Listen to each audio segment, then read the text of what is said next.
For the September 6, 2019 South Coast Air Quality Management District Board meeting. We're going to open this morning's meeting with the Pledge of Allegiance. We're going to ask Dwight Robinson to lead us in that this morning. Great. If you'd join me in rising and saluting our flag. Ready, begin. I pledge allegiance to the flag of the United States of America and to the republic for which it stands, one nation, under God, indivisible, with liberty and justice for all. Thank you.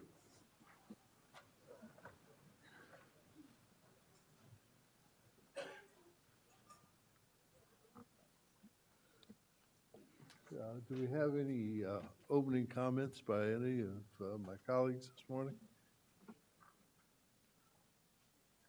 I have nobody on up. Here we come. Supervisor Bartlett. Thank you, Chair. Just wanted to make the announcement that I attended and spoke at the California Metals Coalition Roundtable and toured the alloy die casting facility in Buena Park. I also had the pleasure of representing the South Coast Air Quality Management District at the 10th Annual Women in Green Forum. This was a South Coast AQMD sponsored event where I provided remarks about what our agency is doing to improve air quality, including transformative transportation technology projects and incentive programs. And I also participated in a one-on-one panel with Niamani Knight on clean air technologies and getting the youth interested and involved. So it was very, very productive, and it's nice to see someone come right out of high school who's getting ready for college and wanting to learn more about the AQMD. Oh, I also toured the Valero refinery in Wilmington. Thank you. That concludes my comments.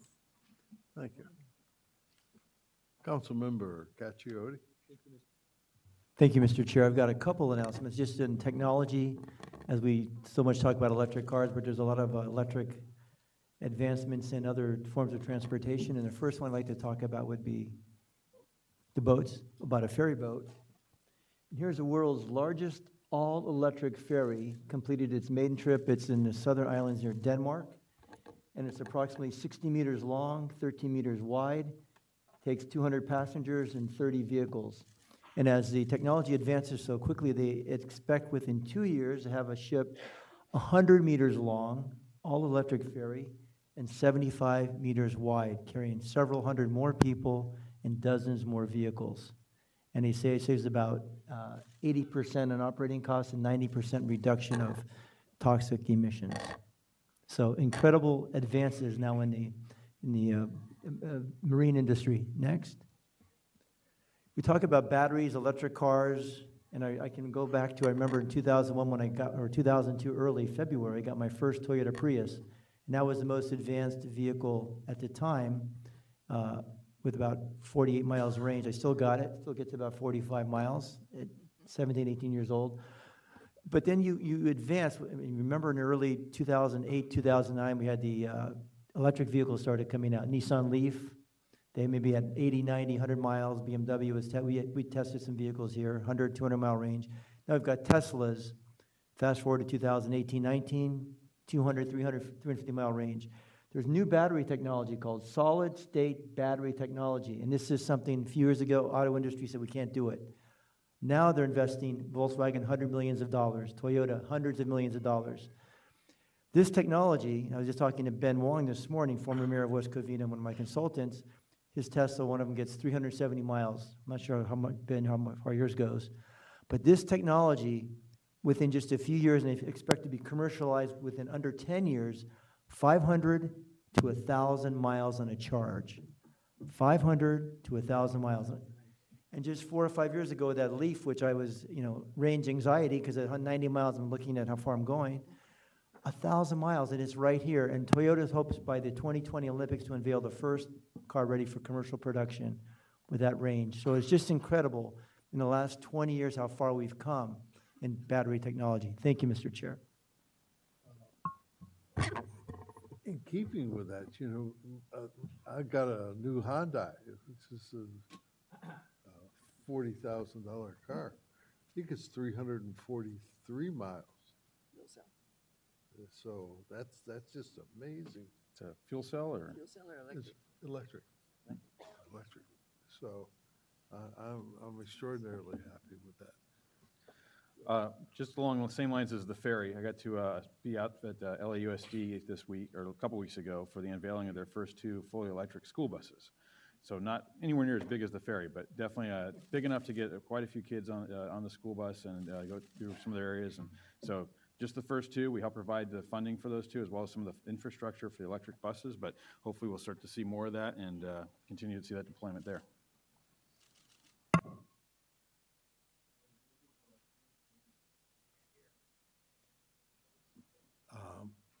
Mrs. Fuhrer, who's now a judge, came to testify, and they had done a study that indicated that the inside of a school bus had more fumes than at the tailpipe because it consolidated the fumes inside the bus. So I've worked very hard to make sure that we get out to our children buses that are less polluting and less damaging to them. And I know that over the last 27 years, we've got out a myriad of school buses. The one thing that I totally failed on was that school buses do not have seat belts. They do now. Oh, great. Yep, no, the new ones coming out now do have seat belts. I'm so In fact, happy I to got to hear go to that. ride on that bus and with a couple of people from the school district, and yeah, it was very impressive. I thought I had totally failed on that. I've been screaming to all the people, because we spend a lot of money in school buses. So I thought we should have some input into that. I would like to just take a second to thank everybody. I had a little health issue a few weeks ago, and I wanted to thank everybody for the kind words that they sent my way. I appreciate it very much. I'm back and I'm well, and not quite 100% yet, but I think I'm about 90. So I'll be 100% by in a few days here. We have a long agenda today. We have a lot of important things on the agenda. We have a large number of people here. I'd like to welcome you all to our meeting. And the first item that we're going to do, Wayne needs to make his comments. Wayne, you have some comments? Good morning, Mr. Chairman, Governing Board. Staff would like to recommend holding item 24 to October. That's the certify the final environmental assessment and amend Rule 1407 to, again, the October meeting. Obviously, So we're ready pulling to. 24. Yes. Okay. Anything else? That'll do it, sir. We're also going to adjust the agenda today because we don't want to keep everybody here all day. I'm going to try and get the major items out of the way early so that everybody can go about their daily business. But the first item that we must get out of the way is the presentation of a retirement award to Dr. Lackey. Come on up, Lackey.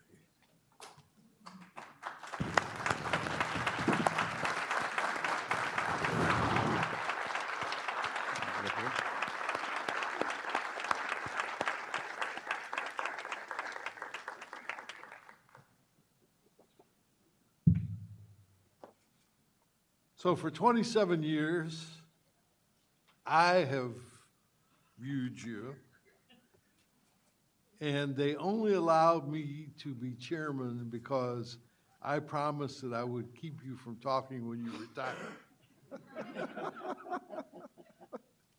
But I'm going to relent on that today because you've done such an outstanding job here and have been such an admired and just a wonderful human being. you know? And everybody enjoys you and is just blessed by your knowledge and your efforts. When they handed you the problem of the permit backlog, I thought that was going to bury you. I thought so too. It did, huh?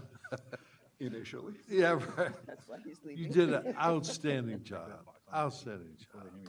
You know, the entire board owes you a debt of gratitude because that, and so does the community which is serviced by those permits.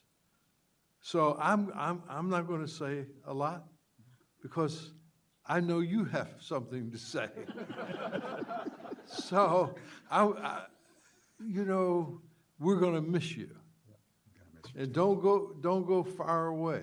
And, you know, kind of hacks me off that they come in here and poach you out of this place. But I can understand why they want a good person. So, you know, it's not a bad thing. Thank you. Thank you, Dr. Berg. I know you have a long agenda, so I'll keep it short. No, I'm going to no. shock you. No. We've got a year or two. Dr. Berg, it has been a privilege and an honor to serve this agency. Thank you for the opportunities. We have accomplished a lot over the last 30 years. Some of us didn't even know that there are mountains behind us. Right. Now, not only we know that there are mountains, they are getting clearer and clearer. By no stretch of imagination, we are not done yet, but we have come a long way over 30 years. So let's keep working hard with everyone. With our stakeholders, the community, the regulated entities, and try to find that golden path that will work for all of us, because after all, we are all inhabitants of the same planet, we are breathing the same air, and we are in the same camp. Dr. Berg, thank you so very much for your leadership over the last 27 years, forever. And thank you to this board for its brilliant direction to us, to my executive officer, the executive team, my deputy Amir, thank you very much. My management, thank you very much for the support.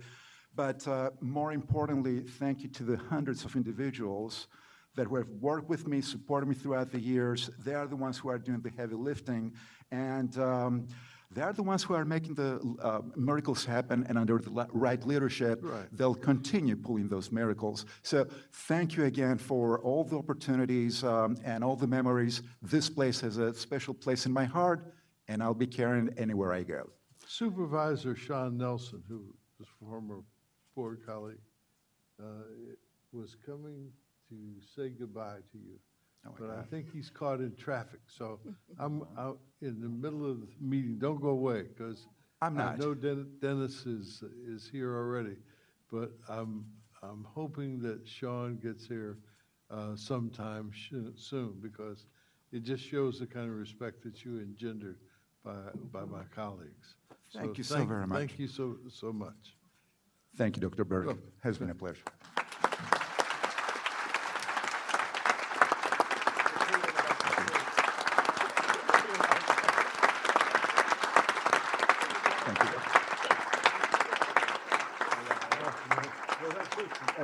I'm just going to show everyone.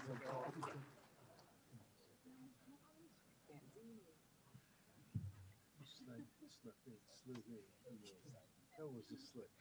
Take an extra 7 freeways. How's it going? At the deep a little bit. Yeah.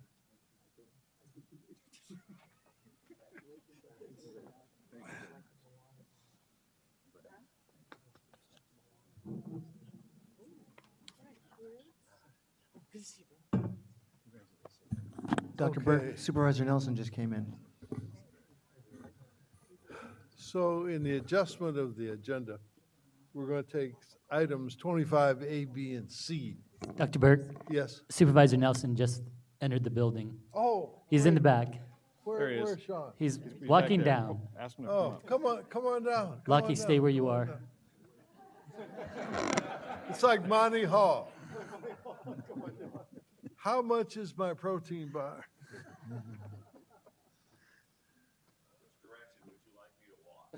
Well, you can come up here. Yeah.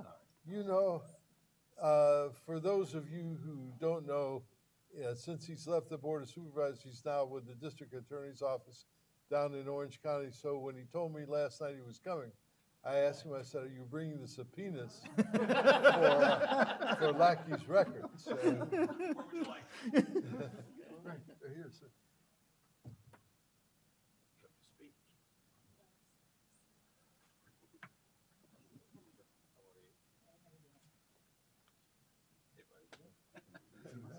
Oh, homie. Hey, buddy, how you doing, man? I'm good. I think we've come for family reunion here. Yeah, right. man. Just Yeah, wanted to right. wish you Oh, goodbye, buddy. homie. Thanks. Sorry, guys. Now, you see the respect that Sean gets. You'd never believe he said no to everything.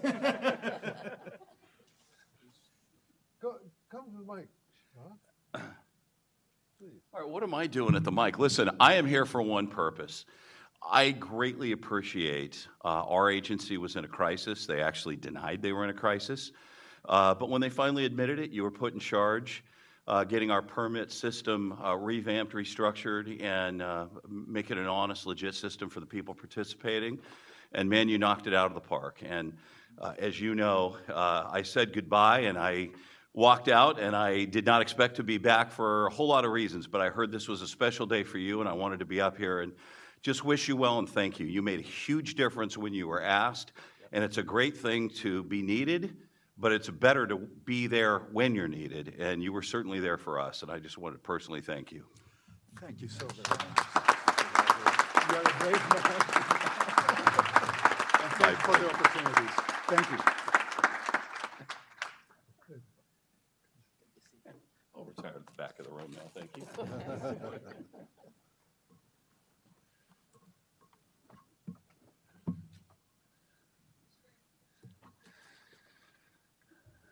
Okay. So as I was saying, as Supervisor Nelson came into the room, we will be taking out of order item 24, 25, 22, right?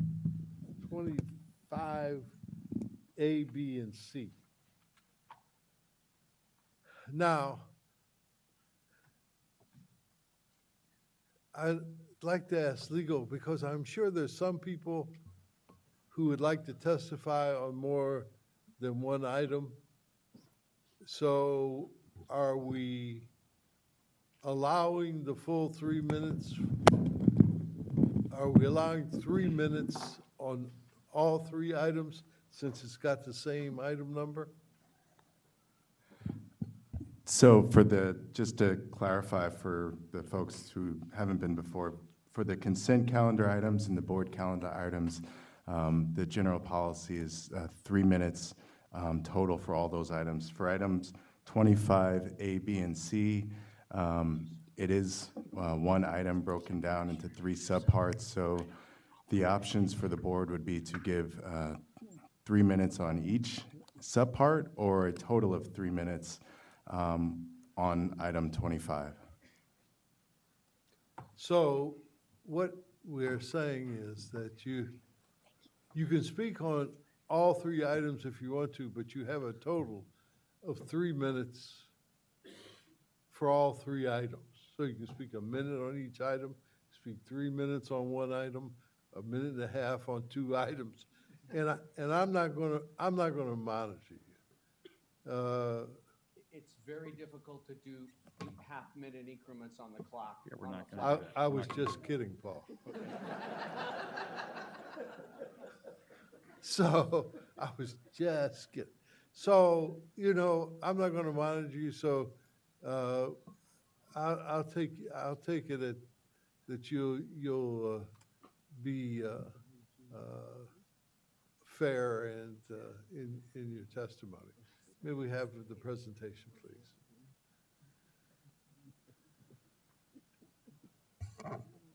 Hi, good morning, Dr. Burke. My name is Dr. Jo Kagosh. I serve here as the Health Effects Officer and Director of Community Air Programs, and it is my pleasure to begin the presentation of the AB 617 Community Emissions Reduction Plans. So the first presentation will be for the San Bernardino and Muscoy community, so we are going to go ahead and get started. So I did want to open up by talking a little bit about the program as a whole. Remember, last year, the Air Resources Board designated 3 communities within our district.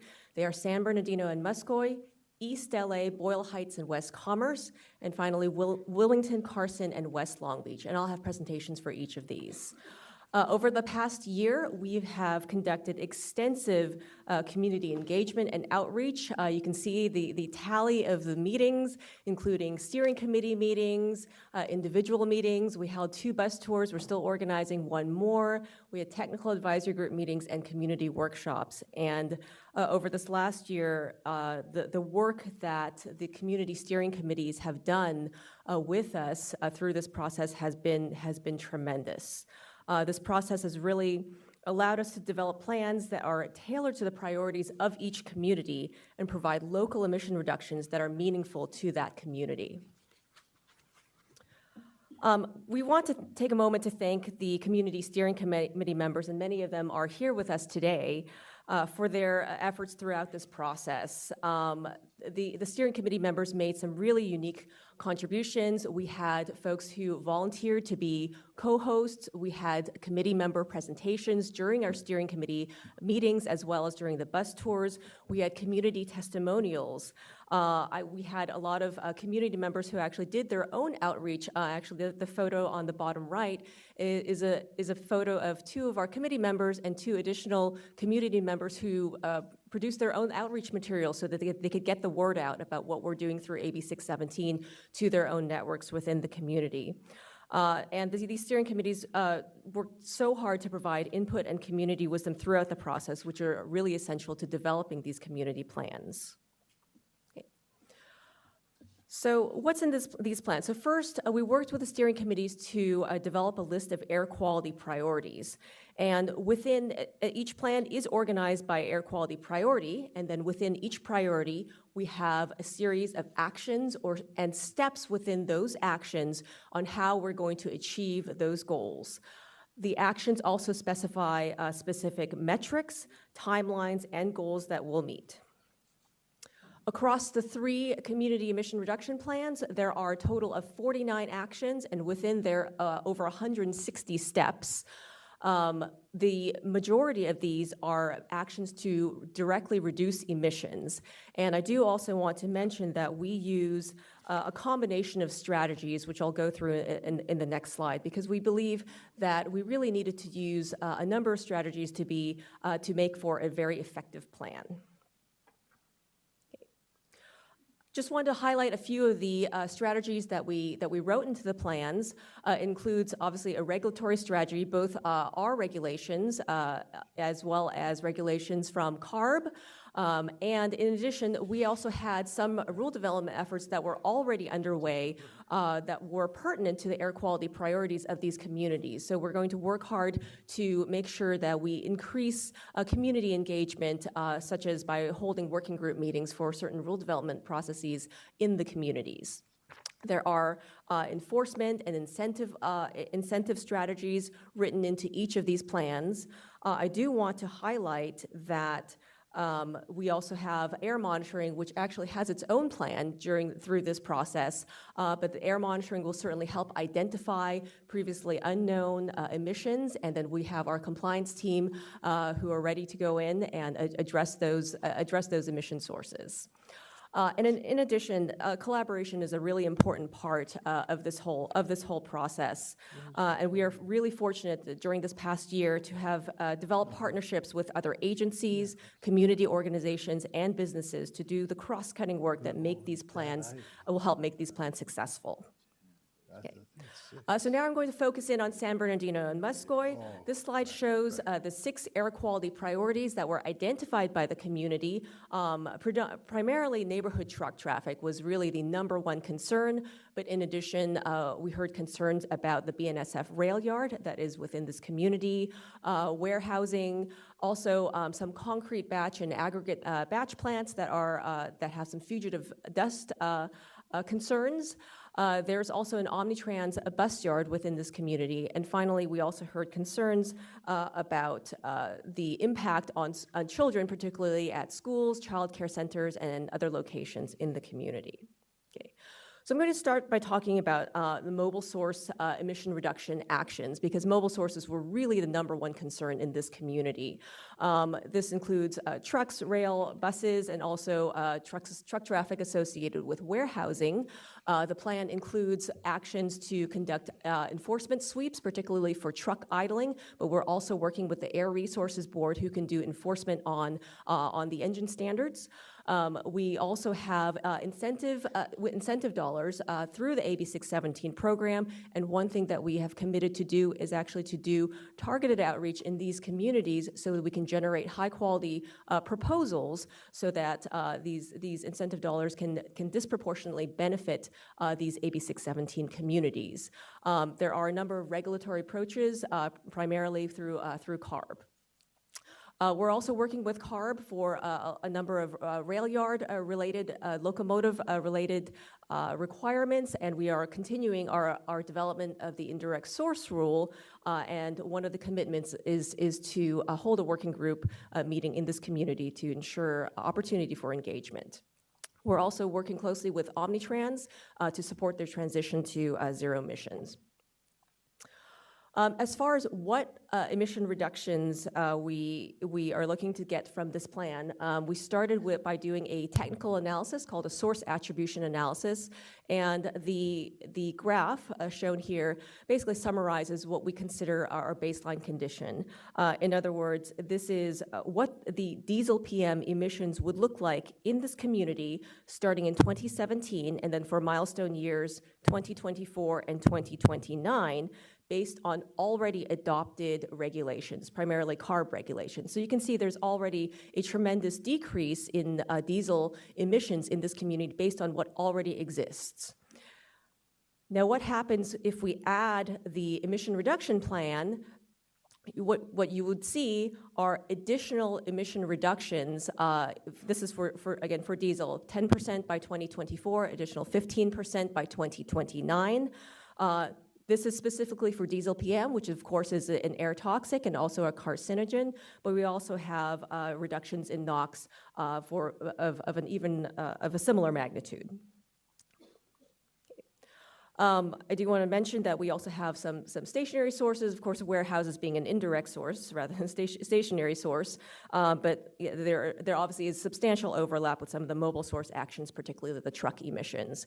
But one of the things that we also committed to do was work with the land use agencies in this community to discuss the possibility of buffer zones, any design elements, and also very importantly truck routing, which impacts the impacts of these emissions in the community. And finally, for concrete batch asphalt plant, you can see there's only our logo up there. That's really mostly on us, the stationary source for which we do have regulations. So we'll be conducting a combination of air monitoring, outreach, and enforcement actions there. Okay. And for these actions, while we don't specifically have emission reduction targets because we can't quantify, for example, fugitive emissions from these facilities, we do have specific metrics written into the plan so that we can track our progress there. When it comes to schools, child care centers, community centers, and homes, we have a combination of public outreach programs. We are partnering with the Arrowhead Regional Medical Center to provide direct public health services, asthma management services to this community, and also looking to implement some of the air filtration programs that we've successfully done previously in other places. We did receive a number of comments on the San Bernardino and Muscoy plan. This includes a number of comments that we received about adding targets and baseline. So now you see we have added the targets, the emission reduction targets, and our baseline emissions. So that is already in the plan. We also heard a lot of concern about, of course, the health impacts of air pollution. And this is something that, that we are also very concerned about. There was some desire expressed about wanting to do a health study, but in our mind, a health study is really outside the scope of what we were funded to do. And there are discussions happening at the statewide level with CARB and OEHA to try to address this concern.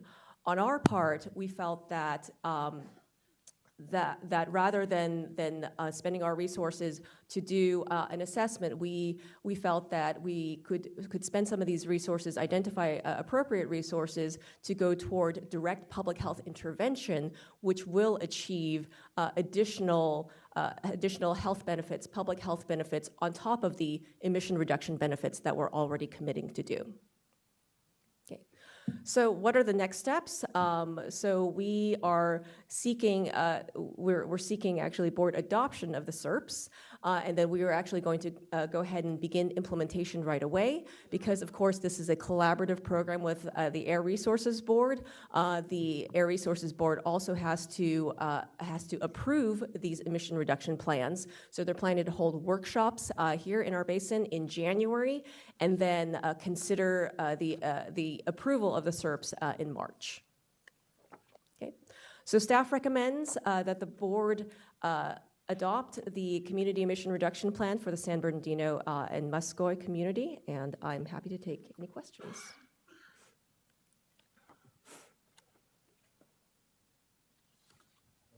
Much for your testimony, for your presentation, rather. We have a number of people to testify on this issue. Would Steve Goldsmith come to the vacant microphone, and Al Sattler come to the other vacant microphone?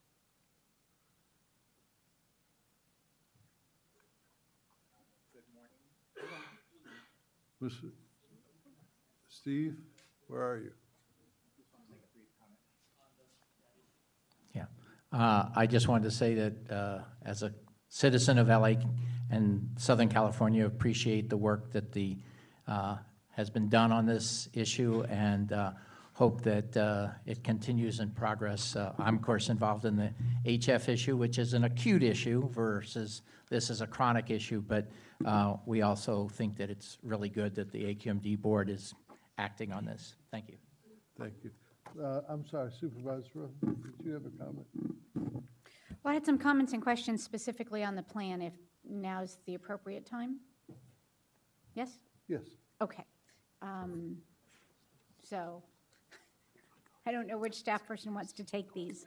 I have, first, a general comment. Several places in the plan it references Omnitrans and the transition from the existing bus fleet to electrification. But we just had an Omnitrans meeting on Wednesday where we clarified some of those, and the information in the plan is very different than what reality is for Omnitrans. The plan mentions that Omnitrans will have a 25% clean fleet by 2025. They're not going to. They have no new bus purchases planned between now and 2025, so the fleet will be in that year the exact same as it is now, maybe a couple fewer buses, but no clean vehicles. They also have absolutely no funding plans or capital set-asides for electrification beyond 2025. Now, it's an issue the board there is very concerned about, and we're talking about and have a lot of changes planned, but pretty much everything in the SERP that mentions Omnitrans is inaccurate at this point. So this is something that we have actually discussed with Omnitrans, and one of the things that we have done so far is actually we did recently provide a letter of support for a funding opportunity that they identified that they were interested in purchasing some zero emission buses. If there are additional opportunities to help them with that transition or help them with infrastructure projects, we're looking into that. As far as the specifics in terms of their plans for the bus purchasing, we'll continue to work with them, and we will also clarify that information in the SERP. Great. Yeah, I mean, on behalf of Omnitrans, we would appreciate any help that you can provide because the resources are just not there at this point. The second thing is changes that were made in the final draft you take out reference to the Muscoy Community Action Guide, and I'm wondering why that was removed.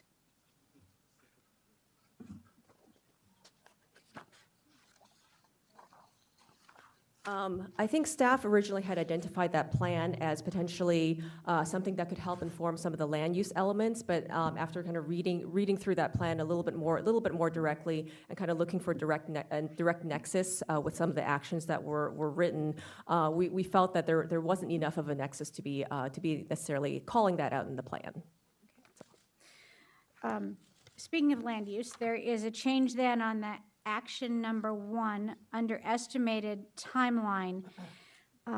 It had said that there would be work with the City of San Bernardino, County of San Bernardino planning staff, industry, and community members on developing and implementing standard approaches for warehouse development.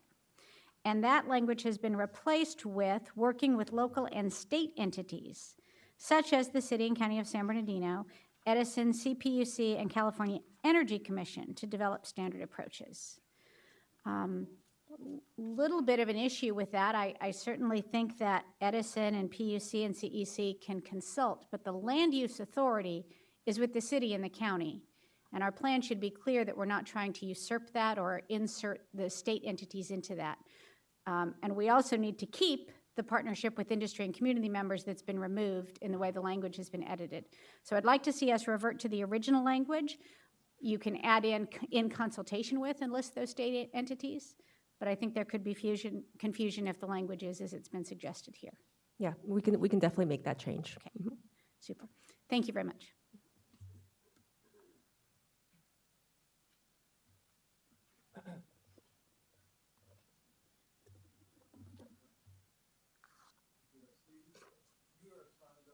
A, B, and C.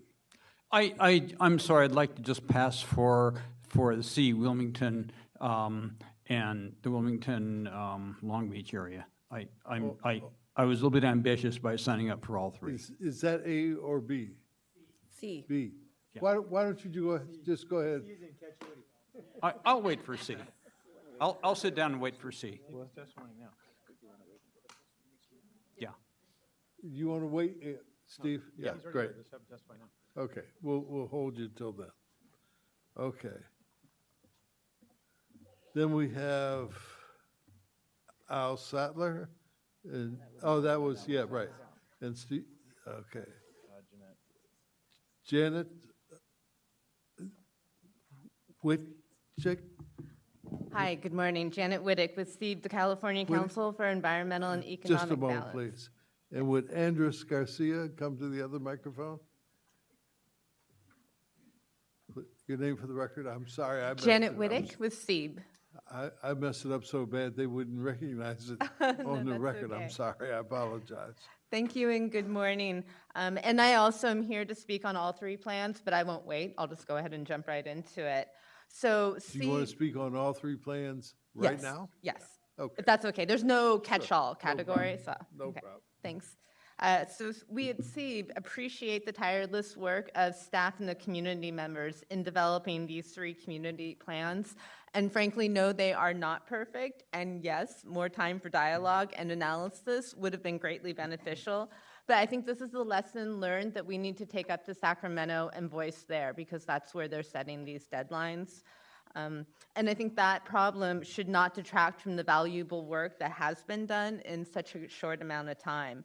You know, truly in South Coast, these plans do represent the most aggressive emission reductions in any of the 17 communities statewide, and that's something I've been actively tracking for the state. For that reason, SEEB supports all three of these plans, and we ask the board to approve them as well, recognizing that the discussions with communities and other stakeholders will be ongoing and don't end today. Moreover, this board has an opportunity to refine the plans and the targets during implementation and as more information becomes available, including work to improve and refine the source apportionment and bring the air monitoring data online and make it publicly available. We also think that the results from MATES 5 should be considered by the communities. But for now, we really thank staff and the communities for their hard work and believe that the district should shift to implementation and shift into action by approving the plans today. So thank you.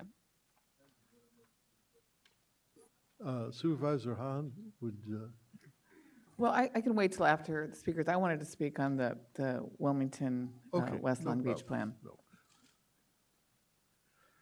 Hi, good morning. My name Your is name for the Andres record, please. Garcia. I'm here today representing EcoFarm Pomona and United Voices of Pomona for Environmental Justice. I have recently been doing work with community gardens where we're working to establish green spaces in a lot of neighborhoods to combat CO2 emissions and help get more oxygen to low-income neighborhoods. I'm also working on a community garden project in San Bernardino. I was born and raised in San Bernardino. I was born with asthma as a baby, as an infant. When I was brought home, we lived right next door to the 210 freeway. It used to be the 330 freeway, now it's a 210. Today, I'm actually trying to bring to the attention of the AQMD the airport expansion, specifically the San Bernardino Airport expansion, the Eastgate project. This project is guaranteed to bring more severe pollution. It's did that 500 diesel trucks, additional diesel trucks are going to be in the area, 27 overhead flights a day once it is completely built out. The San Bernardino community is already highly impacted by freeways, rail yards, airports, diesel trucks, and also concrete plants and whatnot. There's children getting nosebleeds walking to school, families choosing to stay inside because the air quality outside is too dangerous, and high schoolers being told not to run in the summer is normal for some of the communities living in the near and around the San Bernardino airport. And it's not just the airport. If you're familiar with Blair Mountain, I went up there yesterday and I got some video of some of the thick layer of smog out blanketing over the Inland Empire. That's a concern. I believe that the AQMD should really help to mitigate and work in partnership with the communities and organizations to help them spearhead some of these projects that could make the most impact in these areas where they're most affected. We thank the AQMD staff who wrote a letter bringing up the concerns of the airport expansion at the request of the SB airport communities. However, we believe that the AQMD has a much bigger responsibility to the communities in San Bernardino, who is one of the most polluted communities in their jurisdiction. The AQMD needs to realize that we need to set a new standard for development in our communities, since they are responsible for cleaning up the air and protecting the public health. They should stand with the airport communities in San Bernardino and ask more from projects like Eastgate, but more particularly from developers like Hillwood and corporations like Amazon, Kohl's, Mattel, and Stater Brothers. Thank you. Excellent testimony. Excellent testimony. Your name for the record, please. Hi, good morning. My name is Demi Espinosa. And I'm here representing Safe Routes Partnership, and I'm also the board president for Center for Community Action and Environmental Justice. I center my work in San Bernardino, particularly in Muscoy. I work with Muscoy Elementary Schools, Vermont's Parents in Action. I work really closely with so many communities that are walking and biking to school, walking near freight truck routes, who continuously see idle trucks near their playgrounds, in front of their elementary school. And I'm also a part of the steering committee, and I wanted to join and participate in the process because I was concerned about mobile source emissions from freight. And San Bernardino has been ranked among the worst ozone layers in the nation. We have a public health crisis, we have a climate crisis, and communities are bearing the brunt of that. And that's why I wanted to join. I've been to several meetings, I've had several one-on-ones with some of the staff. I do want to lift up how they've been available and accessible. However, I do have some concerns about the timeline and process. The process has felt accelerated to create a plan, and from what I've heard, community members, their concerns and strategies haven't been completely addressed in the plan. Implementation of strategies should be accelerated, not the development of a plan based on deadlines. The couple of the things that I'm concerned with is the incentive funding. You know, we don't exactly know where that funding is going to go. Communities have said time and time again that they don't want incentive money to go to near zero or natural gas, yet the plan actually includes the possibility of that in the future. So that is concerning for me, for the children that are in Muscoy and Vermont Elementary that walk to school every day. And I also am concerned about the collaboration with school-based programs. I want that seen really expanded, and some deep commitments from AQMD and CARB to work with parents and students on climate education and implementation of these reduction strategies. NOx reduction was mentioned in the presentation, but I'm also concerned about the reduction rate. It's at 20% over 10 years, and NOx we know to be a dangerous pollutant and responsible for health disparities in children, causing asthma, causing us to go to emergency rooms. So this is a deep concern of mine. I'm also concerned that you know, we don't exactly know the truck routes. They're near schools, and we need stricter strategies to ensure that they're not near residents or schools. So, you know, I stand before you with these concerns and want you to consider them as you are thinking about adopting the plan. Thank you. Thank you for your testimony. Your name for the record, please. Hi, everybody. This is Andrea Vidaurre. I'm with the Center for Community Action and Environmental Justice. I sat as an alternate on the committee until recently becoming the main person, but I've been active nonetheless, and I've been able to experience how the process has been. Firstly, I do want to thank some of the staff that was very intentional in meeting with us outside of the meetings and ensuring that our members were able to interact with the material. But we had to have those meetings because the way that the program was set up did not make it accessible to everybody. The information at times was too much for community members coming in with different experiences and expertise to understand. There wasn't a common language that was used so that we could effectively get through the meetings. So many of those meetings, I believe, were lost. The interactions and the input from community were lost because we were bogged down in something that was too technical for them. We were in the opposition to this program when it began, and we knew by the nature of this program that communities starved of resources would be pitted against each other. And even as we look at second year, we see communities trying to fight to be in this program because they think that it's going to hopefully improve the situation.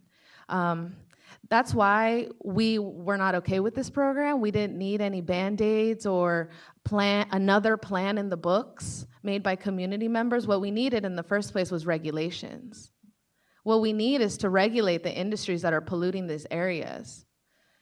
We are happy we were in a room full of people from the county and people from the city and planning, and we had public health there, and we had transportation authorities there. But were those the decision makers that were sitting there? Were those people that could actually make decisions sitting on that board with us? And many times we felt like they weren't even willing. They were just sitting there to take up space. So when we talked about the need for truck routes, and we talked for the need of restricting areas and putting in vegetative buffers and all of these land use decisions to make up for all of the bad land use decisions that have been made in the past, we weren't able to do that. So moving forward, this is still a conversation we have to have because we're trying to protect our lives. But we weren't sure how this program was going to get to it, this program at itself. As I look through the SERP, I don't see us going above and beyond the requirements that this program promised it was going to do. We see it only quantifying what existing regulations would have done. And what that all accumulates to is only a 20% reduction in NOx in 10 years. No one in our community has time for that. No one has time to wait 10 more years. No one even has time to wait for 25% of those omnibus passes to turn electric. There are communities choking in San Bernardino, and we want this plan to target the polluters that are in that area and to clean it up. Moving forward, the plan needed to do that in the first place, and that's what we're waiting to see it come out of the plan and higher targets coming out. Thank you. Thank you.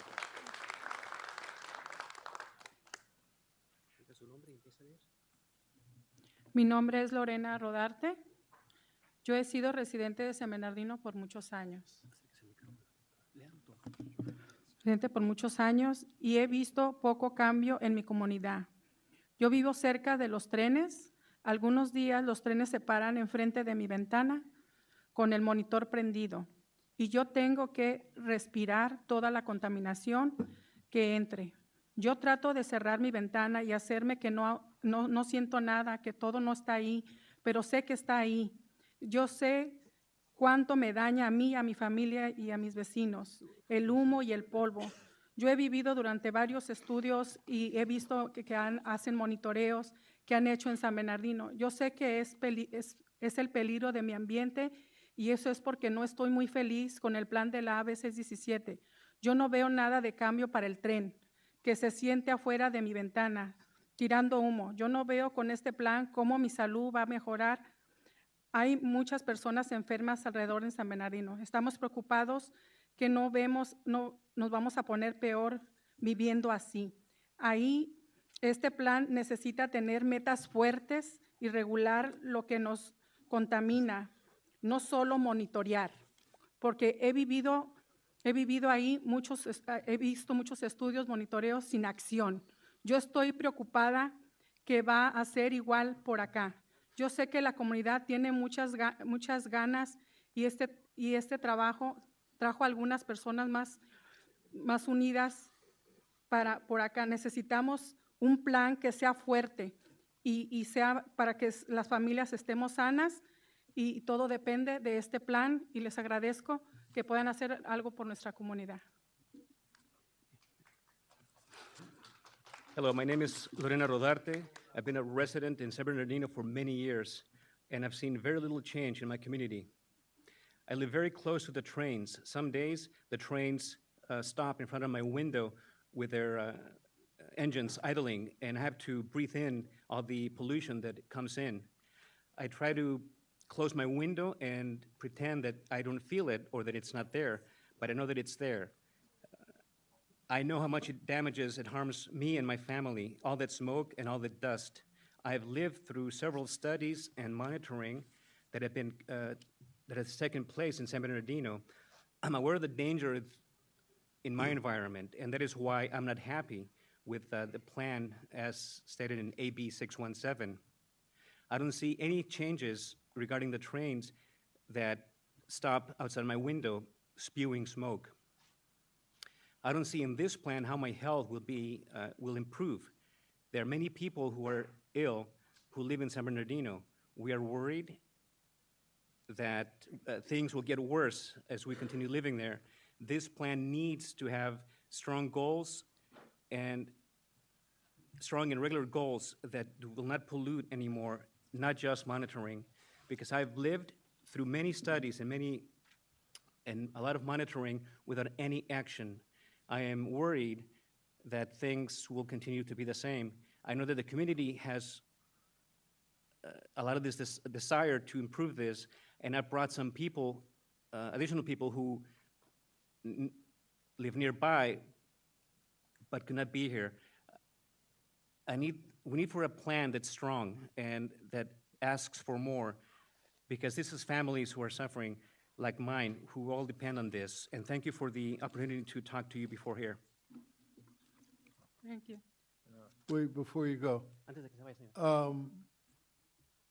That's a carb issue, right? So is that covered under 617? So the 617 plan, the Community Mission Reduction Plan, has actually assignments or items of responsibility for a bunch of various different entities and organizations. And you'll recall on one of the slides that Joe K presented, there were the logos of CARB, of South Coast AQMD, of other municipalities, Omnitrans, groups that have made these kind of commitments. So ARB has been with us at these community steering committee meetings. Why aren't they here today? I'm not sure if they are here today. Yeah, you're absolutely right. Okay, you know, I just want to make sure the CARB representative is sitting here to my right, who happens to be a friend of mine, but she's now going to look daggers at me, but, you know, you're right. Okay, thank you for your testimony. Thank you. Mr. Eder. Yes. Good morning. I'm not sure how much time to put in this. On these three, okay, first of all, I went to all these different meetings, okay? We put in the Solar New Deal on the public information request, which there's problems with that, on the thumb drive, and it was put in for all of these areas, and was told that we would only be analyzed in reference to that only for one area, Wilmington. Didn't go to the other meetings from Dr. Sanchez. That's not true. Been doing this a long time, went to those meetings, should have been. Then they said, well, we list 1 through 66. They did not give, we have about 100 exhibits.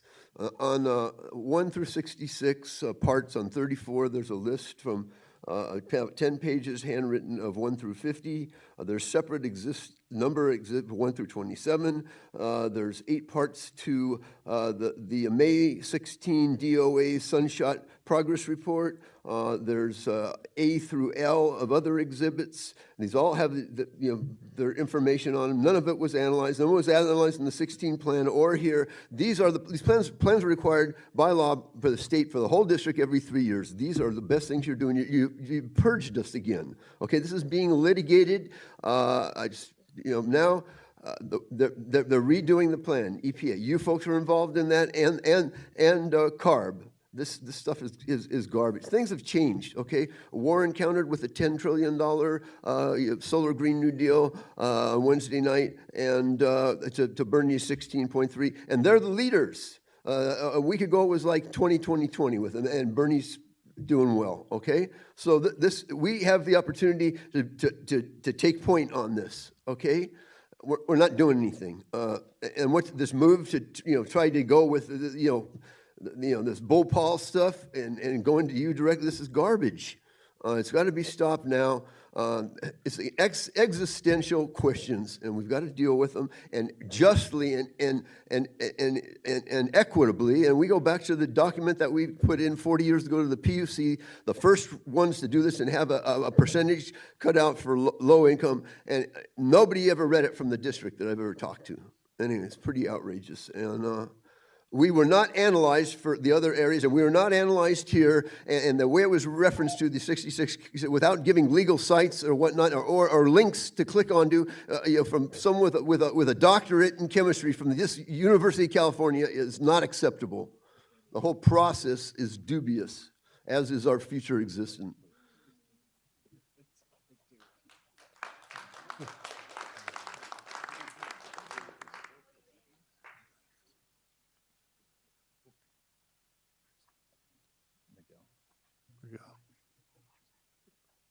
Your name for the record, Miguel. Hello, I'm Miguel. I'm also on the AB 617 committee in San Bernardino, Moscow area, and I'm here with my community, kind of to say that we want stronger regulation. We've been reading through the SERP, and it's not strong enough. It's not. There's not enough change as that we want. I have a lot of friends that have asthma, that are getting sick very often, and I do appreciate the work that the AB6, the AQMD has been doing, working with us, but I think we need to do more. It needs to be faster changes, faster implementation, more regulation, and we really are looking at y'all to really bring that change. I feel like y'all should really step up in your leadership, and really bring change to our communities. That's all I really have to say. Thank you. Thank you for your testimony. Is there anyone who has signed up for any of the 24 A, B, or C who has not testified, who wants to testify? Okay, so I thought that was people who were on, so now we go to B. Okay. Jocelyn Real? Dr. Burt?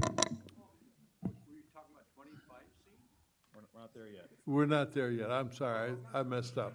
Dr. Burt? 20, Jocelyn Real? You need to adopt individually. Oh. So let's go ahead and take an action on A. Take an action on A. We have comments from Supervisor, you want to hold to the harbor, right? Yes, so we're taking action on all three of these separately? No, Yeah. yes, yes. So we're going to do Yes. A now. Yes. Councilmember Robertson? Mr. Chair, I just have a disclosure on 25B, and I'm going to have to recuse myself, so I can do that right before we start that. Okay. Caccioti? So we're looking at adopting A, so I'll comment on A. And one of my concerns is I'm looking at the outline, and I see here, Wayne, it's got reduce exposure to harmful air pollutants in schools, child care center, and community centers. So I'm looking at the schools, the teachers, board members demanding change, and I hear a lot of comments. So we have an incredible incentive program at AQMD on our commercial electric lawn equipment program. What I'm looking here, we're putting all these air filtration systems into schools.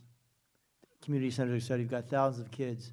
And I go to these same schools, as I've talked to before, with staff, and I'm sitting there as they're complaining about we need more air filtration systems, there's across the street, there's this pollution source, there's that pollution source, there's a paint booth, there's trucks, and yet all their equipment where those kids are every day, they're cutting the grass, they're using weed blowers, weed whackers, all polluting equipment, and they're demanding change.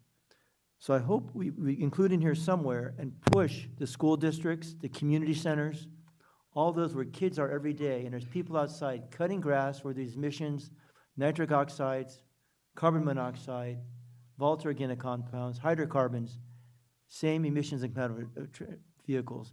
How many of the schools in that area have adopted our program for our incentives to change over to clean practice? So every day they're not killing the kids in school. We're putting in air filtration systems, and it's just taking the pollution from the school district into the system, into their school system.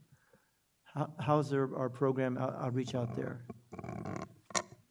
So with regards to the outreach, I'll defer to Matt and his team on the lawnmower electric commercial equipment.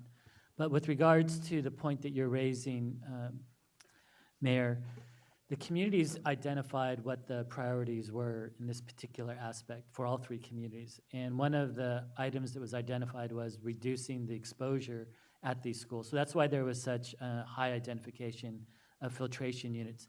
The point that you raised, I'm not sure, I'm going to look to staff to see if that was identified to staff as an opportunity. Yeah. And it looks like it wasn't, but I think that's a great suggestion. And I think that's something that we can go back and incorporate and continue to reach out to. And I think that also raises a good point in the sense that the effort behind the development of these plans was tremendous. Yes. And as you heard from some of the commenters, the legislation, and we all commented, we being the districts, that the timeframes for this program were far too short. Yeah. And so part of what you're hearing is frustration that we shared from the very beginning in terms of how much work was being asked. And I can tell you that up to Tuesday, we had staff working till 3 a.m. trying to get these documents done because we had a 12-month statutory deadline to get these things done. So there are a lot of things that I think that we would have done different. I think we have an opportunity to go back to the legislature and say we really do need more time as we do this into the future. But it's also important to realize that as we do progress, that we are able to revise those documents, that a lot of what we're talking about here are goals. And that's something that I think we're going to continue to work with the communities, with the affected industries, and all of the stakeholder groups. So the point that you raised, that Supervisor Rutherford raised, that they're all good points. We need to make sure that we address those as we move forward. In addition to the commercial electric lawnmower equipment program, we also have the residential exchange program. Again, we're doing it online right now, but again, we can push both the commercial and residential in those neighborhoods. Because again, a lot of the residents are pointing, but they're the same ones that are using gas equipment at their house every day, every weekend, and they're inhaling it not 600 feet away within 5 or 10 feet of their window, you're inhaling it. So, Matt, did you have any, how's our program out in San Bernardino with this commercial electric lawn equipment? Yeah, we would have to get the data for you, Councilman, Okay. but at the chairman's request, we're going to go back to the board with a request to increase the incentive for commercial lawn and garden equipment, thereby increasing the adoption rate. Great. And so when we bring that to the board, we'll also prioritize going into the AB 617 communities. Okay, thanks. Just include this because, again, it creates their awareness. They're really great concerns for sources, but they're missing a source right in front of their face. And as I go to my different cities and say this, I was just in another one, mentioned a city. I'm in a city, there's a huge construction project going on not far from the city. And I said, what do you do? What's AQMD doing? He goes, we're trying to help you. We got inspectors out there. And I said, well, we've got a great program for incentivizing electric lawn equipment. I see your massive yard out there, your city hall, your parks, your rec, your schools. Are you interested? Crickets. I said, you're concerned about something over here, but right where your thousands of kids are going to school. So it's just creating more awareness. Thanks, Wayne. And I remember you've always from the beginning expressed your frustration with these timelines. It's everything you anticipated has come to fruition today. Yeah. And just one more comment, Mayor. Thank you so much for your comment. I do want to mention that we actually brought a lot of these incentive opportunity flyers to each of our meetings, so we were trying to get the word out there kind of as we were moving along in this process. I also wanted to mention that there's an action written into the plan to hold like an incentives fair event. It was originally envisioned as primarily providing incentive opportunities for truck drivers, for people who own that kind of equipment, but we were also thinking of bringing in additional programs such as the commercial lawn and garden and even like residential EV charging programs to this kind of incentives fair. And there was certainly a lot of interest in this community. We had a number of steering committee members who have very strong networks among the truck drivers who are in the community. So we felt that they would be able to help us with that kind of outreach to get that audience there to that kind of event. I know Senator Delgado is very much involved with the electric lawn equipment too, especially to some of the communities that, whether it's the Latino community, Korean, whatever community it is, that we not only just provide flyers, but we've got experts like the AGSA group we're working with right now to get out there and actually have the equipment, demonstrate to the people the benefits, and even have to train them. Because as I go to my meetings, I'll have flyers, but when I bring a demonstration, people start asking questions. Then we say, oh yeah, can you bring it out? Our guys will test it. Thanks. Mayor Mitchell. She's waiting for C. Let me say, first of all, a huge thank you to the staff for the monumental work that they have done on the AB 617 program. I have attended a number of the meetings, and it really has been a phenomenal task. And I want to also say, as a member of the CARB board, CARB is recognizing this too, how much work is involved in this program. And the South Coast has the biggest load because we have 3 communities. We're the only location in the state with 3 communities. And we have not only an emissions monitoring plan for each community, but also an emission reductions plan for each community. Some of the other communities are only doing monitoring. Oakland is only doing reduction. So we're, really have been, put in a position of a very heavy load. And Joe Kay, gosh, has been at every meeting and on top of this. And we have had a facilitator at every meeting as well. There has been an attempt to include the whole community on the steering committees at all the meetings. It's been pretty much broken down by, 4 NGOs, 4 business representatives, 4 government representatives, and community members.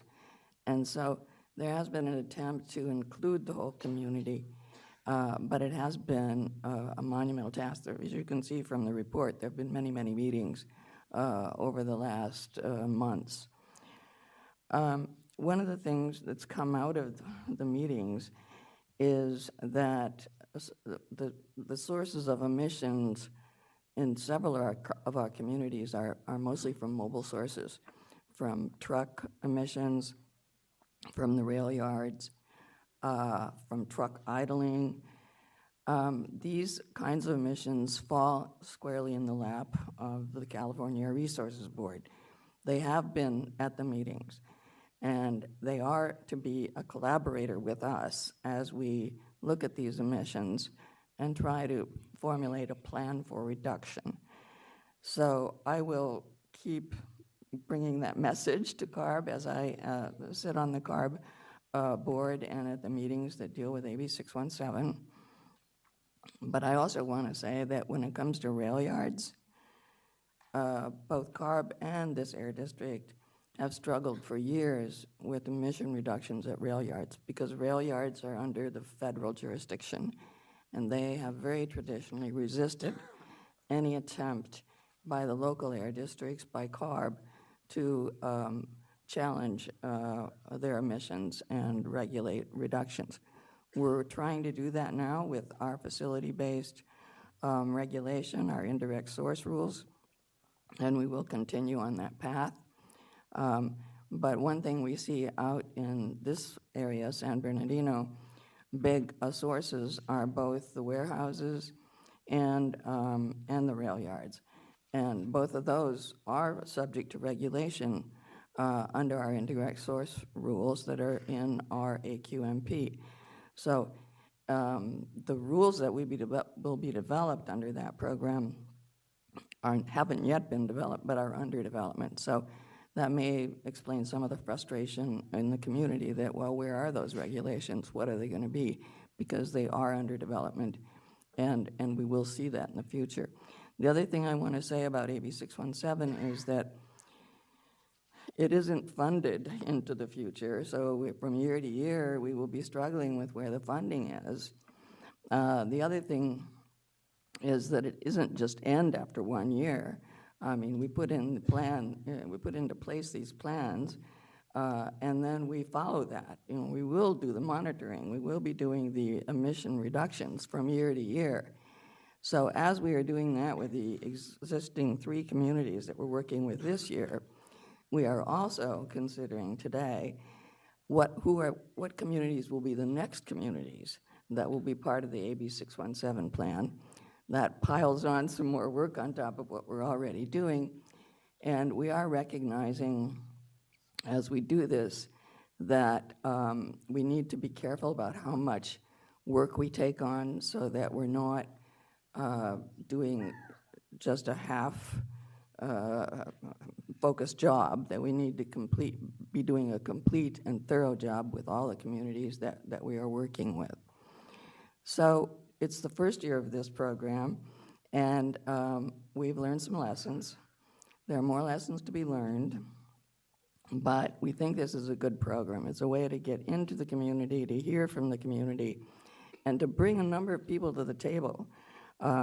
We've asked city planners to come to the table, county planners to come to the table, because one of the things that is on the table is land use, and maybe establishing truck routes and truck idling places.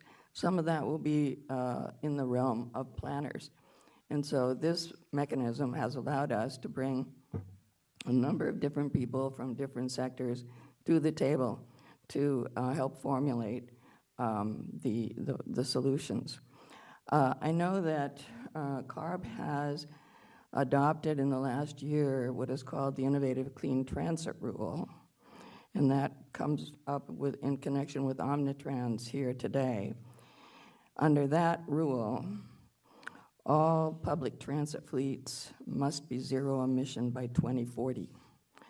And under that rule, by 2029, all public transit purchases must be zero emission. So what is in this plan, and I know Supervisor Rutherford asked for clarification on that, and I think that needs to be taken into consideration. Smaller fleets, and I don't know the size of the Omnitrans, whether it ends up in the smaller fleet or the larger fleet classification, but the fleets need to come up with their own plan for transition.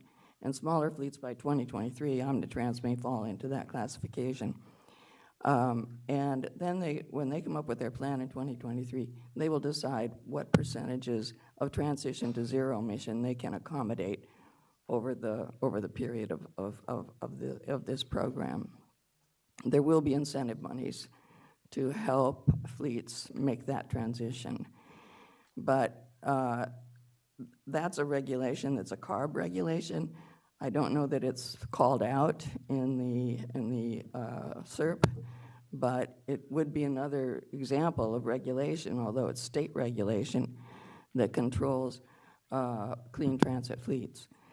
So I bring that up. I think that, the plan, a lot of work has gone into the plan, and more work will go into it. The plan is not static. It's a fluid plan. We can make changes to it as we work through it. But we do recognize we had these very strict deadlines under the legislation, and there's an attempt to meet those deadlines and to accomplish the task that the legislature set in front of us. So I want to thank the staff for all the work they've done with this, and welcome the community and their comments today about the plan and how they might like to see additions or changes to it. Thank you. Supervisor Rutherford? Just wanted to reflect on Mr. Cacciotti's comments. We are very committed in the San Bernardino area to following all of the options for all of the clean yard equipment and such you mentioned. In fact, Todd Warden came up to our city-county conference a couple months ago and had a great display. And it's gotten so much traction that I actually had another city council member contact me yesterday asking for Todd's contact information to continue to promote that. So we are implementing all of that. One of the elements that's mentioned in this plan that ties into that is not just taking care of the air these kids breathe at school, but they spend more time at their homes. And we really do have to figure out how we deal with that home filtration issue. And I know I've said it up here several times, but it's great that we fund that for the schools. These kids go home and then don't breathe the filtered air, and we've got to try to work on that. At the county level, we are working on new rules for warehouses. We're working on truck routes. We're working on connecting the community with programs that will help add more gardens and green space and all of those things. So good things are happening, and I appreciate the members of the community who are here wanting to do more. We want to see more as well, and I'm hopeful that this plan is a step to getting us there, but we do need the state to step up. There's no way our fleets convert unless there's state money to do that, and CARB stepping up as well. So I appreciate Judith's comments and hope that large checks come with the comments. Thank you. All right. It's amazing how nice you are to people who bring the checks.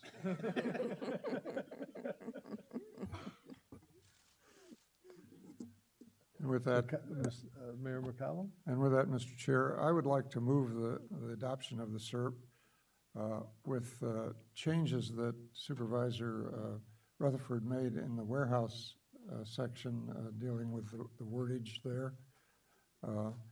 And also in Action 2 and on the Omnitrans, I would suggest we take out the estimated timeline for replacing the total fleet with electric buses, since it's not within the plan right now. That's maybe what CARB wants to happen, but it's certainly not what Omnitrans is planning for right now.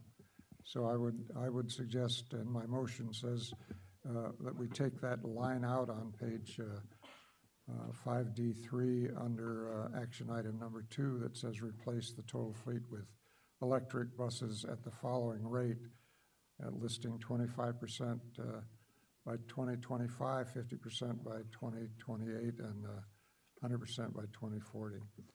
I would suggest that that language could be in accordance with state regulation, because under the state regulation, Omnitrans will formulate their own plan by 2023 for how they transition out of it. So I mean, you can have put it back into Omnitrans' hands through the state regulation.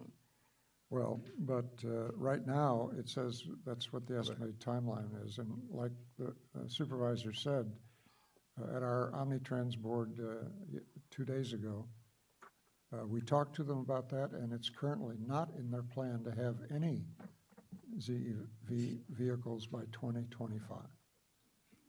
Chair, if I may speak on this as well? I think it'd be in order for us to second the motion. I'll be happy to second that motion. I just wanted to say, these are goals, and we did hear from the community that they wanted us to expedite more goals on this. So if we have it on here, perhaps there's a way to get funding from other sources to help them expedite it. This is a goal, and so I think if we could leave the language as is, we can maybe help pool resources to make it a reality. Well, I would agree to that if we could somehow put in there that this is the goal, but currently not the plan. Omnitrans plan, but the plan, Omnitrans will accomplish what it can do with whatever funding is made available. If I could suggest goals subject to availability of resources. That's good. Okay. There we go. Got it. So that's your motion? That's my motion. Okay. Would the clerk open the roll?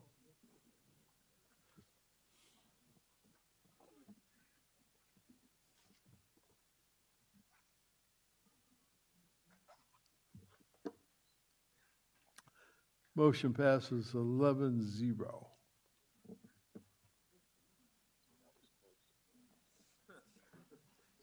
Okay, 25B. Jocelyn Del Real? I'm sorry to keep you waiting so long. Dr. Burke, we have another presentation that's specific to 25B. And Dr. Burke, before we get started with 25B, I just have a disclosure. I'm recusing myself from agenda item 25B because of a financial interest in Darling International Incorporated, which is materially affected by this item. So I'm going to step out for 25B. Okay.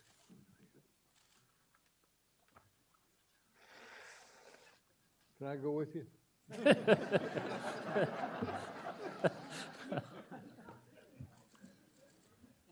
Are you telling me I need to make my presentation more interesting? No, you're always interesting. Don't take that personally. You're always interesting. Okay. Actually, so in this presentation,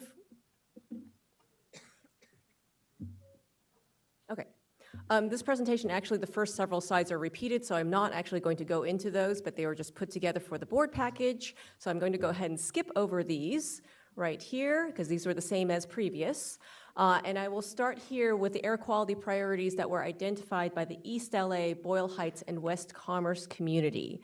You can see here that they are actually a combination of both mobile source emissions as well as stationary source emissions, including metal processing facilities, rendering facilities, and auto body shops.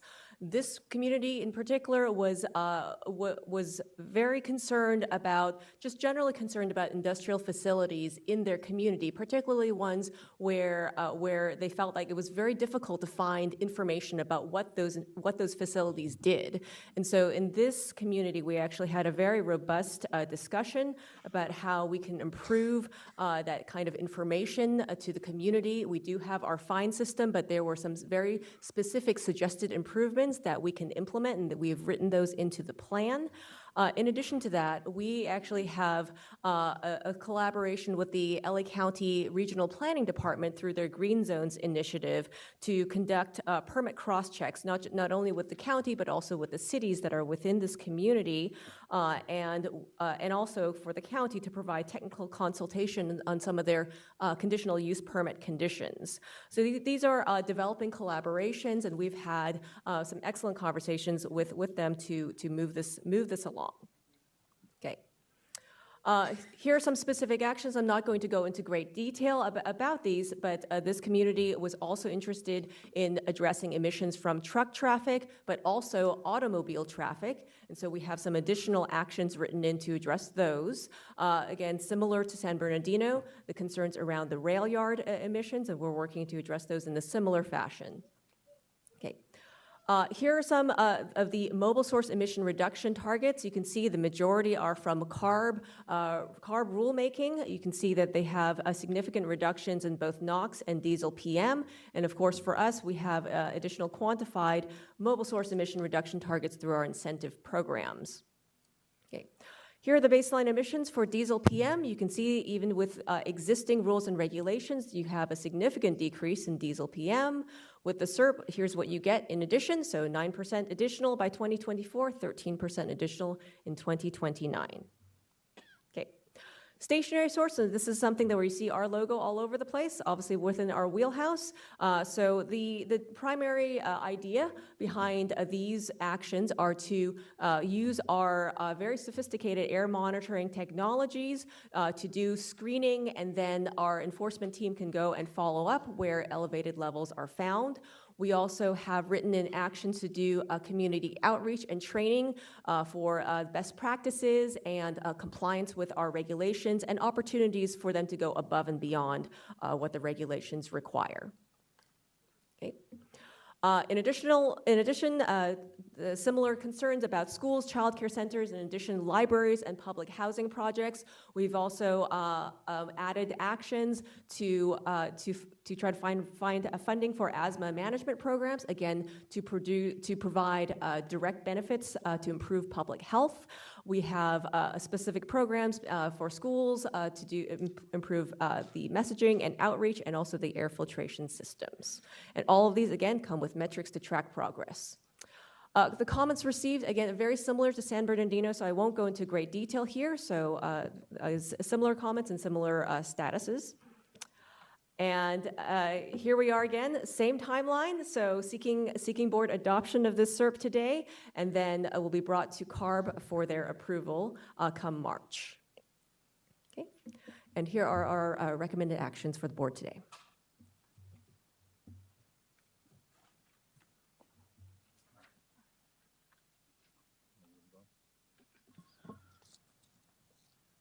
All right, with that, we'll go ahead and go to the public speakers. Jocelyn, Gabriel, and the other vacant microphone, Alexandra Sylvia. Hello, my name is Jocelyn Del Real with East Yard Communities for Environmental Justice in the City of Commerce.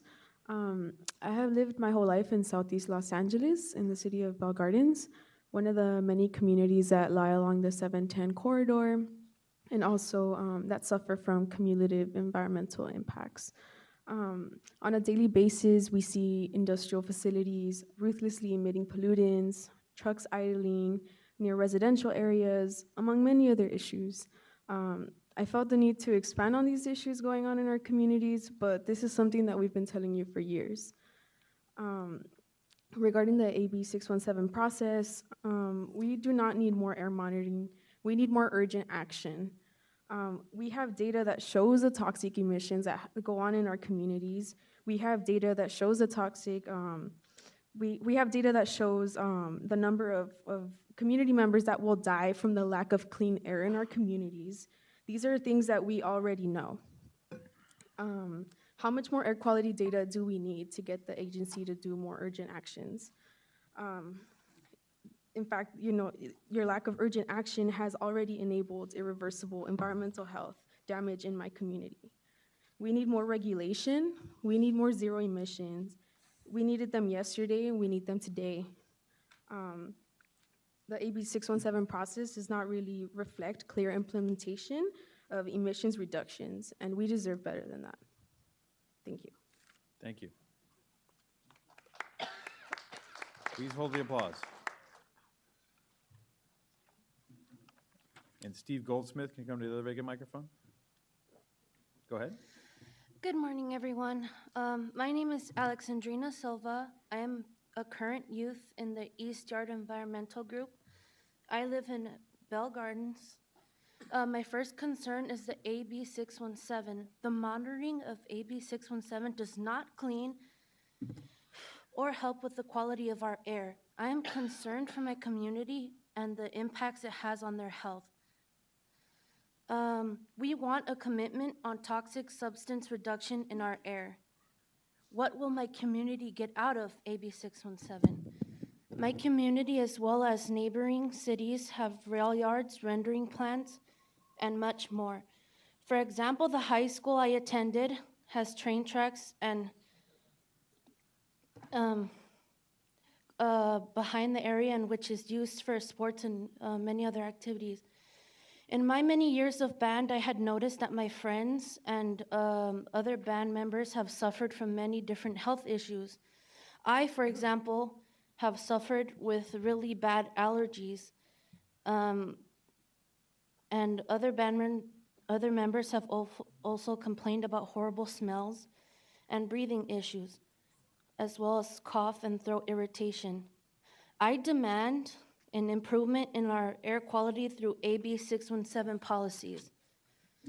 Other issues I want to bring up are warehouses, which attract a lot of trucks that pass behind my school, and many others. We are fighting to breathe, to live. We need policies that do not give money to polluters. Thank you. Thank you for your testimony. Steve Goldsmith, just again as a resident of the western part of the region, wanted to say that we care very much for the health and welfare of the people in the eastern part of the region, and we see this as one community of Californians and Americans, and that we really support these improvements, and might point out that making these improvements will produce jobs and improve our economy in many, many ways. Thank you. Thank you. Al Sadler, and then Mark Lopez to the other vacant microphone. Pass, Al, okay, and then Mark Lopez, and then I have Harvey Eder, but Harvey, you already want your 3 minutes. And I have Alfredo Gonzalez to the other vacant microphone. Go ahead, Mr. Lopez. Yeah, my name is Mark Lopez. I'm with East Yard Communities for Environmental Justice. And do I need to be right there? Okay. And and I'm also a member of the CSC for Boyle Heights, East LA, in the City of Commerce. So initially we opposed AB 617, and like I said up at the AB 617 special hearing or meeting or whatever that was in Sacramento, I'm not here to say we told you so, but instead in coming here, I was thinking, are we where we started? Right? I think that's a measure of the effectiveness of this effort. And to be honest, I feel like we're not, our communities, our efforts are not, but the agency is. It feels like a lot of what came forward, a lot of what we see in these plans was prescripted. So whether I showed up to these meetings or not, that's what was going to come forward. Whether or not any of us engage in this process, this is what your staff we're going to present. And it's not necessarily a knock on the staff, and I'll get to that in a second, but it just feels like the goals that we find in these documents are not based on the needs of our communities. They're based on what y'all can get away with, right? It feels like doing the minimum. And so when we're having conversations about, the goal being to set goals, I'm just like, what? What does that do, right? If it's not enforceable anyways, what are we really doing here?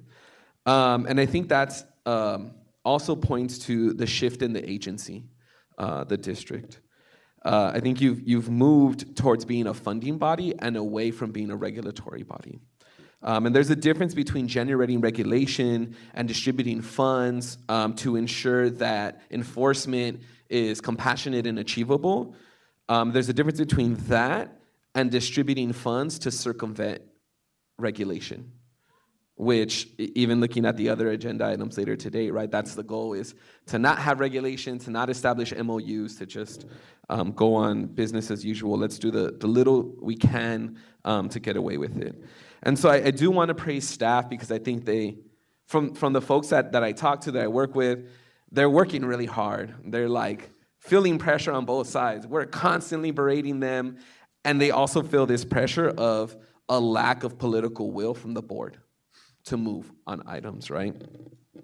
And I think it's telling that that industry isn't even here opposing, right? Like they're not even opposing this because they know this isn't really that effective. They're not wasting their time with it. And I'm not saying we wasted our time because we feel like we have to be present, but I think when the board turns from what we've been talking about to talk about leaf blowers in a previous meeting and lawnmowers today, we're talking about orders of magnitude when we're talking about rail yards and trucks. And so though I am happy that the board is enthusiastic to talk about at least some sources of mobile source pollution, lawnmowers and leaf blowers, I think we need to really focus on tackling the real issues. Thank you.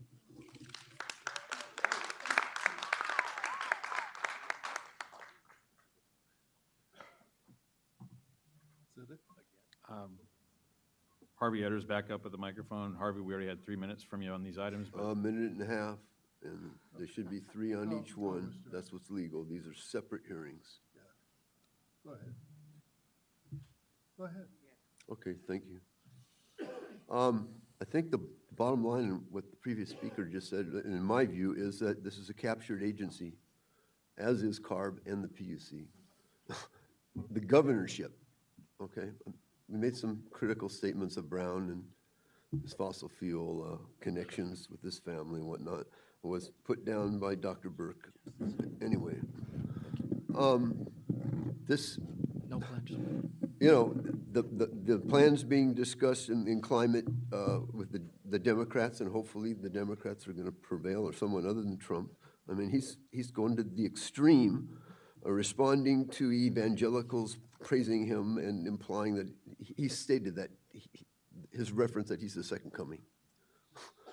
The rapture brought to you by Trump, okay? This is the political economics of the situation. 1973, they formed OPEC, embargoed oil. 74, there was a class at UC Santa Cruz, political economics of environmental problems, the energy industry. And it showed how they had director interlocks with farming and agriculture, petro funds, and whatnot. 40% of their profits now come from plastics. They got to be phased out. Bernie's talking about that, how it's going to be done. This is the real world. In 17, on the sixth extinction in the history of the planet in the most 450 years, the Vatican had a conference on that. 2 days ago, one of the top 3 things they said was climate for the Pope in the New York Times. This stuff's for real. We've got now the young folks with Sunrise, and now the Extinction Rebellion, advocating mass CD, and they were over in London and whatnot. This stuff's on. We've been purged. We went to these meetings. We've been talking to BYD and these guys for years about getting equity position for low income and the state to own the plant, not like the sawbone Saudis for $70 billion with Tesla. And he had to respond to jacking around his stock with the SEC. Look, things have got to be done differently, and we got to do it now. It's got to be done equitably, and every contract that's signed in the state that goes out from the decision-making regulatory body in any way has to include environmental justice and those high percentage earmarks for equity, and this has got to tie into housing. There is a House Section 8 to own that has been purged by different entities. That's got to be brought in with healthcare. If this stuff fails, what are we going to do if Trump doesn't leave office if he's elected? Okay, that's a real situation. They say they're talking stuff. They say we got 18 trillion rounds of ammo, and we got the police, and we got the biker gangs, and the army, and you ain't got SWAT. Thank you. Can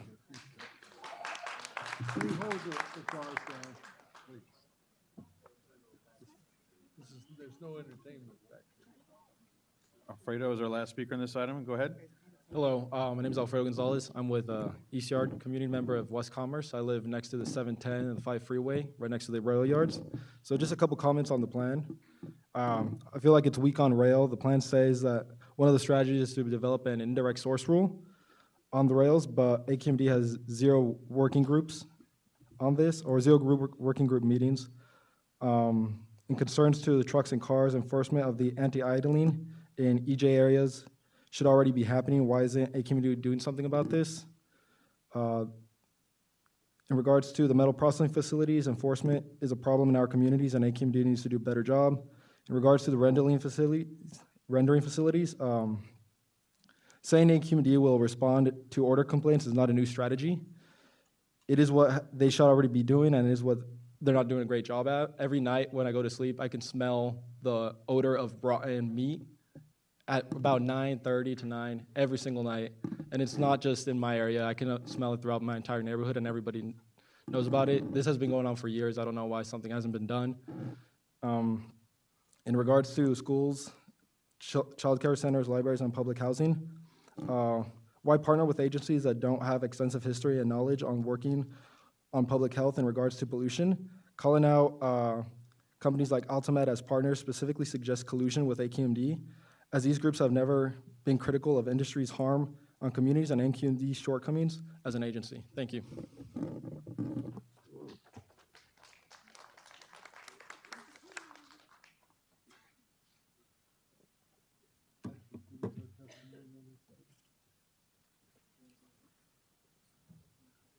Is there anyone else who wants to speak on this item who hasn't had the opportunity to speak? I heard a voice. Here he comes, or somebody's coming up.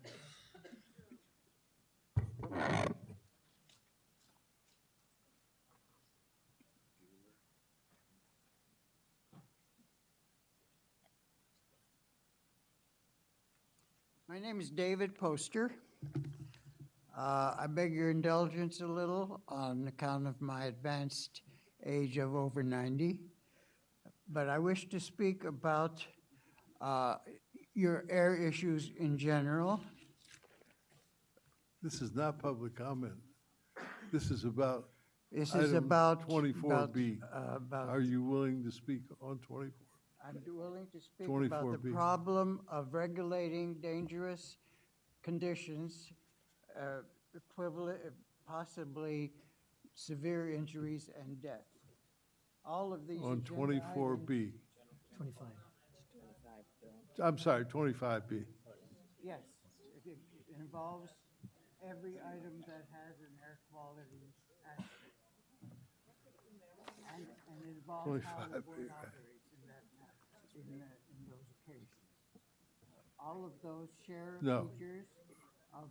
No, this is not what we're discussing or at the further moment. So we'll get to you, okay?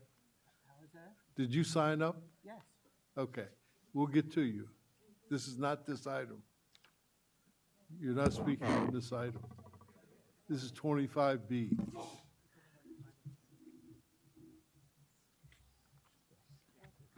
It's Thank okay, you. I get confused too. Okay, is there anyone who wants to speak on 25B? Seeing none, are there any board member comments? Board Member Caccioti? Thank you, Mr. Chair, and I share the passion of a number of the speakers today. And I just wanted, a number of the concerns were over the rail yards, the heavy-duty diesel vehicles, the freight trains. Wayne, if you could put in perspective, maybe staff, I want to, you know, as I go to my meetings, I was going to Claremont the other night and Pomona and Laverne, and I take the Metrolink, and I go through sometimes, if I take the San Bernardino line, I'll go through parts of East LA. If I take the Riverside line, more so. And I've got the Metrolink scheduled, dozens of trains every single day, huge heavy-duty diesel trains. It was actually as I took the bus to San Dimas, and I got off the bus, and I looked, and there was a Metrolink train coming right through San Dimas on its way downtown. And I just looked at the diesel smoke emanating from the back in the neighborhoods. If you can tell people what we've done over the last several years with regard to Metrolink and our efforts to incentivize the tens of millions of dollars of these passenger No, rail. 50 million. Well, I'll give the exact, I said tens of millions, we'll give the exact amount. But in an area where we can really help, and what we've been doing with Metrolink, and as you can talk about, again, our efforts with regard to the freight trains, what we got. So it's not like we're not doing anything, but put that in perspective, because we're getting hit a lot. And I share those concerns, and we're frustrated up here too. And we're trying, but if you can put that out there so we get the whole picture, Wayne. Sure. I think when you look at the big picture has to be what are the emissions that are affecting communities? And then when you identify what those emissions are, then how do you address those emissions? Who has the actual authority? And it's very clear that with regards to railroad operations, that is in the purview of the federal government. This agency has been extremely aggressive with regards to taking action to reduce emissions with the rail yards. We've gone through litigation. We've had our own staff threatened and almost being gone to jail because of the battle that we had with the rail yards. So there isn't a lack of aggressiveness when it comes to our efforts to address those emissions. And we're not going to back off. Where we are addressing those emissions, though, is through indirect source rules, and that is a process that we are currently engaged in. We're currently in discussions with the Air Resources Board as well, so that there is a more harmonious aspect in terms of how we actually look at this, where we can each look at the strengths of our own authorities and how do we best complement those actions in a way that gets us the greatest emission reductions. So when we hear about the things that have been done in terms of our authority, we're doing everything we can. But that hasn't stopped us, as you point out, because we have invested literally hundreds of millions of dollars into Tier 4 locomotives. We've provided additional funding, technical resources, and demonstrations to make sure that we've brought to the market the latest technologies, and we're continuing to do so. As has been said, this takes time, and as we've heard, communities don't feel they have that time. We're going to continue to be aggressive. We're going to continue to utilize our authority. We're going to continue to use funds where we have those funds available to us to accelerate those emission reductions where we can. But we can't do what we don't have the authority if we don't have the resources to do it some other way. Through these community plans, it really has been an exercise in being comprehensive in terms of identifying all of these issues, which, as you've heard, many of these aren't within our direct wheelhouse, but they still have been identified nonetheless. And it is an opportunity to go back to the legislature, go back to the federal government and say, these are things that are affecting our communities that need to be addressed. Either you have the authority or you have the resources to address those. And that's what we're hoping to continue to be able to do, as well as through the SERPs, as well as through our own individual efforts, and as well as through a collaborative partnership type arrangement with all of those other agencies and stakeholders that we can do that with.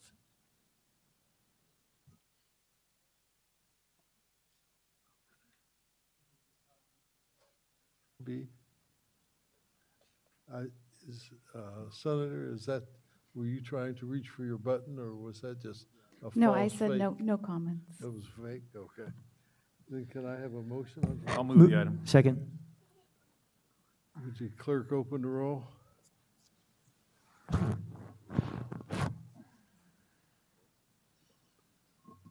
Close the roll.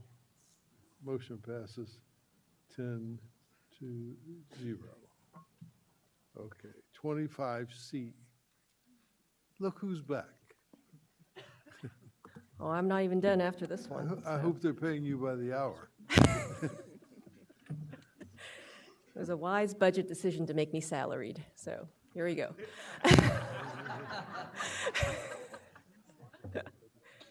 Okay, here we go. So we are talking about the 617 Community Emissions Reduction Plan for the Wilmington, Carson, and West Long Beach community. Similar to the previous one, I'm going to skip over the repetitive slides here and jump straight into the specifics for the plan for this community. This community identified 6 air quality priorities. They do have a combination of both mobile sources as well as stationary source emissions. Mobile sources being the ports, neighborhood truck traffic, and rail yard, and the stationary sources primarily refineries and oil wells facilities. Similar to the previous communities, we also heard a lot of concerns about the exposure to children at schools, childcare centers, and homes. Okay. We'll start with the actions to reduce the mobile source emissions. In particular, again, the neighborhood truck traffic and the rail yard, these actions have quite a lot of overlap with the other two plans, so very similar actions. I won't go into the details about that. Of course, this community has the ports, which the other two communities do not. And these are specific actions that we wrote into this plan. It includes conducting surveillance using some newer technologies that we have to surveil the oil tankers, which have been known to have these large emissions of VOC leaks. They are not supposed to be leaking, and we also have a commitment in there to evaluate potentially opening up Rule 1142 to address some of these emissions. In addition, I think this board is all very well aware that we are already working on the MOU with the ports, of course, with the possibility of pivoting to a regulatory strategy, as well as collaborating with CARB as they work on their at-berth rule and commercial harborcraft rules. We also do have incentive dollars that can be applied to mobile source emissions, including harborcraft, trucks, and some rail yard equipment. We want to provide the numbers, the quantitative numbers for the mobile source emission reduction targets. As you can see here, these are primarily from CARB regulations, but you can see these are hard-hitting regulations that they are working on, and these are the targets that they are working toward. In addition, we also have targets for our mobile source incentives that resulting from these SERP actions shown there at the bottom. I do want to kind of mention generally that these are goals that we're aiming for, and obviously much of this work is based on rule development. Similarly, for the rule development that South Coast AQMD would be responsible for, particularly for the stationary sources, and because it is based on rule development, we will be doing the technical assessment as part of that rule development process, and through that process we'll get the more detailed information about what is feasible. So at this stage, we do put forward these goals because we believe these goals are achievable, and that's why they appear here in this plan. Okay. Similar to the previous slide decks, we wanted to show what this means in terms of diesel PM emission reductions. So the graph on the left is our baseline condition, and then the graph on the right shows what is additional based on the actions in this plan. This is, again, specifically just to the mobile source emissions. This does not include stationary sources quite yet. Okay, let's get to the stationary sources. So here we have the two stationary source priorities that were raised by the community. This includes the refineries. Of course, this is a community that has 5 refineries within the boundary of this community, and many oil wells, oil drilling and production sites. For the refinery related actions, we have a number of rule development actions that are written into the plan. It includes 1118 to address flaring, 1178, 1109 for .1 for other refinery equipment. And we also have an action written in to use advanced air monitoring and other air monitoring technologies to conduct a screening and monitoring for VOC emissions, particularly for VOC leaks. We also wrote into the plan how we would be following up with inspections to ensure that those leaks are in fact repaired. There are also some additional actions that are that address some of the concerns we heard in terms of better notifications, working with the communities, working with the departments of public health to improve the messaging that comes along with the flaring notifications to make them more user-friendly. Regarding the oil wells, we will also use a similar strategy, particularly a mobile air measurement strategy to look for wells that are potentially leaking. This includes active wells as well as abandoned or inactive wells as well. We are collaborations with community-based organizations to help us with this kind of screening type measurement. We also have a commitment written into the plan to look at the 1148 series and 1173 to address some of the emissions and also the notifications and data that are coming from these facilities. Okay.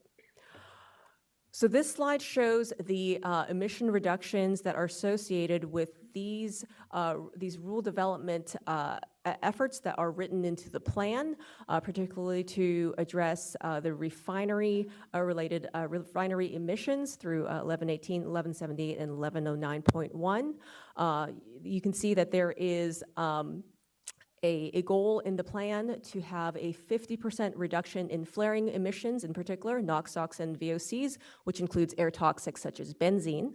And then in addition to that, an overall 50% reduction goal for refinery emissions, particularly NOx and VOC emissions. We also wrote in there a methodology to establish that VOC emission baseline, and then through the rural development process, assessing what is feasible and what those where those specific VOC reductions may come from. Okay. This action here, again, to talk about the schools, childcare centers, and homes, similar to the other two plans, based on public outreach, air filtration programs, and also looking into air filtration systems at homes as well. This is a summary of the comments received. I apologize, it's full of words, but I will not go through and read this. I do want to highlight a couple comments in particular. When we had first released the drafts of this plan, it only had mobile source emission targets. We received a number of comments about wanting to add refinery emission reduction targets, and so that was in fact added to the plan, as you saw. There were also comments about our source attribution analysis, which is the technical analysis about emissions that is a required part of this plan. And we want to assure you that even though we had 1 year to not only do the technical analysis but also put together these plans, that this work to refine the source attribution analysis will be implemented. Such as improving the estimates, emission estimates at a local scale. I think some folks on our committee had raised some specific areas where emission estimates could be improved, and we are working toward that. And also to add an air pollution modeling component to better understand the air toxics impacts and not just the emissions. So we will be adding that as well. Another comment that we received, particularly for the oil wells, was about having a buffer zone between the oil wells and sensitive land uses such as homes and schools. And so while we're certain that this is a land use decision, we did write in some actions into this plan to reduce emissions from these facilities through our rural development in an area where we do have authority, and we would also be conducting air measurements to try to see if we can quantify where there is a leaking well, how far those impacts may go in those situations. Okay. The next steps, again, the same as before. I'm not going to repeat myself, and here are the staff recommendations.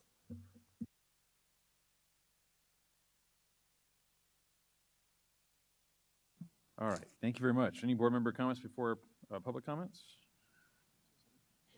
Janice? Thank you. Well, first of all, thank you, Joe Kay, for your work and really all of the staff on this action plan. And I'm sure we'll always be at a point where we say it's not enough and we have a lot more work to do. But I will tell you, sitting here, and I hope the communities feel this as well, that this really represents a paradigm shift in how we have historically addressed these issues in our communities. And I only can speak to the communities of particularly Wilmington, West Long Beach, and Carson and NC, but since I have been involved and I've represented Wilmington on the city council and in Congress and now as a county supervisor.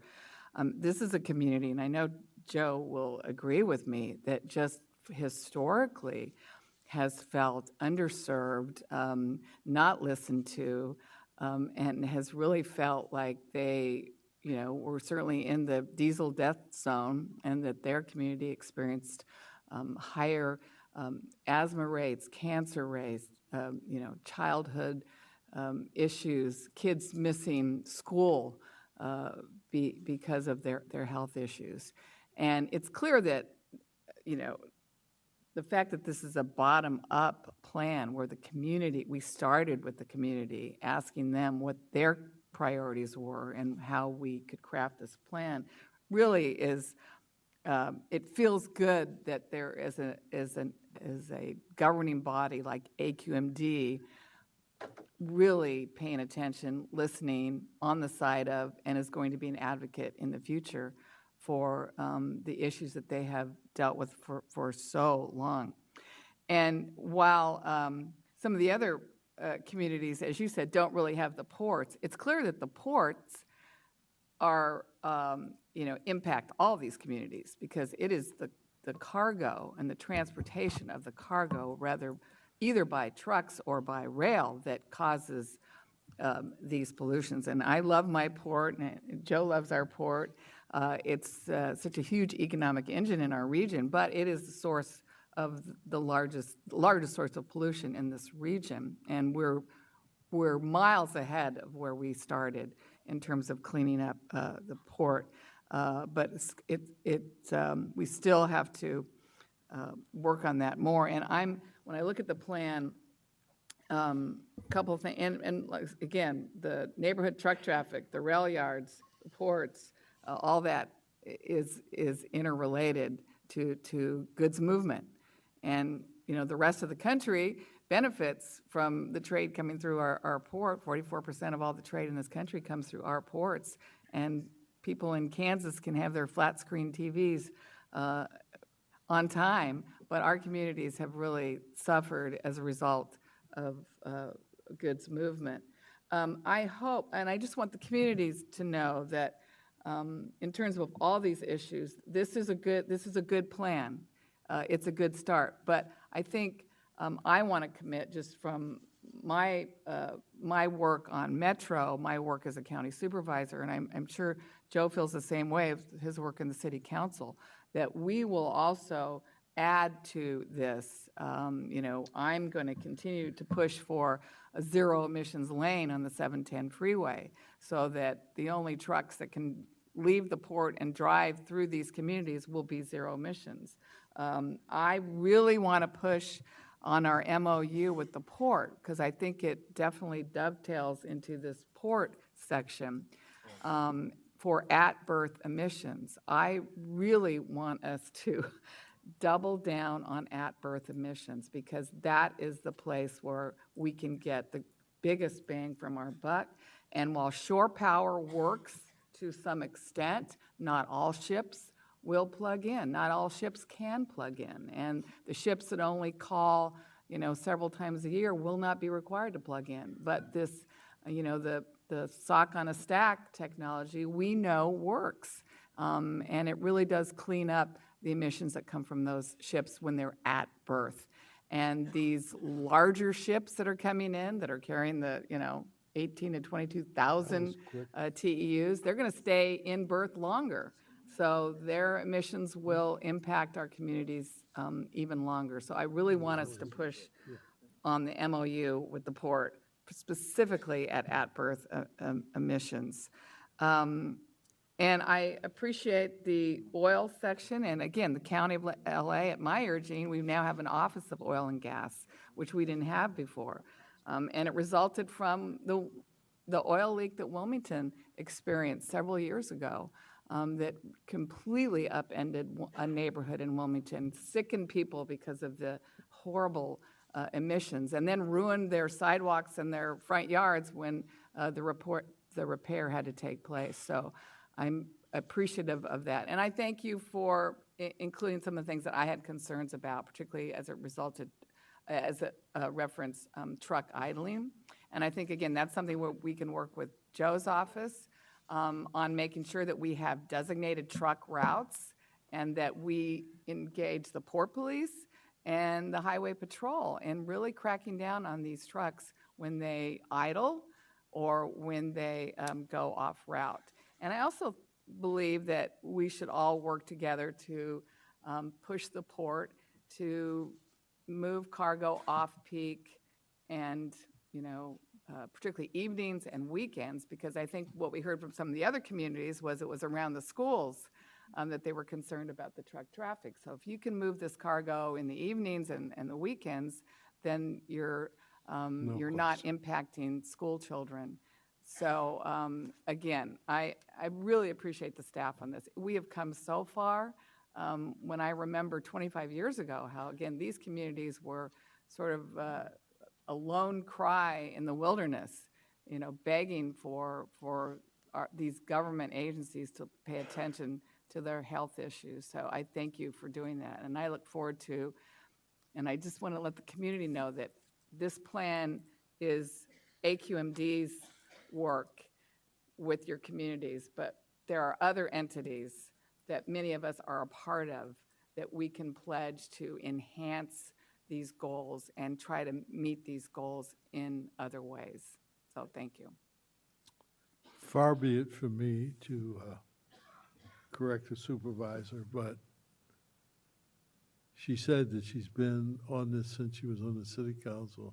Oh, you're Congress, right, and the Board of before, Super- you're right, before.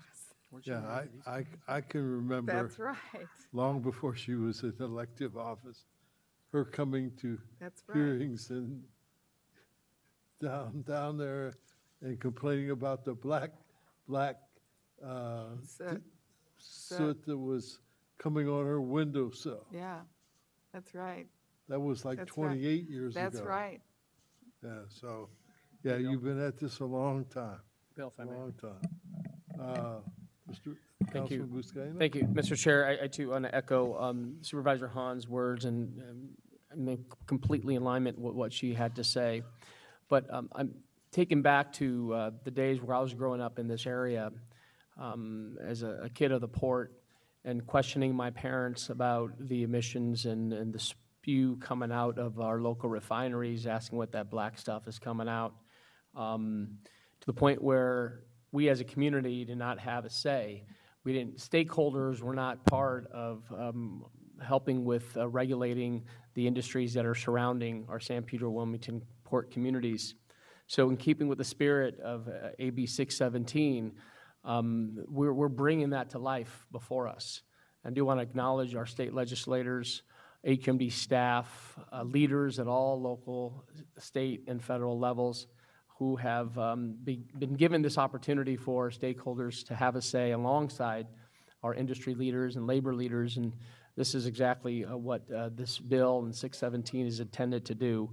So, you know, Janice, you've been at this, of course, longer than I think most of us at this dais, but thank you for championing these efforts, and to all, you know, my predecessors in pushing for lowering emissions. And we often say that the Port of LA, Long Beach, is the economic engine of this region, but we have to be reminded that we shouldn't be choking on that engine. Right. So thank you.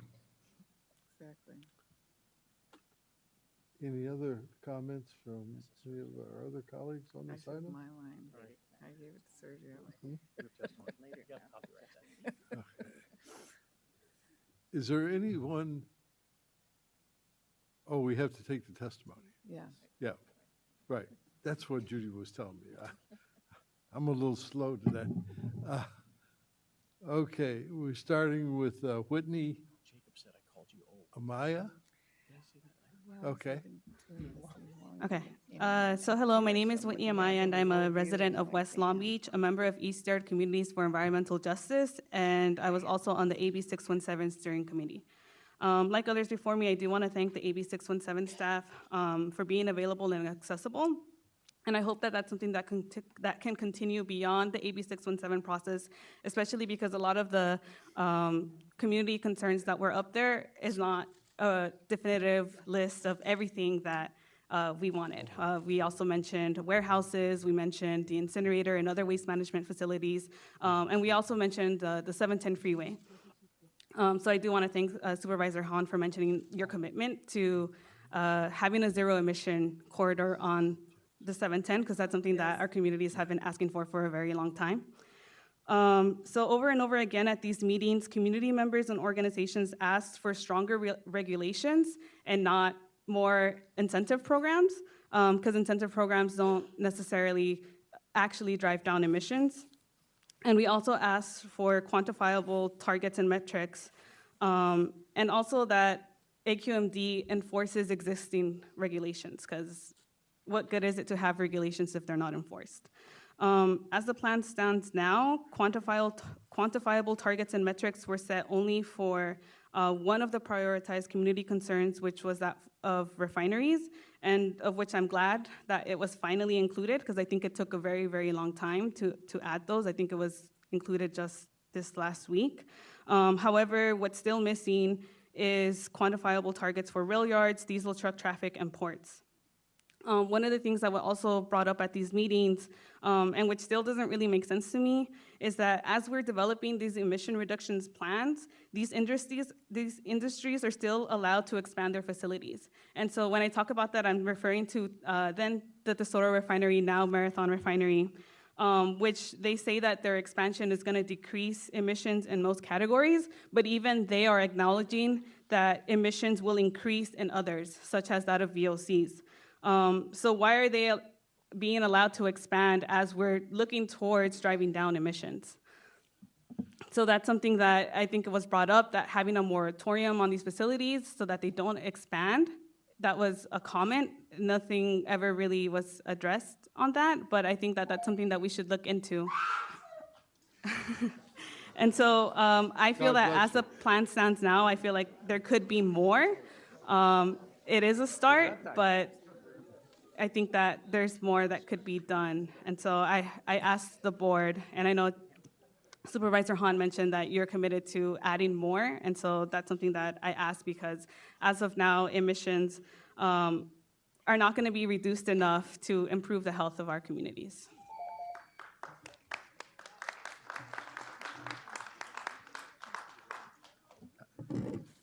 Steve Goldsmith from Torrance Refinery Action Alliance, and I think something was overlooked in this process, and we're just volunteers, so we didn't get to all the meetings, which is the chronic emission that would come from one of the trucks bringing hydrofluoric acid to the one refinery that uses it. If one of those trucks were to have an accident and there was a release, low chance, but high consequences, the emissions from that, of course, would be deadly. And I believe there's, again, I'm not an expert, I believe there's 6 or 7 of those trucks a month that come in with 30,000 or more pounds of hydrofluoric acid. And I regret that I didn't bring this up in the other ones, because, of course, they come through from Louisiana through, I think, the 10 freeway across the communities to the east of us, so putting them at risk, and then into the Wilmington community.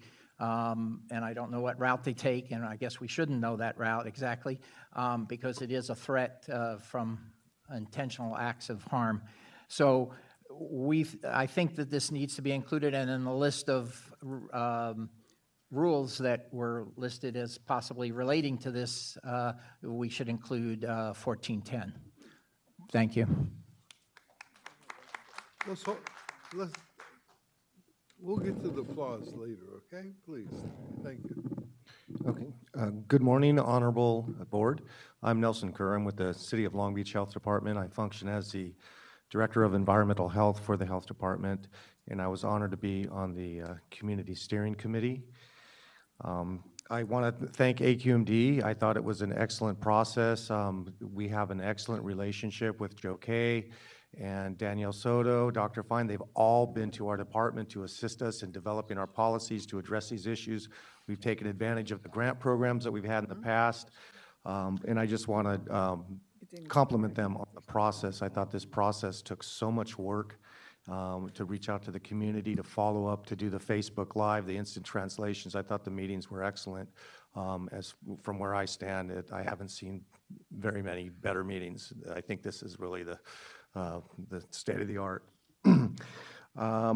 I will say we are a very interested stakeholder. We do have, as part of our general plan, we have an air quality element.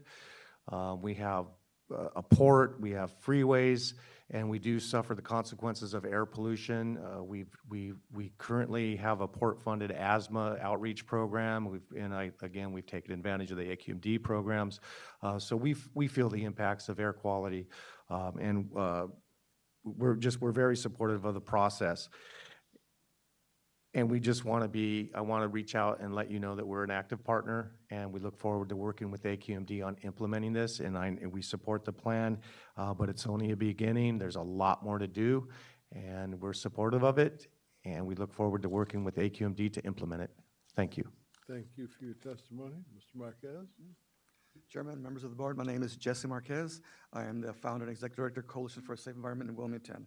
I want to start by describing what I think 3 of the best accomplishments that we've achieved participating in the AB 617 process.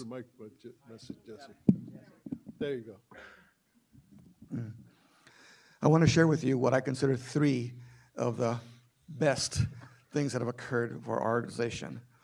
Our organization has participated for almost 15 years in community air quality monitoring. And so one of the things that's now into this plan is that AQMD has recognized that we can be a strategic partner in doing it. And so that is a new element that's part of it. The other thing that was significant was the emissions inventory. Never before has there been an inventory like this been put together, as comprehensive through all industries, breaking it down by facility source for our specific communities. And I compliment the staff for doing that.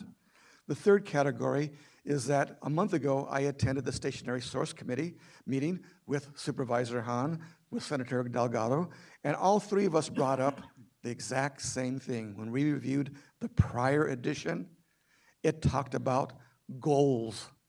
There was no specific objectives. There was no specific metrics. I even prepared a 1-page, 2-page document, a sample boilerplate template as to how it would look. Well, the plan now has the first generation of that included. Now I want to bring up a concern as a result of hearing one of my fellow colleagues from San Bernardino, in that she mentioned that there was going to be a 20% reduction. Well, I want you to also realize is that some communities and organizations have more experience, more background, scientists, technical people to assist them. But I want to ask that when communities have the same sources and their plan states 20% and our plan states 50%, all plans should be written to the highest standard when we're talking equal sources and equal types of equipment being available. And I ask you to look into that. Another thing is that knowing that public health improvement was a part of this plan, 2 years ago I started looking into it, and I asked our supervisor, Janice Hahn, to provide us a small grant through the LA County to research public health studies. So we did that, looked at the whole world, narrowed it down to 41, narrowed it down to 19, and then real life, what could be done? Well, we couldn't wait 4 or 5 years, but we could do something shorter. I was in an LA EJ Network meeting. LA County Department of Public Health was there, and Katie mentioned, by the way, there's this thing called CASPER, where we come in with 50 people, volunteers and staff. We come in there for 2-3 days, and we do a survey, door to door, and knock it out. Well, that is going to be one of the proposals submitted by one of our colleague organizations to do, and we've asked AQMD to be our participant in that study. So it'll be the first time ever done. Thank you.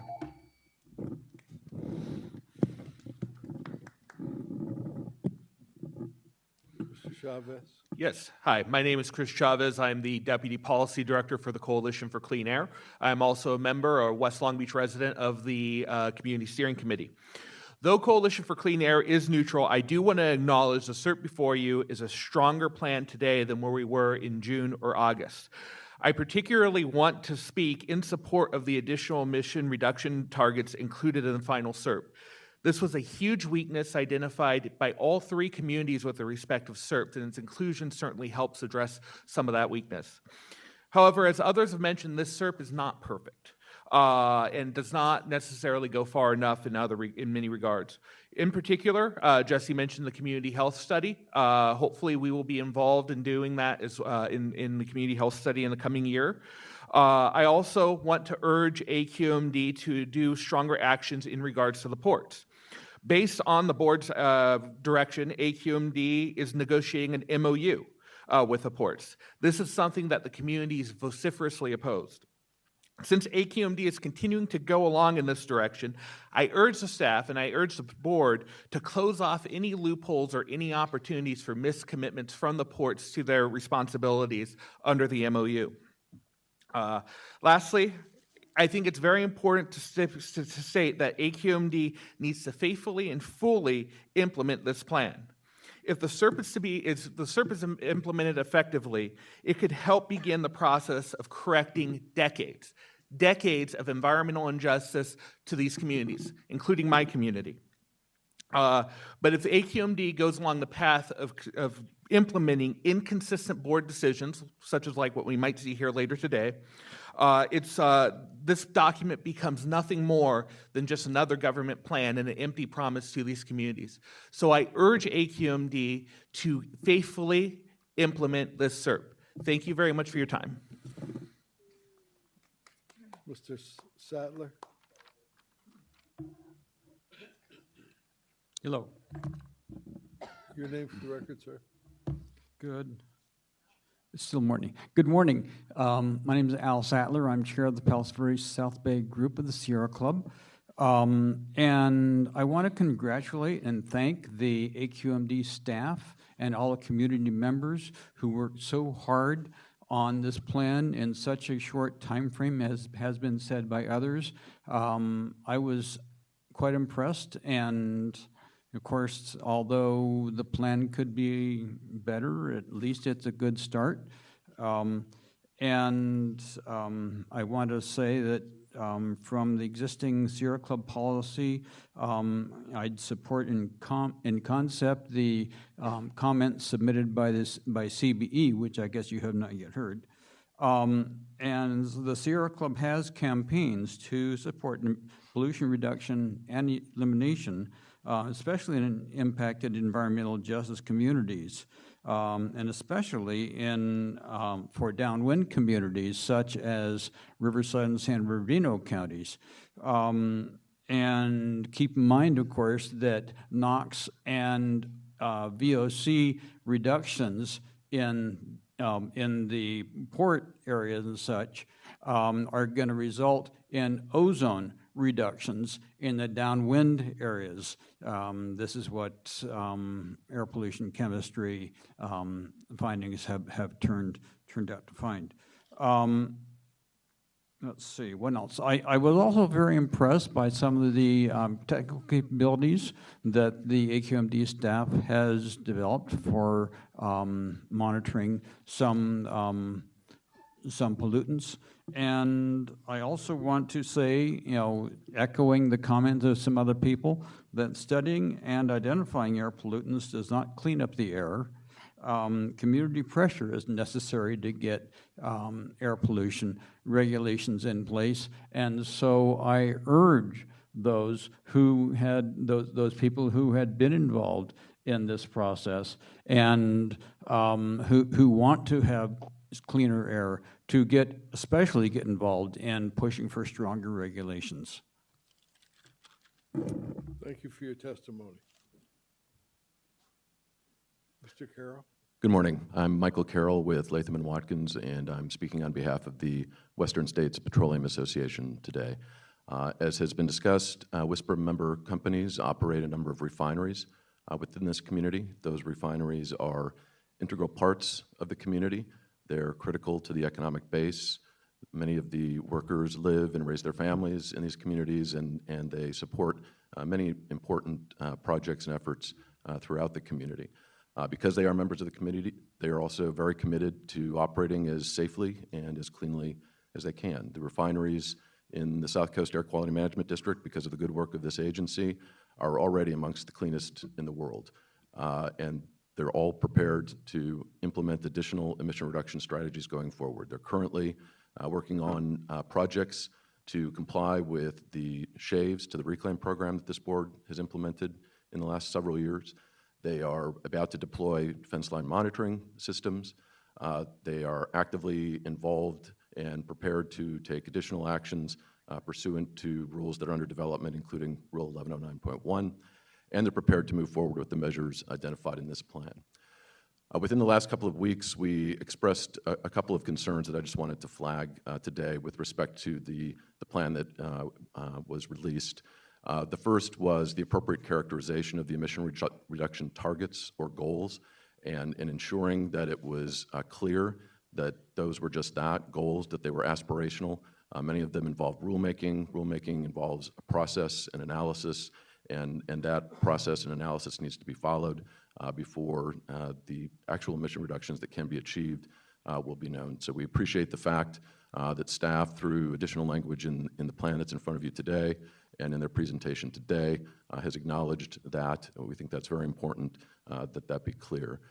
The second was with respect to the source attribution analysis. As we've heard, there was a lot to get done in a very short period of time on this plan, and we think as a result, the source attribution analysis was not as sophisticated or as detailed as it could be, and certainly as it should be. And so again, we appreciate comments from the staff today in their presentation that they acknowledge that and that they're prepared to refine that analysis going forward. So with that, I appreciate the opportunity to reiterate those 2 points, and assuming that the board approves the plan as proposed and the CAR board does the same, WISPA and its member companies stand prepared to work with the other stakeholders in the community to implement the plan going forward. Thank you.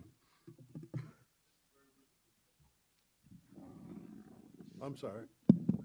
Ms. Thomas.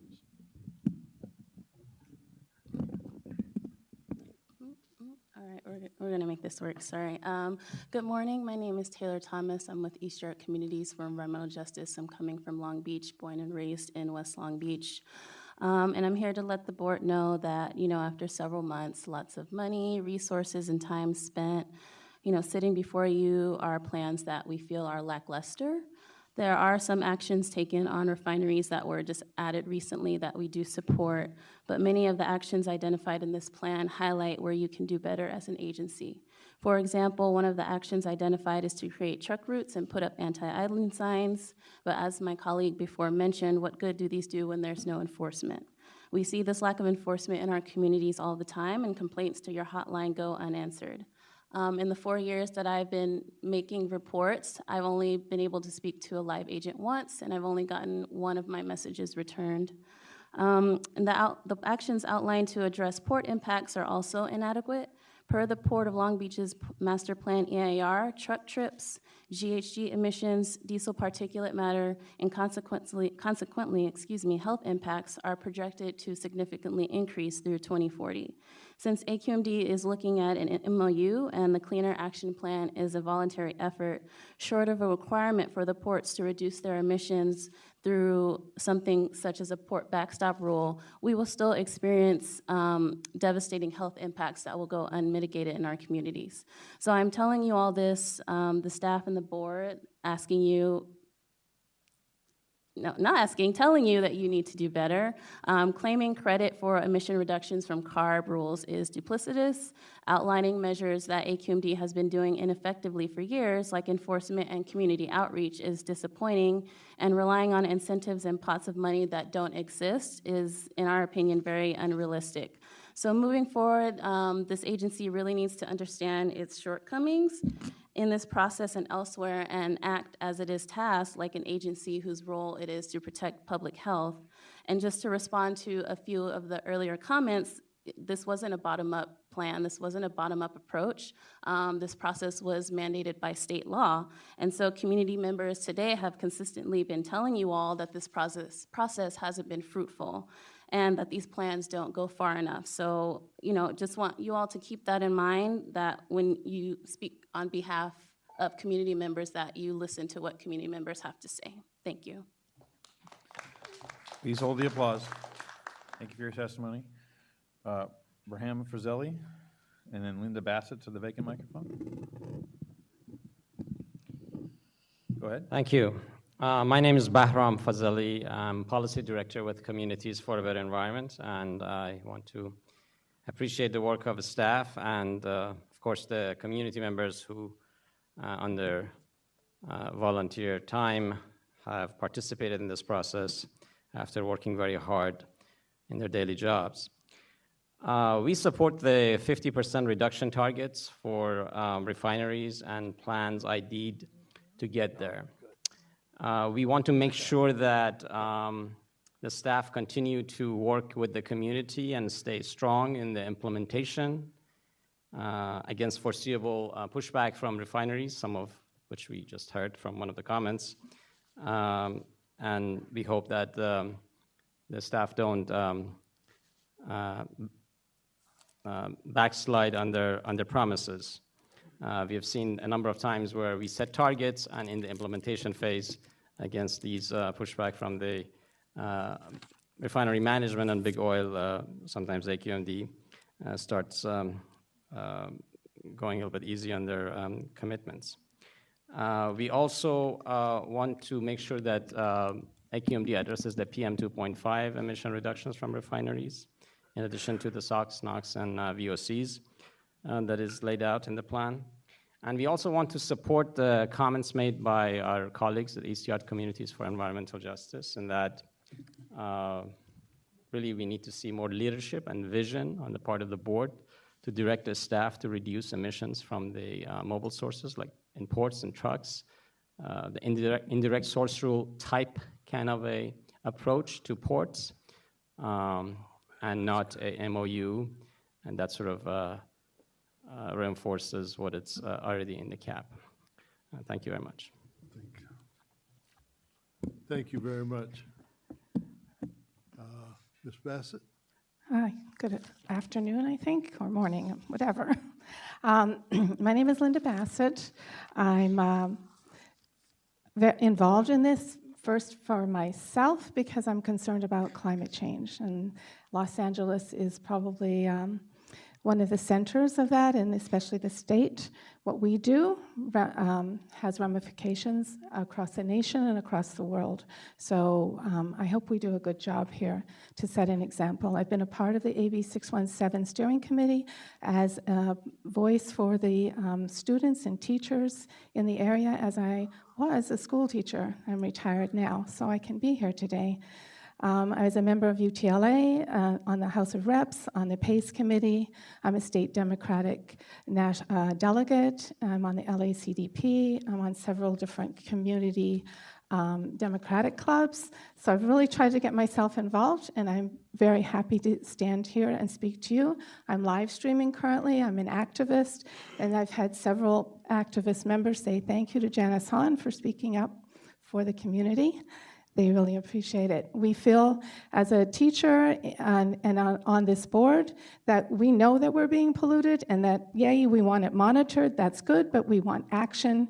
One of the most frustrating things for me as a community member and being a teacher, we'd see flaring, because my school is right across, and we can see the flaring happening. We don't know what the heck is going on. Nobody tells us anything. And I hope that in this plan that you put personnel on the ground in Wilmington and San Pedro, so that when we call, we're not calling 50 miles away here and we get something maybe tomorrow about what's going on in our community. We need people on the ground. If you want to enforce this, we need to be able to say, come here and smell this smell. We don't know what it is. It may be killing us. We don't know. We don't know how to react to it. And as teachers, we are responsible for those children.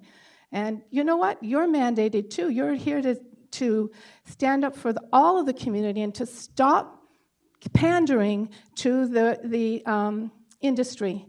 I want you to know that also on a national level, following the Koch brothers, they've stopped the transportation and they've increased the fracking. The community people need more voice compared to the industry. They're killing us. Thank you. Alicia Rivera. Yes, good morning. Alicia Rivera here, organizer with CBE Communities for a Better Environment and a member of AB 617 Community Steering Committee. After hard work for community and hard work of AQMD staff, We now support adoption of the Wilmington-Carson-West Long Beach AB 617 emission reduction plan. We know the staff worked constantly for months, and so did we. A few weeks ago, we would have strongly opposed this plan because it had no emission reduction targets of oil refineries, a few measures to cut refinery emissions only. The plan now includes a goal of at least 50% cuts in refinery NOx, SOx, and VOCs within 10 years or earlier, and we hope that really comes through, that it comes earlier.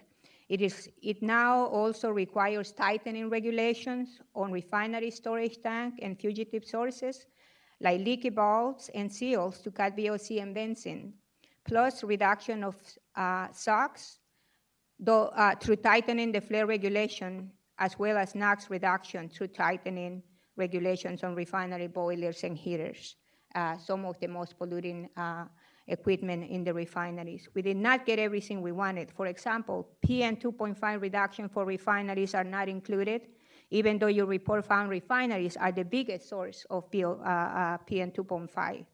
We look forward to your agreement to evaluate refinery catalytic cracking emissions in the future. When Tesoro closed its FCCC unit in Wilmington, they were allowed to bank most of the emissions to increase other emission sources. We need to make a big dent in refinery PM 2.5 emissions in the future because that kills people. We are also in solidarity with community members in Southeast LA as well as East Coachella who are seeking an emission plan in the next round, and we hope that it is comparable to ours. We support concern of East LA and San Bernardino in their plans and have heard community members ask for more specific emission reductions in those plans, just as we did. Also, please do not squander the goodwill you have developed with our community in this process if you take action later today to kill the MHF regulation. We asked for the MHF regulation as part of the AB 617 plan, but we did not get it. Please don't make this worse by following the refineries' proposal in their sneaky attack to kill this regulation today. Finally, we must stop expanding oil refineries, such as the Tesoro refinery expansion in EJ communities, and develop a plan for clean zero emission transportation in order to stop the toxic impact and save our planet.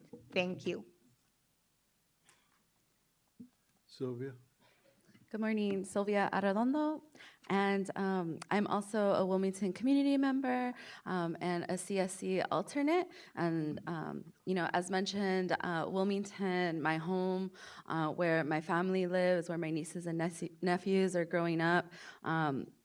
As mentioned, there's 5 area refineries, the largest port in the nation, the largest urban oil field, and heavy diesel trucks that crisscross our neighborhood.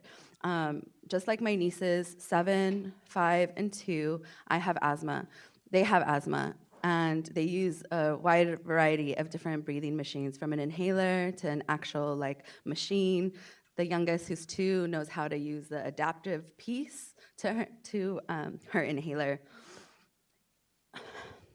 And this isn't, a singular case.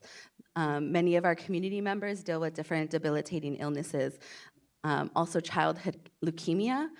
And this is no surprise to Supervisor Hahn and Councilman Buscaino, who oversee who are our representatives. And so the reductions in this plan for the oil refineries should be occurring under the Clean Air Act. But thanks to the plan, I am able to see, and our community is able to see, that refineries do have a larger emissions than mobile sources for many pollutants in our areas, like VOCs that cause childhood leukemia. This board needs to adopt emission cuts and vigorously implement the plan to cut emissions. What this plan has missed is an action to stop refineries from expanding. Like many have said before me, the Tesoro expansion, right? This plan needs to address refinery PM 2.5 emissions. We also need this plan to cut emissions of toxic smog, and greenhouse gas emissions by 80% by 2050. We cannot rely on ineffective pollution trading. We need a plan to phase out refineries in favor of a zero-emission transportation alternatives. You know, lastly, the goals that WISPA rep mentioned, these goals cannot be just simply aspirational. They must be enforceable, and they must happen now. My community isn't hoping or dreaming of breathing to live their lives. Thank you. Thank you very much. Harvey? Hello, my name's Harvey Etter. I'm speaking for myself and for the Public Solar Power Coalition and for the 80–90% of the population that want to see an equitable, just, immediate total solar conversion due to our dilemma in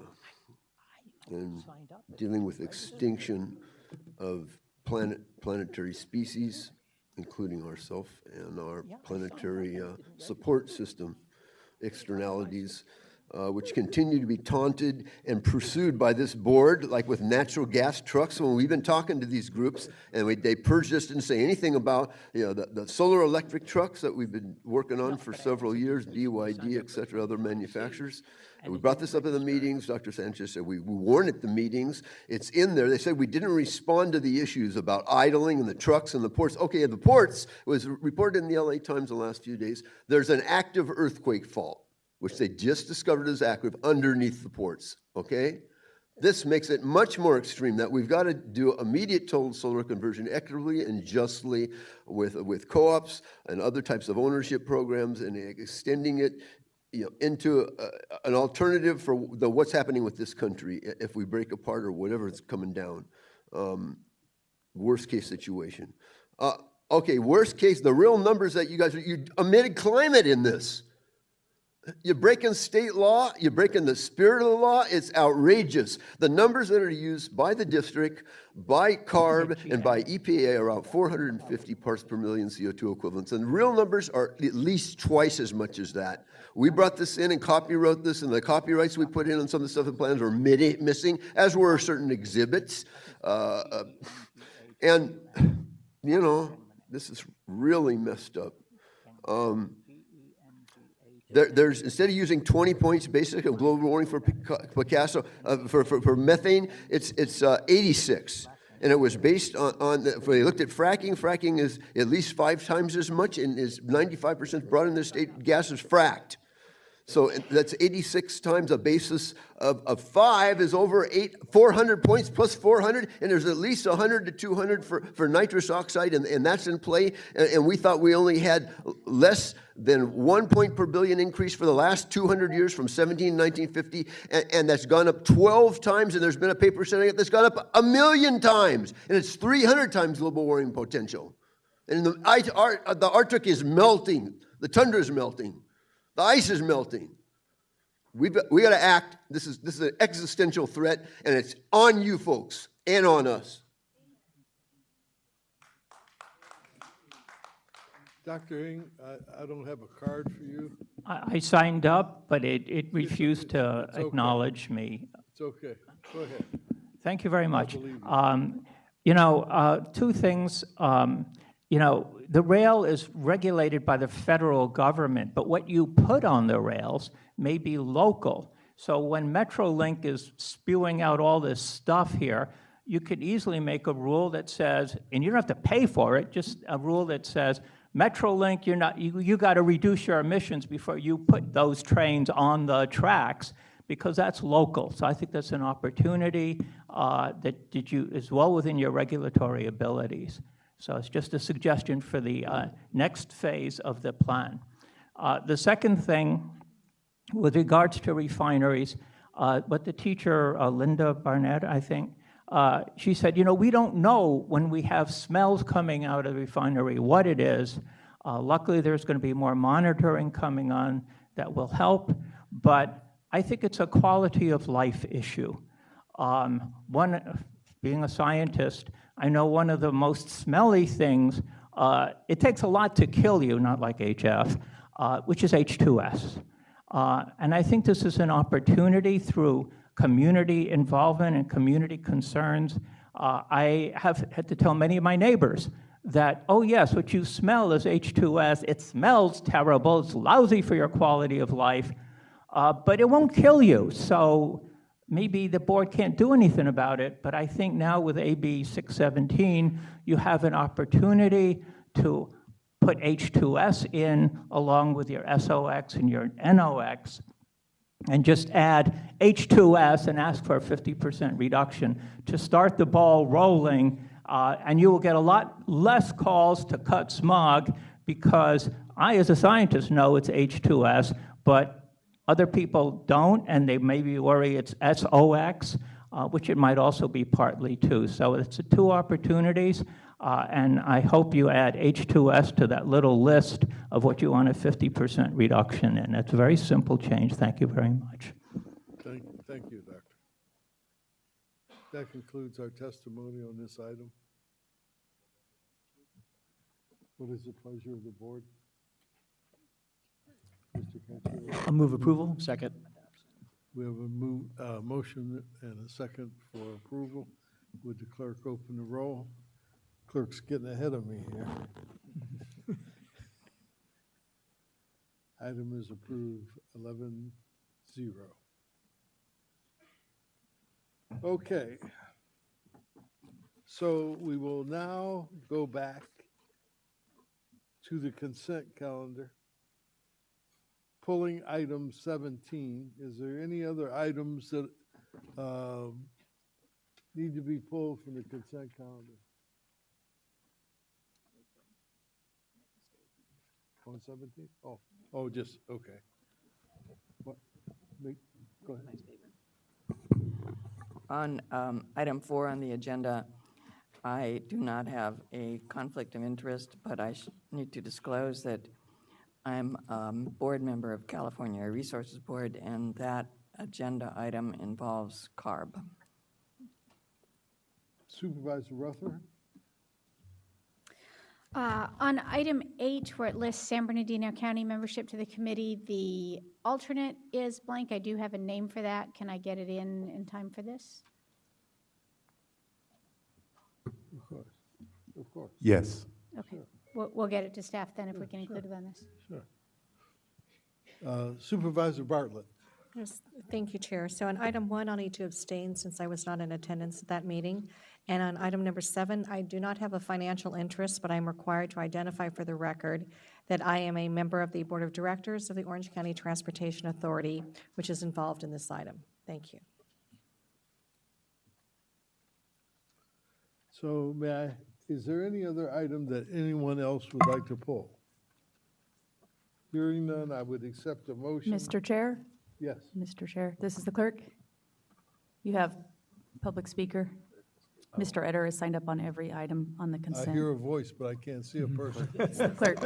Dr. Bird? Oh. You have public comment. You might want to call the public comment Public first. comment from Harvey Etter on all these items. On all. On all the consent items? Yes. Okay, Mr. Lawyer, explain to Harvey the rules. So all members of the public will get 3 minutes on the items that have not been pulled. So items 1 through 14 and items 16 and 18 through 21, a total of 3 minutes for all of those items. So Harvey has 3 minutes. So he has 3 minutes on all these items. Okay, no problem. Mr. Etter?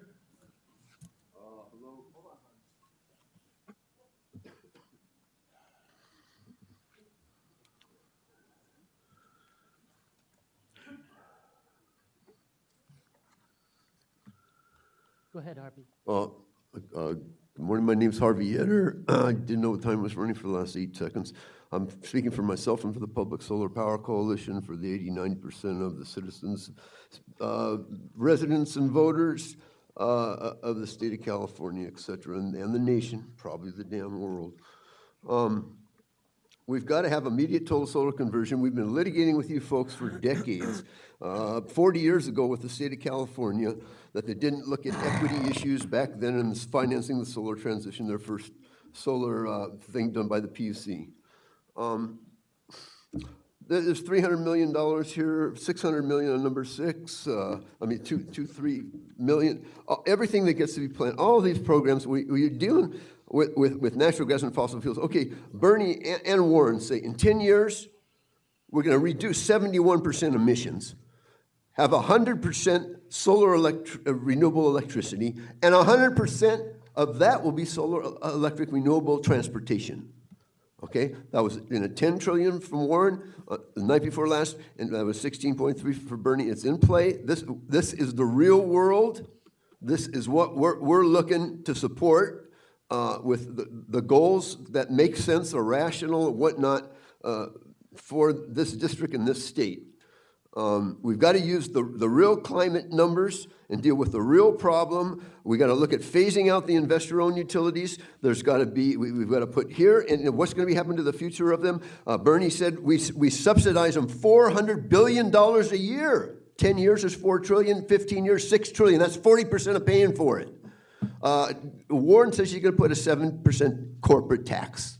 There's all kinds of things talking out there and what's going on, and we got to hook in with it and work with it and exchange information on our experience, not purge it like this district has been doing for decades and continues to do with these efforts. Everything on here, we should get 3 minutes on. Anybody that wants to talk, because nobody wants to talk, and we're carrying the water. I'm sorry, it's still not right. All right, so we got to go. You're breaking the law. I don't know how many ways, and including what I talked, incorporating the reference, the meeting of the Administrative Committee of the Board on the 8th of February from 10 a.m., 51 minutes, and about a quarter of that is me and Dr. Burke and a little bit Wayne at the end. And I said that BARC, the best available retrofit control technology, is technology forcing, and it's a unanimous decision of the state Supreme Court, and it applies to solar, and got agreement from Dr. Burke, and that's what we've got to be doing, not this other stuff. And if we got to litigate, I guess, but I hope we can't waste the time. There's only so much time. I don't know. So all under protest. It's an illegal process. Oh, I'm going to wait till the time. May I get a motion on Move approval of the consent calendar. Why not? Is there any opposition? Hearing none, the consent calendar is approved. Speaking of time on testimony, on item 17, we have 140 people signed up, times 3 minutes is 7 hours. So Dr. we Burke? have 7 hours of testimony on 17 at 3 minutes. Dr. Burke, we just wanted to mention that I think you had mentioned you wanted to also look at item 22 before item 17, but I might be mistaken. 22? 22, yes.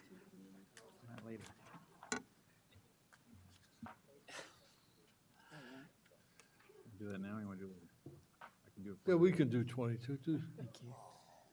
Yeah. You want to do 22? What is it with you today, huh? You're such a nice person. Today you just want to nail us, huh? Okay, 22. Well, I'm back. Okay. Here we go. Glad to have you. All right. So item number 22 is the recommending communities for AB 617 Year 2 implementation. Just quickly review the process that we went through. We went through this process last year. We used technical data. We conducted community outreach. We had 6 dedicated meetings this year, 77 self-nomination forms received in 2017.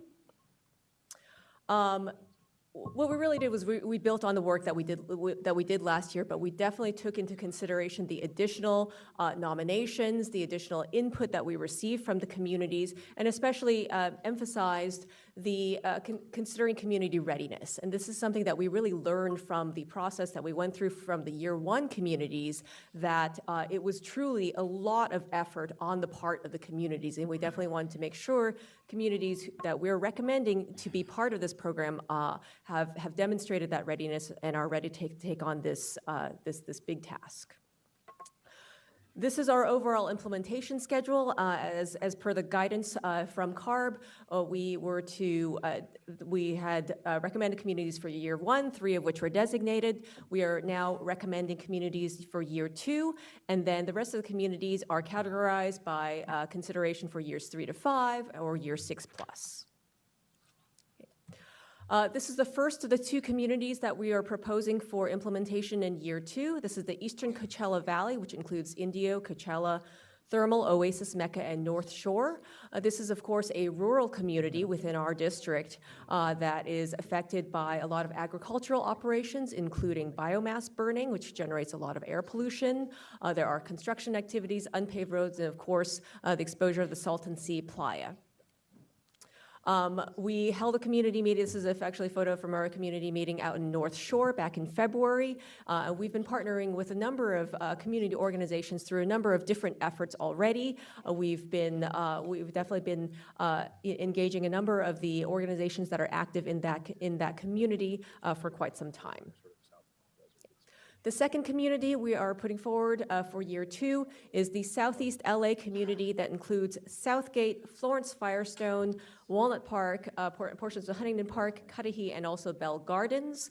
This was actually the 4th community that was recommended by this board last year, but this community was not designated by CARB due to limited resources for the statewide program.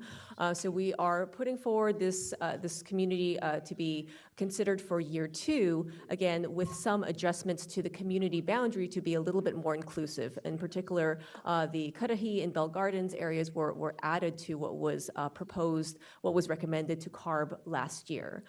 This is, of course, an LA County community, very densely populated. You've got rail, you've got truck, and of course, you've got the 710 and Alameda corridor as well. Staff actually have been working with a number of agencies and also organizations on various projects, including low-cost sensor project and risk reduction initiatives through LA County Public Health and LA County Regional Planning. So we are quite familiar with many of the stakeholders and many of the concerns related to air pollution in this community. And our recommendation to the board, we are recommending approval of the staff recommendations to send to CARB for their official designation, and CARB will be considering this item in their December board meeting.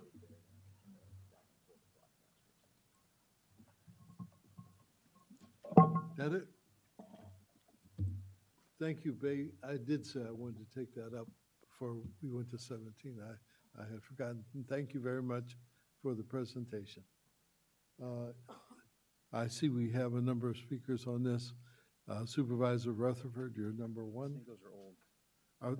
No, that's old, sorry. That's old? I'm good. Okay, Paul. You got to stay on your toes. We got about 8 or 9 more hours. We got a problem with the system.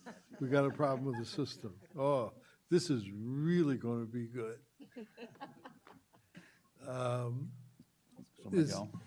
you okay? Save the board.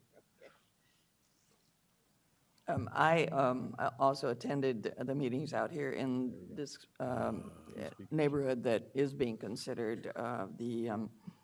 The second one is Southgate, Bell Gardens, that area. I attended the meeting there last week. And it's a logical community to add to our list because it is very close to the East LA Boyle Heights area that we've already been considering. And so some of the lessons we've learned in the East LA community will be applicable here. But we considered that community last year and submitted it to CARB for approval, and we're probably thanking our lucky stars that they didn't approve it because we had our hands full with 3 communities this year. So I think that's a very good choice. The Coachella community is very different from the ones that we're considering in the urban center. But I know from testimony I heard from Coachella while I was on the CARB board that at one of the CARB meetings, that that community is very concerned about asthma incidents among their population. They have a particular problem with PM 2.5. It's agricultural, and agricultural dust, that kind of thing, contributes to the pollution that they suffer from. So it would be a good community to add because it's going to be different from what we've done before, and we'll be exploring some new territory with Coachella. So I would recommend that we approve those 2 communities to submit to CARB to determine whether they would be put into the next 617 program. It's a motion. That's a motion? Okay. I'd like to make the second on that and speak for a second, if I may. Okay, recognize you. Speak. I'm just really pleased to see that Coachella Valley included this time in this go-around, and I know Supervisor Perez would be as well, and I know it's something that my father would also like to have seen, so I'm happy to see that in this go-around and hopeful that we can start making some progress out there, so, thank you. Because until your father educated me, I was like most people. I thought Coachella was a rich white community. Your mic on?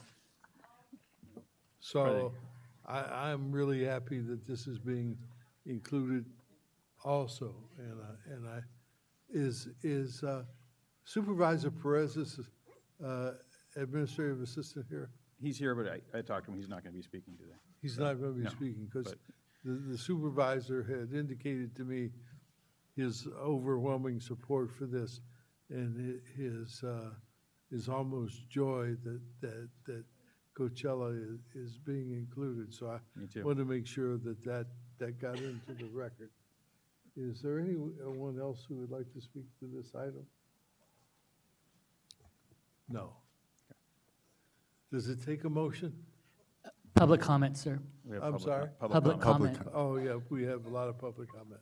We'll start with Miguel Romero and Yana Andre. If you see your name, oh, the names are not up. Okay. Good morning, everyone. My name is Miguel Romero. I'm field representative with the Office of Assembly Member Eduardo Garcia, one of the lead authors on AB 617.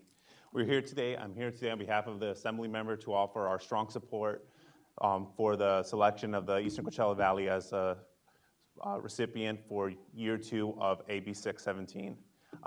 As you just said, the Eastern Coachella Valley isn't necessarily rich and white. It is a rural, underserved community that we feel will benefit tremendously from the selection into AB 617. And we want to thank the staff at South Coast AQMD for their efforts in making the suggestion, and also to a lot of the grassroots organizations that really were at the forefront of engaging the community. And as I'm sure you're going to hear today from some other community members, they are ready for selection. So we want to thank the board, we want to thank the staff, and we look forward to the selection for year 2. Thank you. Thank you for your testimony. Your Hi, name for good the record, afternoon. My name is Janet Andrade. I'm a resident of the East Coachella Valley, as well as a community outreach coordinator for Pueblo Unido, a 501c3 nonprofit organization that serves the communities of Thermal, Mecca, Oasis, and North Shore. And I'm here today to, well, thank you for the nomination. We thank for the support.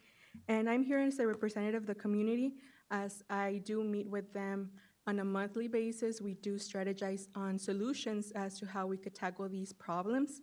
And as we experience climate change, dust winds and wildfires have become more and more common in our areas. And this, hence, the community members continuously express the urgency to be proactive in reducing the amount of pollutants in the air as a top priority for them.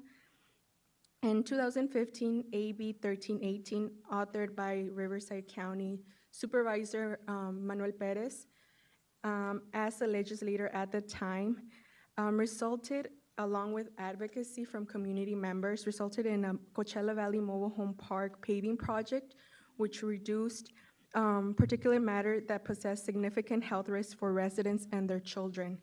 And this was a great accomplishment, and this is something that the community members are really proud of. However, there is still more to be done in these communities. At that time, more than 500 families were directly impacted in a positive way through this project.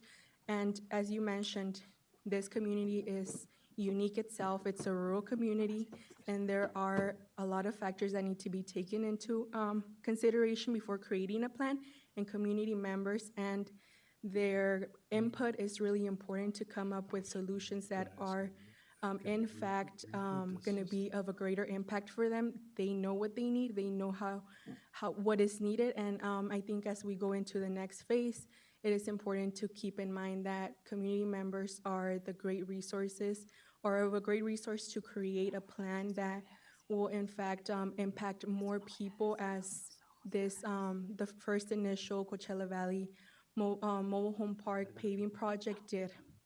Thank you.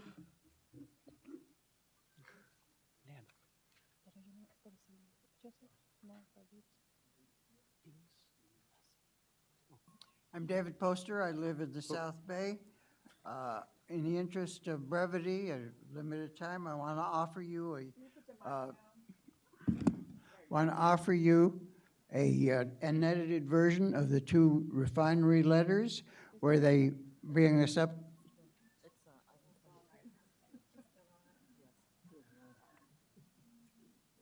Okay. Are you still on the wrong item?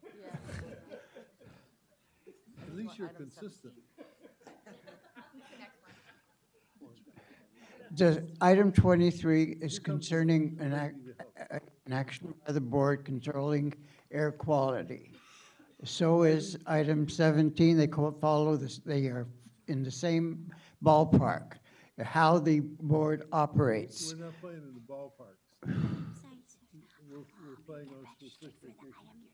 So if you have a comment on item 22, we'd be glad to hear it. If not, you can wait till 17. Next. Buenas tardes, mi nombre es Elizabeth Jaime, soy del Valle de Coachella de North Shore, la ciudad de North Shore. Estoy aquí apoyando la recomendación para el este del Valle de Coachella. Para la propuesta AB 617 necesitamos un sistema de monitoreo de aire y un plan para reducir las emisiones. Mi testimonio es personal. Mi hijo tiene solo 9 años. Hace 2 años ha tenido 2 o 3 veces neumonía y lo acaban de diagnosticar con asma. Asma complicada, que significa que sangra por la nariz, aparte del asma que ya tiene. De hecho, ayer sangró por la nariz. Él tiene que usar 2 tipos de inhaladores y pastillas para la alergia. Al igual, hay muchos niños afectados y también actualmente lo refirieron con una pulmonóloga y lo han referido con varios especialistas. Le han hecho exámenes de sangre y pienso que hay mucha gente de la comunidad que está de la misma manera que mi hijo. Esperamos su apoyo y muchas gracias. Good afternoon. My name is Elizabeth Jaime from the Coachella Valley. I'm here to support the recommendation for the east of the Coachella Valley regarding AB 617. We need a system of a monitoring system for air and a plan to reduce emissions. My testimony is personal. My son, who's only 9 years old, since 2 years ago has had 2 or 3 instances of pneumonia. And he was just diagnosed with asthma, with complicated asthma. This means that he bleeds, he gets nosebleeds with no apparent reason. In fact, yesterday in the afternoon, he had a nosebleed again. He has to use 2 kinds of inhalers and tablets for allergies. And likewise, there are many other children that are affected by this. He's actually being referred to a lung doctor and also to a allergy specialist in order to have blood testing done, etc. Thank you very much for your attention. We expect your support.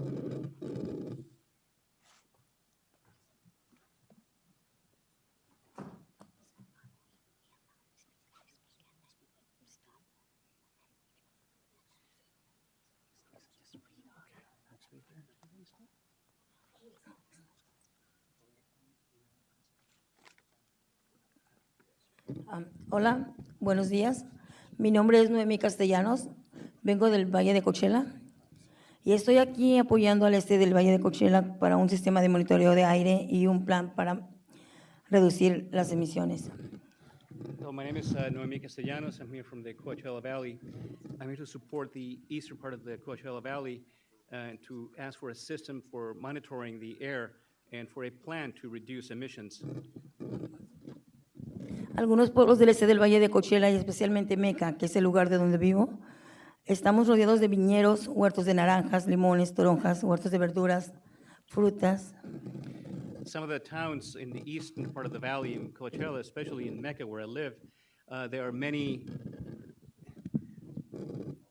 fields with grapevines and orange groves, lemon groves, and grapefruit, and other types of fruits. He visto cómo fumigan los agricultores para proteger su fruto. I've seen how the farmers fumigate in order to protect their fruits. Y he visto cómo parte de esa fumigación, ya sea en helicóptero o personal, hombres fumigando. And I've seen how that fumigation is done either by helicopters or by the workers themselves. He visto cómo a veces con el polvo viene a la comunidad, lo respiramos. And I've seen sometimes how that the fumigants, along with the dust, comes towards the community and we inhale it.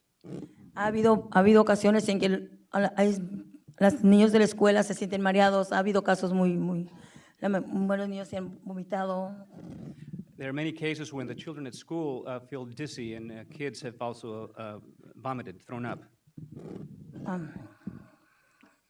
Y entiendo que los agricultores quieren proteger su fruto, ¿verdad?, de las plagas. Perdón, diga.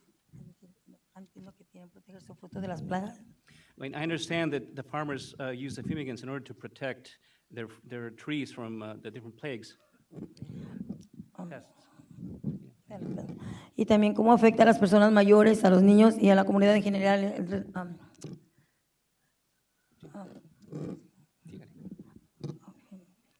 Debilitando nuestro sistema inmune. And I've seen how all this impacts the elderly people in our community and also impacts their immune system. He visto gente quemando basura, I've seen people burning trash, aparte de la laguna salada que últimamente ha estado con un muy mal olor. and in fact, the Salton Sea lately has had a terrible smell. Y continúa contaminando no solo a los peces o a las aves, sino afecta a todas las personas con alergia, tos seca, sangrado por la nariz, dificultad para respirar y eventualmente el asma, que ha incrementado últimamente. And this will continue polluting not just the fish or the birds around there, but also impacts people with allergies, with their dry cough, and eventually with asthma. Y espero contar con su apoyo. Gracias.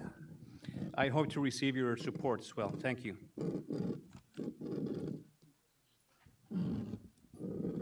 Thank you for your testimony. Your name for the record?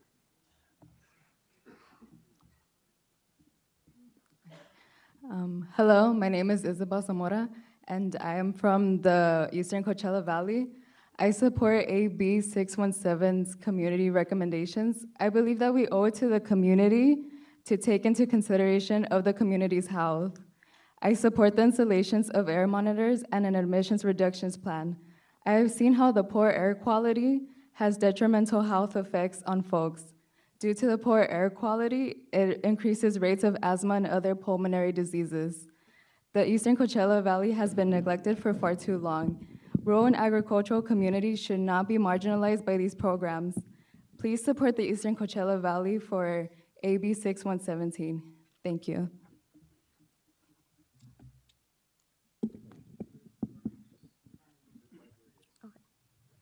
Good afternoon, members of the board. My name is Rebecca Zaragoza. I'm a policy advocate with the Leadership Council for Justice and Accountability based in the Eastern Coachella Valley.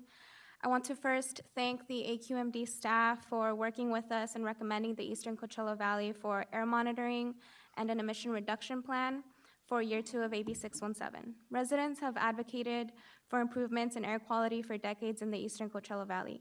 AB 617 provides an unprecedented opportunity that, if implemented accordingly, will result in meaningful emission reductions and coordinate action across multiple entities. Since its passage, we have worked with residents to elevate air quality concerns in our region and identify solutions to provide to CARB and South Coast. Air quality in the ECV is worsening every year. We have agricultural pollutants, emissions from goods movement and mobile sources, hazardous waste facilities, the Salton Sea, illegal dumping, and uncontrollable wildfires. And we also get all of the ozone pollution that comes from the LA air basin. Residents struggle with allergies and harmful exposure from pesticides blown from nearby fields. Farm workers are affected every day, and there is a growing number of residents from North Shore who have asthma due to the toxic dust blowing in from the Salton Sea.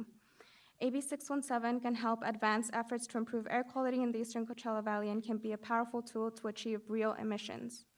While we're grateful that the Eastern Coachella Valley is being nominated, there are still many issues with the selection process and the implementation process. Communities and organizations across the state agree that AB 617 has hurt communities and created a competitive atmosphere that is beneficial to no one. We recommend working with environmental justice communities to ensure that AB 617 is implemented in ways that does not perpetuate entrenched disparities, responds to challenges and opportunities in urban and rural communities alike, and does not create a sense of competition between communities across the state. Coordinated action must be taken by CARB and South Coast to ensure that we are delivering on our promise to ensure our ability to breathe. We are prepared to move forward and work with you all and other parties to develop strong air quality monitoring networks and community emission reduction plans while ensuring a community-led process. We also join our partners CCAEJ, CBE, and others in demanding that SERPs are inclusive of better and stronger regulations to ensure real emissions are achieved with urgency. Again, we urge you to support the Eastern Coachella Valley and Southeast LA communities for air monitoring and emission reduction plans. Thank you. Thank you. Rebecca? Leslie. Actually, my name is Leslie Figueroa, so I'm here with Leadership Council for Justice and Accountability. I'm also a policy advocate, and here really in support of the recommendation to select the Eastern Coachella Valley as a Year 2 community. I'm glad to hear that the board is already on board on wanting to select the community. I know we've been hearing from the community for the past few years. Residents have been speaking on selection for a while now, and I know Year 1 wasn't successful, but I know right now this is a really great opportunity, especially for all the reasons that community has already said with the testimonies today, the testimonies folks have said in North Shore with all those community meetings where CARB has gone, AQMD has gone.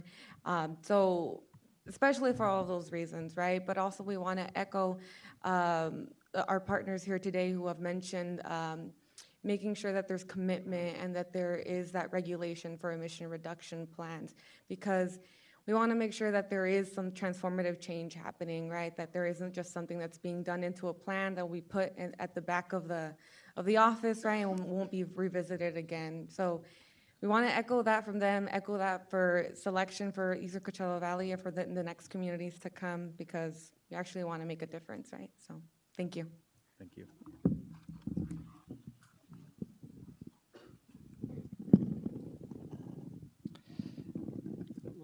Mr. Fazeli, go ahead when you get the microphone there situated. Yeah.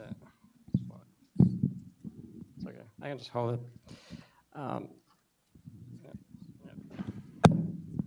Thank you. Nice. My name is Bahram Fazeli. I'm Policy Director with Communities for a Better Environment. I think one point that is very important is that in Southeast LA, the biggest concentration of pollution is in the city of Vernon. The city of Vernon, the motto of the city of Vernon is exclusively industrial. It has the highest concentration of industrial sources in the region, and not to include the highest concentration of stationary industrial sources by AQMD in a emission reduction proposal is strange, because we hear from AQMD that, you know, they don't have jurisdiction over mobile sources, they have jurisdiction over stationary sources, and here you have an authority and the option to exercise your regulatory mandates, and you're actually not going where the most of the pollution affecting. So in Southeast LA, you have Vernon, which is a strictly industrial, heavy industry, right next to residential populations. And you have excluded Vernon. You have essentially excluded the biggest source of pollution in Southeast LA from your consideration. It really does not make any sense. And also similar to the approach you had earlier, choosing a community and doing a community emission reduction plan should not preclude you from taking more aggressive source-specific rule approaches. So for example, when you go to Wilmington and Carson and you hear from the community that the refineries are a big source of pollution, then you realize you need to do something about reducing emissions from the refineries. And then you don't say, oh, we are just going to reduce emission from Valero, for example, you say, actually, we actually need to do a source-specific rule around refineries to reduce emission NOx, SOx, and VOCs and PM 2.5 from refineries. So you're going to do a regional rule that is going to also reduce emissions from Torrance Refinery and the Chevron Refinery. So the same thing, the approach, first of all, should include the biggest industrial source of pollution in Southeast LA, which is Vernon. And second, that should inspire you to do more source-specific and ambitious sectoral emission reduction throughout the region. Thank you.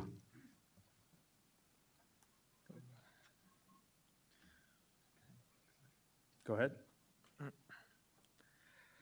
Hello, my name is Angel Banuelos. I'm a community organizer from CBE from the Southeast LA area in the city of Southgate. I support that Southeast LA is receiving an emission reduction plan under AB 617 and the recommendations for communities.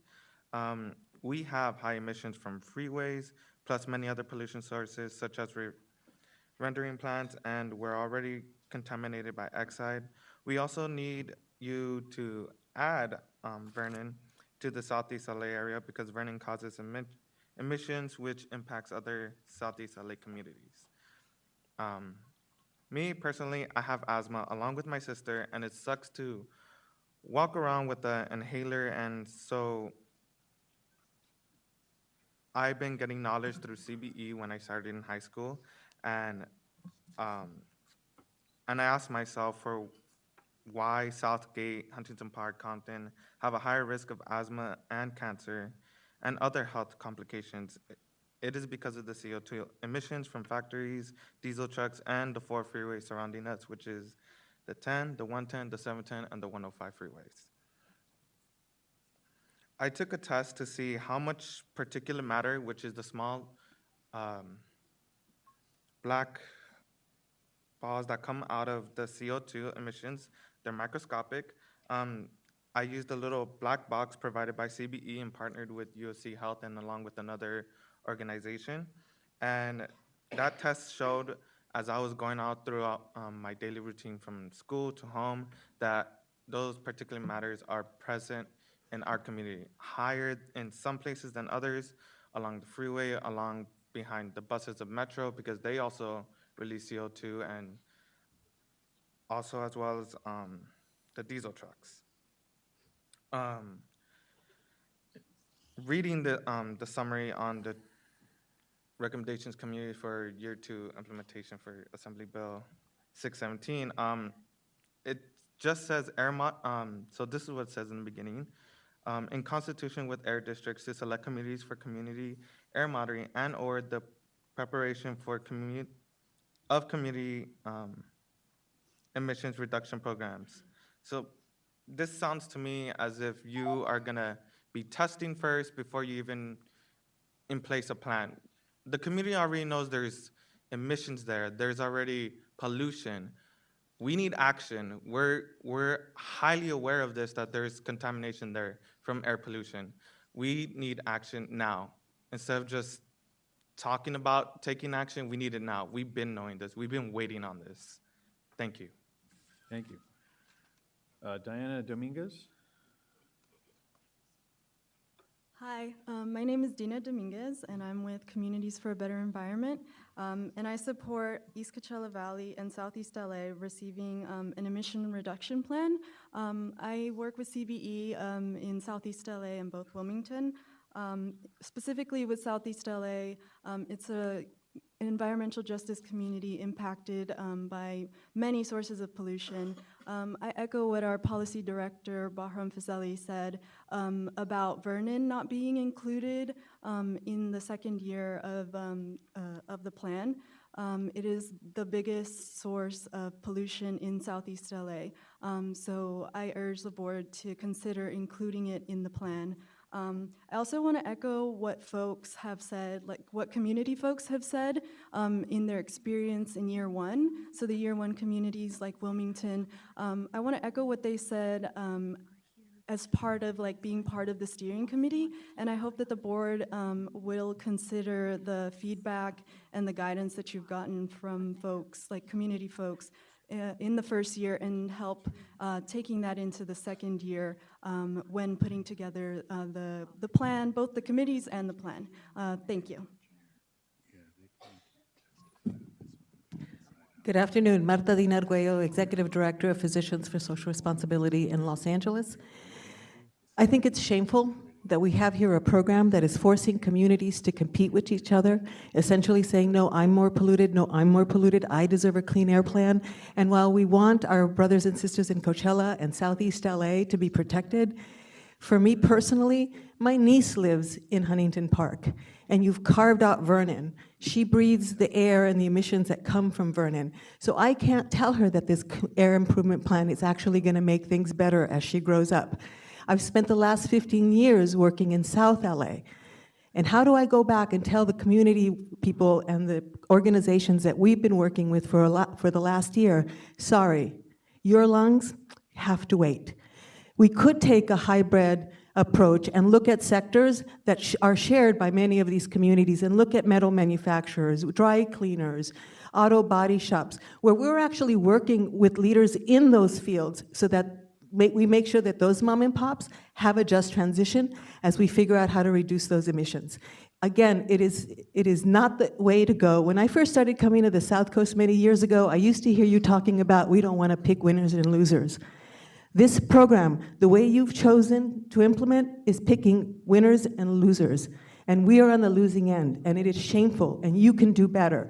We ask you to partner with our communities throughout the South Coast District to figure out a way that we don't tell people like my niece Alicia, sorry, we don't have the political will to do what is necessary so that you don't breathe the fumes that are being produced in Vernon. That's just not okay. And it is not okay for me to go back to tell those residents in South LA that you have to wait. Thank you. I happen to agree with you. You know, see, you're like most women, turn their back on me right away. Got to run before you ask me something I can't answer. I had one that didn't turn her back on me. I married her. I stayed with her 47 years. I'm never leaving that woman. But I have a friend who's a brain surgeon, and he told me something I never forget.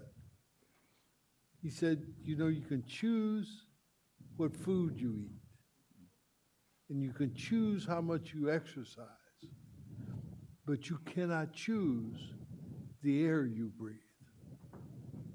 That's right. You know, so this thing of having, to, like you said, to choose these individual communities. This is not Bob Barker. That's right. You know, this is, we're supposed to serve all the people. And, but from my understanding, we're legislatively mandated to do it this way. And, you know, I have one of my children is in the legislature. And let me tell you, I raised Cain with her about this kind of stuff all the time. So, yeah, I agree with you. Well, so I don't want you to think that just because we sit up here and we have to do this, that this is really what we think. Right, but you do have the power to direct your staff to do things differently. And we're talking to CARB and others about, is there a sector-based approach, given that you're choosing all these industries, and choosing, and also hearing that the communities that have been part of the steering committees haven't been happy. You know, my good friend Angela Johnson-Mazzaro always says, something isn't better than nothing. And what you're giving folks here is the sense that they might get something, and they're not. You and I are playing out the same tune. So you and I will work on Yeah, this but you have together. more power to tell your staff. Yeah, trust me, I'm having that conversation, and I'm going to get you involved in it. Okay. Thank you. Dwight wants to say something, but before Dwight says, the reason I left was, one of the reasons I left was that I was checking to see if we had the capacity to serve dinner here.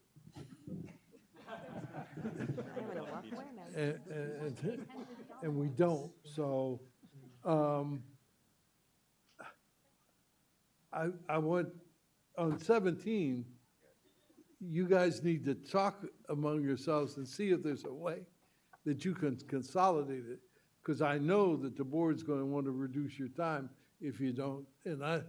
So if you get some people together and make sure that you're not saying the same thing over and over, I think it would be better for everybody. Okay, Dwight? Just real briefly, this process doesn't preclude us from continuing with everything that we do every single day at this district while we're trying to implement the air quality management plans that we put together every few years. So this is just hyper-focus in particular areas of extreme need, but I don't want anyone to get the impression that we don't focus on a daily basis here on dry cleaners and paint spray booths and everything else. I mean, that's why we have the staff that we do. They do an amazing job. They work their tails off every single day. They put in countless hours, as our executive officer was mentioning earlier, through this AB 617 process. He gets emails and phone calls, at 10 o'clock at night, at midnight, at 2 in the morning, on Saturdays with employees that, they have families. They're sacrificing tremendously to try to make sure that they're making the impact that we all want, right? And so we have incredible people working here that they're doing everything they can. And is it enough? There's always more. And they feel guilty every time they go home, but they need to refresh, because if they don't, they won't be there a week from now, a month from now, a year from now. They're just going to get burnt out. So, I just want everyone to understand that we're not ignoring other parts of this district. That's what we do every single day. This is a hyper-focus on particular areas. You're absolutely right, but where I used to live, I don't live there anymore.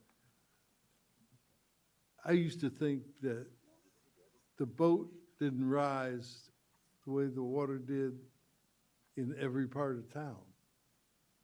It wasn't, like if, say we did 70% all over the district. Where I lived, it needed 90%, to stay even. And it just, trust me, it wasn't so long that I forgot when I lived in those areas that I can't remember what it was like, and it was not good, not good. So anyway, where are we now? We're at Sonia? Yes. Hi, Sonia. Hi. My name is Sonia Taylor, and I'm from SCLA Push. I live in South Central LA, born and raised, and I'm here today because I'm concerned about the air pollution. I live by a few body shops. I can't even go out to my backyard and enjoy time with my family. There's a body shop behind me. They paint cars. It's so much, the odor is so strong.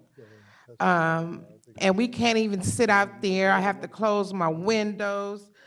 But I'm very concerned about why South Central wasn't selected for the air quality program.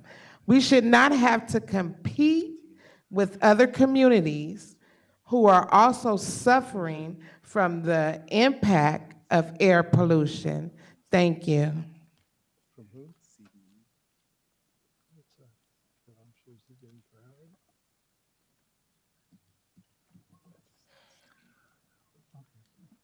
Blanca, do you need a translator? Oh, no, okay, go ahead. Paul, 6 minutes. Yeah.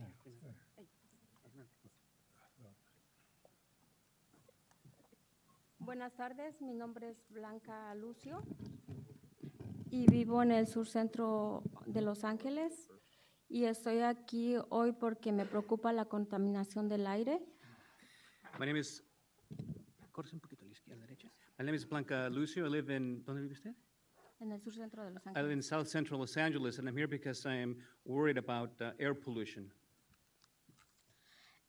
Ya que yo con mi familia vivo cerca de talleres de carrocerías, tintorerías, instalaciones de metales y reciclaje, y eso nos afecta a toda nuestra comunidad.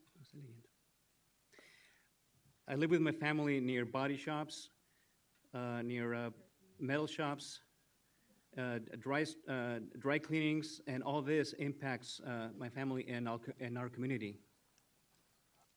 Soy parte de los embajadores del Sur Centro de Los Ángeles, de la Academia de la Calidad del Aire. I'm part of the South Central Academy of the Air Quality Academy. Y estoy aquí porque la comunidad del Sur Centro de Los Ángeles no fue seleccionada como una de las primeras 10 comunidades de AB 617. And I'm here because this South Central community was not selected among the 10 first AB 617 communities. Y no figura en la selección para el próximo año. And is also not slated to be selected for next year. Pedimos que AQMD escuche a nuestras comunidades que han sido descuidadas por demasiado tiempo. We're asking that the SCQAMD listen to our communities which have been ignored for a very long time. No deberíamos de tener y competir con más comunidades que también sufren del impacto de la contaminación del aire. Todas nuestras comunidades merecen beneficiarse de las mejoras en la calidad del aire.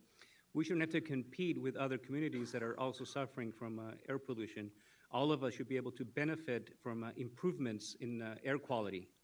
Participé en la Academia del Aire en el Sur Centro de Los Ángeles porque me importa mejorar la calidad del aire en mi comunidad.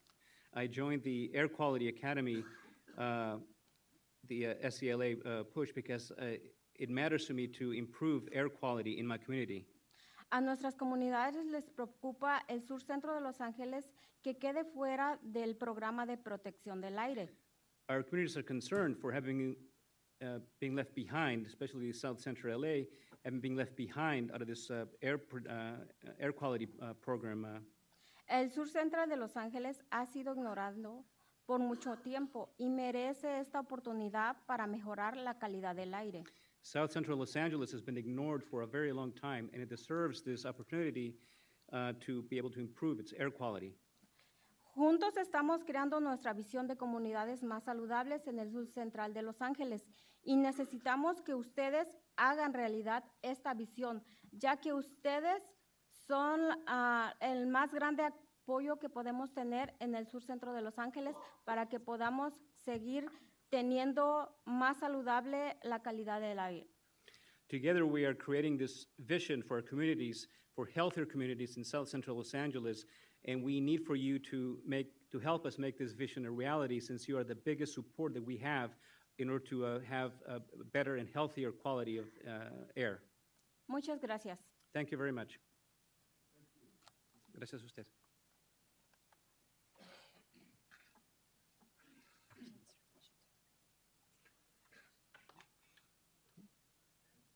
Yes.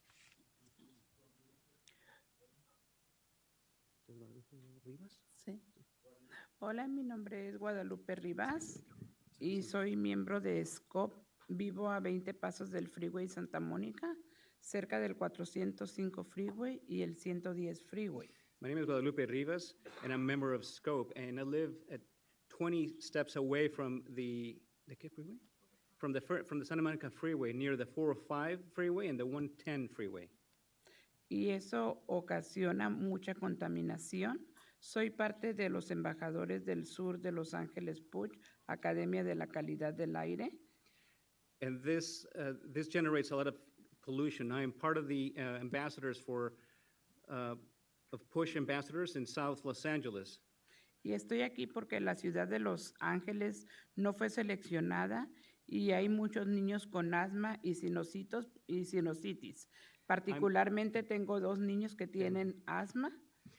I'm here because this part of Los Angeles was not selected for this program, and I'm here because there are many children in the community who have asthma and sinus infections. Sí, debido a tanta contaminación del aire, y la ciudad de Los Ángeles no fue seleccionada de las comunidades del AB 617. Because of all the air pollution and because of this part of Los Angeles was not selected part of this program for AB 617. y no está en la lista para ser seleccionada el próximo año. And it is not on the list of areas to be selected for next year. Por favor, esta segunda ronda de selecciones comunitarias pedimos que a su agencia escuche a nuestras comunidades que han sido descuidadas por mucho tiempo. For this next round of, for selecting communities for this program, we ask that you listen to our communities which have been neglected for far too long. Deberíamos de tener participación como otros y no competir entre comunidades. Todas nuestras comunidades somos importantes. We should be able to participate in this and not have to compete with each other because all of our communities are important. Y merecemos beneficiarnos de las mejoras en la calidad del aire. And we deserve to be able to enjoy the improvements in air quality. Muchas gracias. Thank you very much. Gracias a usted. Thank you for your testimony. Gracias por su testimonio, señora. Good afternoon. My name is Paula Torrado, and I am the Air and Toxics Policy Analyst at Physicians for Social Responsibility Los Angeles. I would like to echo what my Executive Director and our Air Quality Academy graduates have been mentioning today. I am currently implementing a community air protection grant in South Central Los Angeles called the South Central Los Angeles PUSH project to understand sources of air pollution and health impacts, which aims to build the capacity of community residents to understand the character of air pollution and health impacts and really understand what community-driven solutions look like. So we know that South Central Los Angeles was left out of the community air protection program, and we're here because we want to make sure that this process in which we're placing communities against each other shifts towards one that is just and equitable and is accessible to all of the communities. Although we do support the nomination of East Coachella and Southeast Los Angeles for this program, we disagree with this competitive process that is overly competitive and confusing and is really not going far beyond to get to real actual emissions reductions. South Central Los Angeles is a community that historically has been overexposed to different sources of air pollution. To the south in Watts community with a cluster of metal manufacturers, in Florence and Western with a lot of auto body shops and dry cleaners, and to the north in Jefferson Park with neighborhood oil drilling. So there's a cluster of different sources that contribute to the cumulative impacts and cumulative health impacts that South Central Los Angeles residents continue to endure. So through my work with the SCLA PUSH and our Air Quality Academy, we continue to confirm through community air monitoring, ground truthing, and data collection that South Central Los Angeles continues to endure toxic exposure, and leaving it behind, it's just not okay. So we ask that your agency works with CARB and in partnership with the community to get this to better this approach towards one that is more equitable, and as Martha was mentioning, one that looks at industry sector by sector and not community by community. Without changes in this approach, this process will continue to be very competitive. We're also in solidarity today with our EJ folks regarding the regulation binding MHF, which is consistent to 617 goals, so please don't take that regulation off. Lastly, we are hoping that as South Coast AQMD takes the steps necessary to put efforts in real emissions reductions plans that do not leave communities behind. Thank you.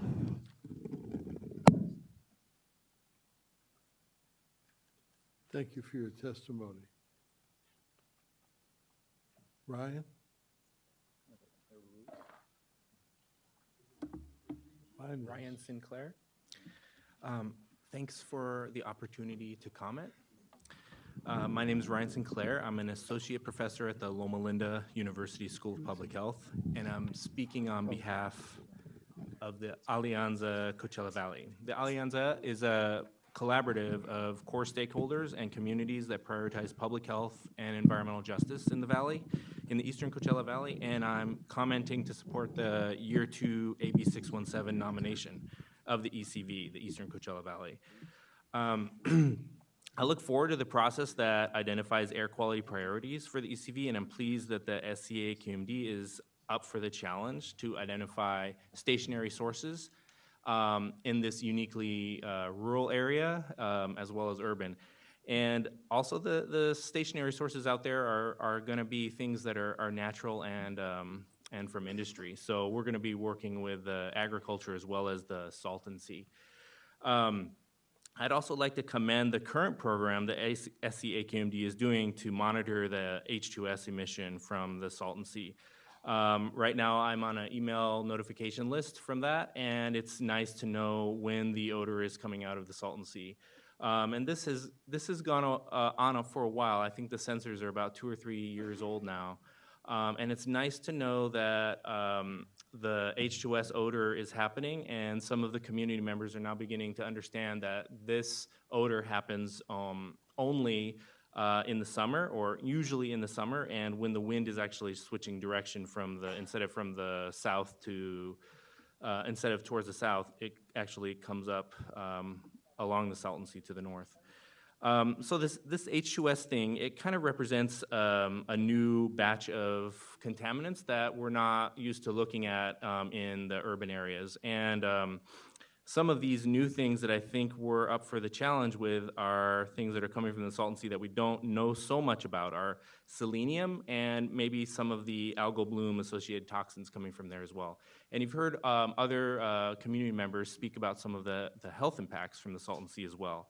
So in saying all of that, what I recommend is that the AQMD in implementing this takes a strong stand on being members of some of the statewide committees that manage the Salton Sea and manage the Salton Sea current shoreline reduction. There's plenty of motivation out there in the ECV, and I look forward to working with everyone out there again and associating with some of the youth and doing more community science in the Valley. Thank you. Thank you.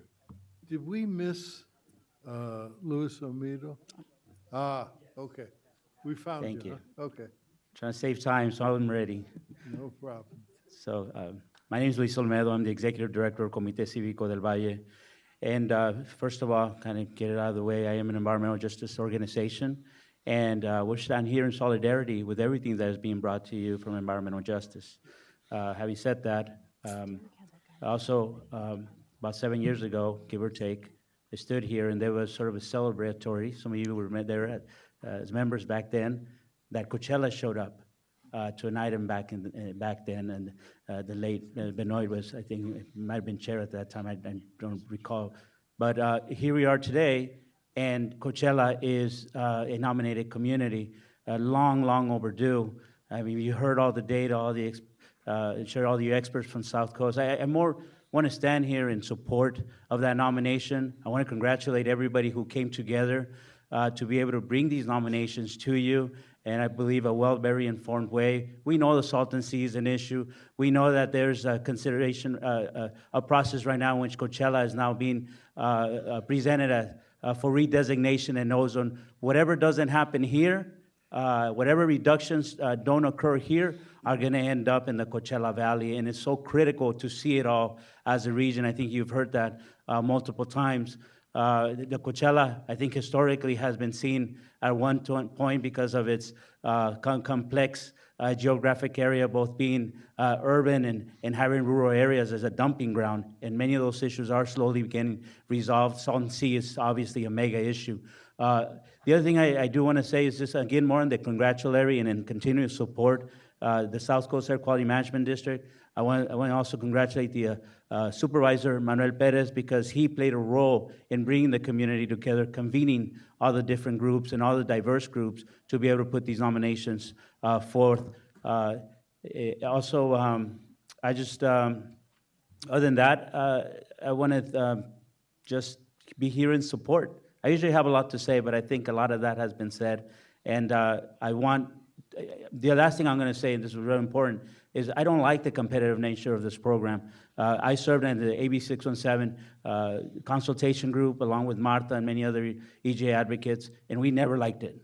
And so we hopefully, the one message I do want to deliver and I hope that the legislature hears this, is they need to multiply the dollars for these programs. Can't be symbolic, it has to be a real serious commitment. Thank you. All right. Thank you. Hi, yes, Chris Chavez with Coalition for Clean Air. Before I begin, I do want to acknowledge and respect the concerns from community advocates about the competitive nature of the program, and also echo the support for additional funding for this program from the state and from CARB, and certainly from AQMD. However, I do want to speak in support of many of the organizations that are involved, that will be involved with the 617 process in these communities. As you saw earlier, Communities for a Better Environment is a fantastic organization. It was very active in the year one of AB 617 implementation, and certainly I would imagine, or would expect that they'll be continue to be active in that. Luis, who's part of Comité Cívico de Valle, another great partner, another great organization that will certainly advocate for the community well. Comité Cívico was and Coalition for Clean Air worked on an air monitoring project in the Imperial and Coachella Valley area, I should say, and really we're through their work and our work together, we were able to ground truth a lot of these issues and concerns that have been well known in these communities for a long time. And then I know also many of the local governments have been interested as well. Both the cities of Southgate and Cudahy have expressed interest in this. Before I forget, I do also want to mention that we are also working with another community organization, Comité per Uno in Maywood, which is part of Southeast LA, in terms of an air monitoring program. So certainly want to say again that there are many resources, many community leaders and advocates in these regions, and I really urge and encourage AQMD to empower these folks to represent the needs of their communities, which, like with year one communities, have long been neglected. Thank you for your time. Thank you for your testimony. Mr. Ochoa? Hello, good afternoon. My name is Maximiliano Felipe Ochoa. I'm a policy advocate for Comité Cívico del Valle. I'm a resident of North Shore, a community located in North Shore of the Salton Sea. The communities of the East Coachella Valley are long overdue for funding and projects that address topics of environmental justice. Through air monitor and emission reduction projects, we will commence addressing some of these issues. As a community member advocate for sustainable practice, I am pleased to be here and support the recommendation for the East Coachella Valley for year 2 implementations. I also want to acknowledge Assembly Member Eduardo Garcia and all organizations that were part of submitting the nomination. Thank you.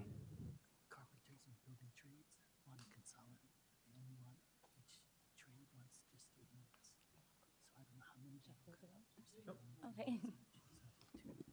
Hello, my name is Annalisa Vargas, and I'm a lifelong resident of the Eastern Coachella Valley, and I work with Communities for a New California, and we're a statewide organization, and I'm just very pleased, and I'm just echoing what most of you have already heard, in strong support of the Eastern Coachella Valley to be nominated for year 2, and we're very happy. The community is very active, engaged, and ready for this project. And so I just want to thank you and thank Assemblyman Garcia for putting this bill forward, and thank all the community advocates because it's been a lot of years that we've been waiting for this, and so we're very pleased and excited to begin work out in the communities. Thank you. Thank you very much for your testimony. That concludes our testimony on this item. Senator Delgado? Yes, I had a question of staff. I think we heard some important input about the city of Vernon and the industrial areas not being included. It seems like a missed opportunity not to do that.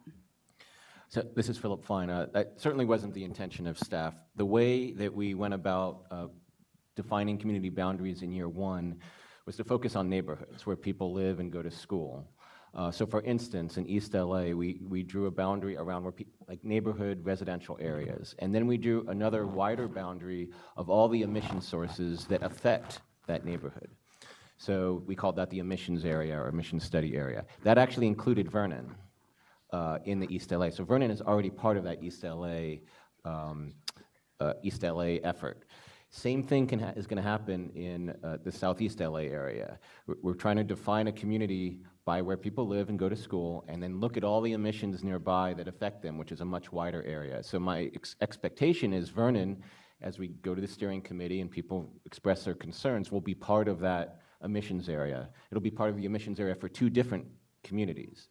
Now, in Wilmington in year 1, the steering committee decided they didn't want to have 2 different boundaries. They just wanted to have 1 boundary. So we made that change, and there is the emissions area and the neighborhood area are the same. But there's no doubt that we will be addressing emissions coming from Vernon within the plans in this community. Okay, I just ask that we all stay committed to that effort. I work in commerce, so I know that area is a big impact on people's lives.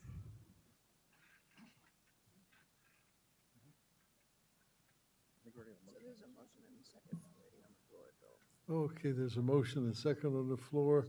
Would the clerk open the roll?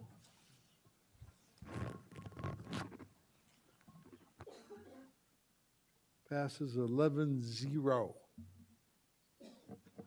Now, I'm going to pause for about 3 minutes so that my colleagues can go in the CCA, pick up their lunches and bring them back so that we can continue to take testimony on item 17. And while they're gone to get their lunches, I'm going to do some housekeeping things. Now, I want to make sure I understand, so I'll ask the clerk of the board.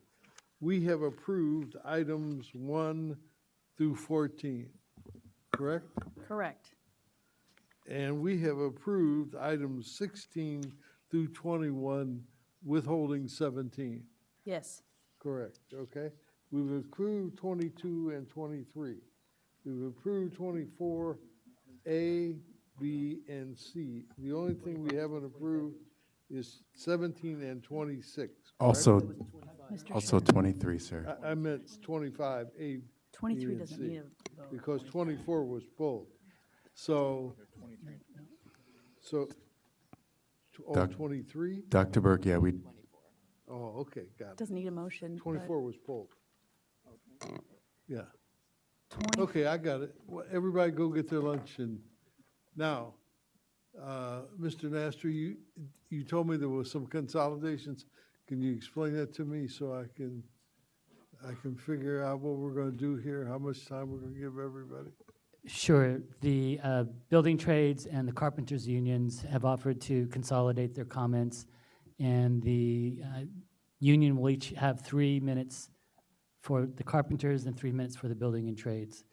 Do we have any idea how many people that represents? I don't know at this point. We're still trying to figure that out. Can the building trades and the carpenters that are here that signed up stand up? Yeah, if you signed up to speak.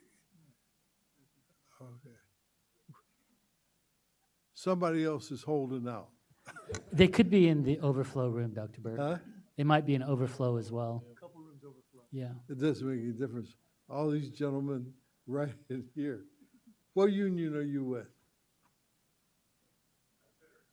Pipe fitters? Insulators. Yeah, okay. Okay. Well, we just go. That's it. I'll wait till my colleagues get back, and then we'll start, recess 5 minutes, okay? So anybody out there who has to make a bio break can go do that, and we'll be back here in 5 minutes. Recess. Recess. Oh, I like that.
All right, if everyone could please resume back to their seats, we can go ahead and get the rest of the meeting started.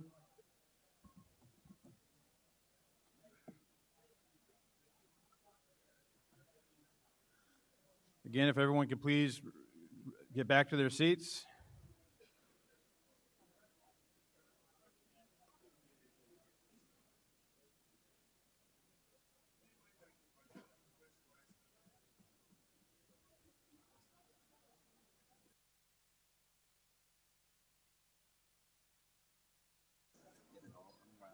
Put it all back together. And I said, if you do that, I'll let you do that like twice a month. And it's a nice little bit of money. If I can get your attention, please.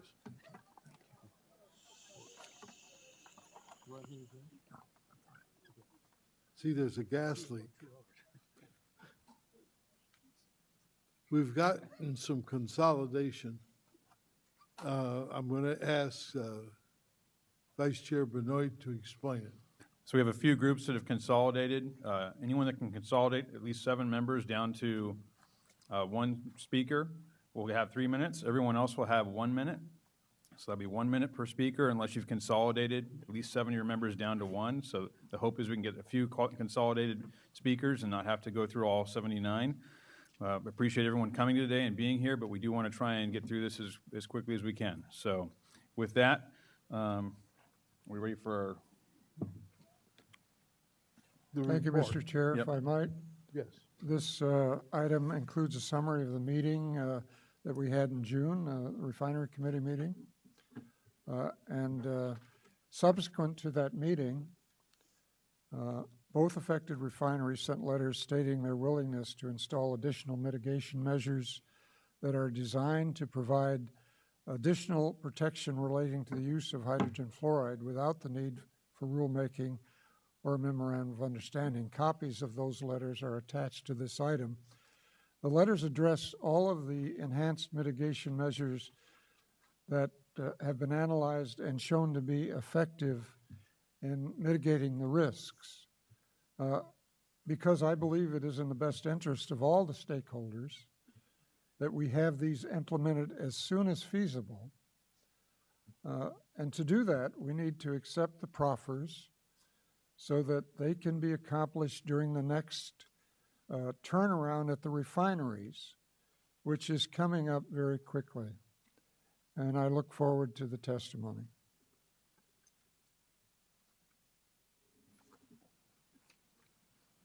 So first, I'd like to go ahead and have David Poster, who's made a couple of attempts now to speak. Why don't you go ahead and come on up, sir? There we go. 3rd time's a charm. Yay! Bringing you all up to date from today's paper.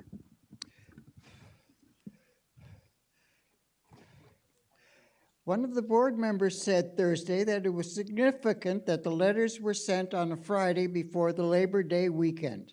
They were trying to check this in, to sneak this in when the community was not paying attention. And I am worried they might succeed. She said in an email, they are attempting to circumvent the direction of the board. AQMD staff was supposed to report back on both the MOU and a rule, but this proposal for self-imposed safety measures is even circumventing the possible MOU, which they themselves had requested, by the way, my addition.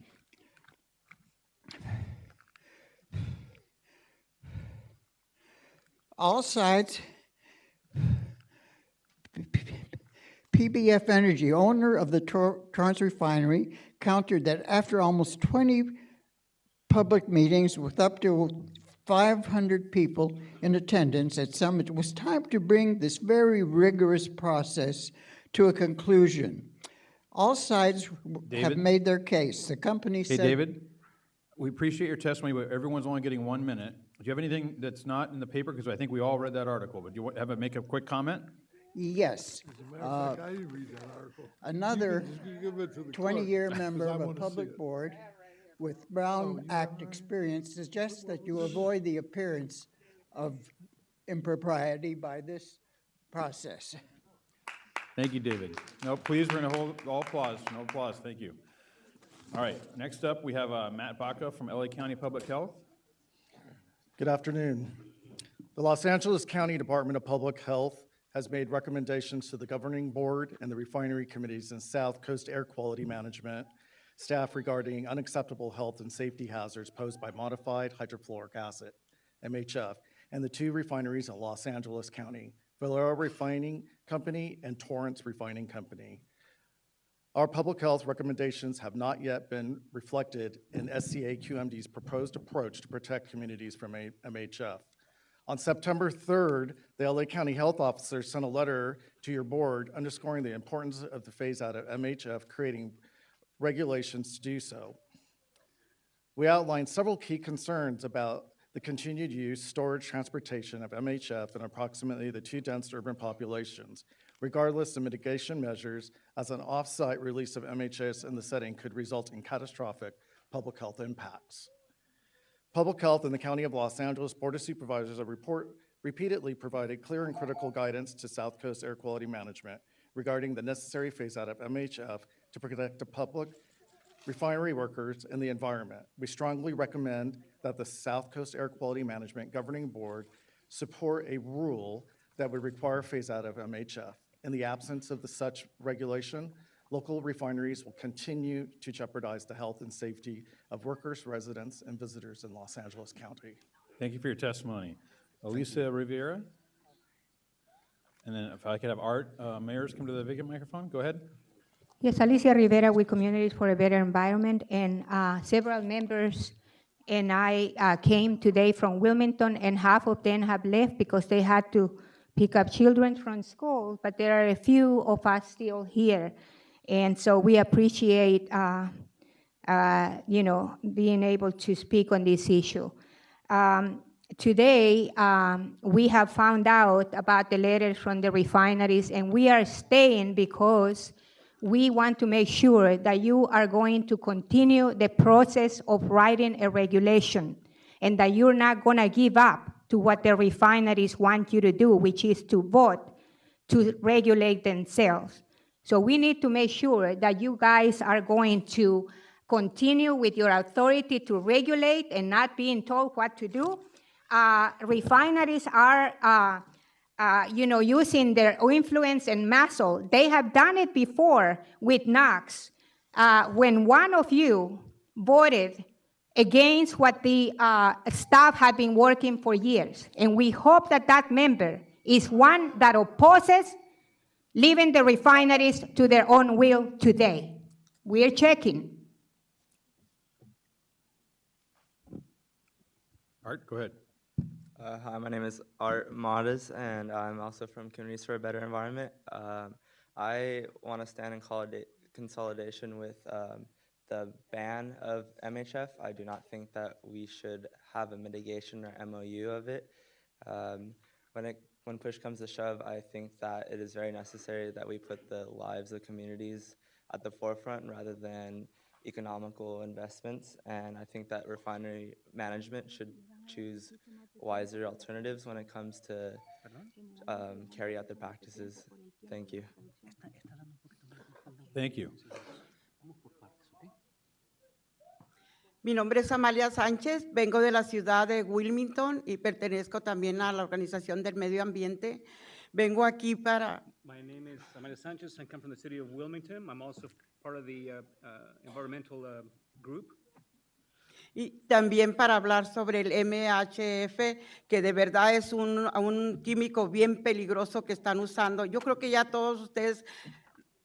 I'm also here to talk about MHF, which is a very dangerous chemical that's being used. I think all of you...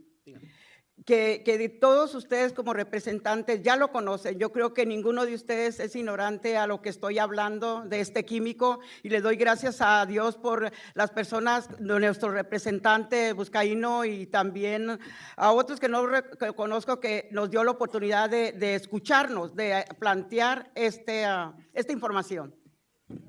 Which I'm sure that all of you already know how dangerous MHF is. I'm here also to thank the people who have given us a chance to speak here, Mr. Buscaíno, for giving us a chance to come before you and raise this issue. Y gracias por el tiempo. No, yo no vengo a estar en contra de las refinerías. Yo creo que es una fuente de trabajo para mucha gente, pero sí vengo en contra de ese químico que se está usando. I'm not here to speak against the refinery. I think it is a source of employment for a lot of people, but I am here to speak against this chemical that is being used. Nuestros hijos no nada más están enfermando de asma, sino también de problemas de obesidad. ¿Por qué? Porque no quieren salir a los parques, al único parque que tenemos, a salir a hacer ejercicios porque el aire está bien contaminado. Our children are getting sick, and it isn't just from asthma, also from obesity, because they refuse to go outside and play in the only park that we have there because the air is very polluted. No tengo opción de moverme de la ciudad. Yo creo que no es la solución el que nosotros nos movamos como residentes. I don't have the choice to leave the city, and I don't think there should be a choice for us to have to move as residents.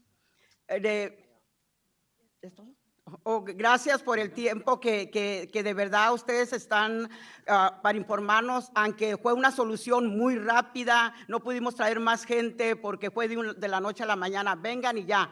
No me pagaron por venir aquí, vengo por mi voluntad, le doy gracias a Dios por eso. And thank you for the opportunity to talk before you here. I know it was very quickly. We got very short notice, just from one day to the next, come over here. But I thank God for the chance to be here speaking before you. Thank you. Thanks for your testimony. Flora? Okay, so my name is Isabel Varenga, and I'm a youth member with Communities for a Better Environment and a student at Harvard College. I'm deeply concerned about MHF because my community's life and health is at risk.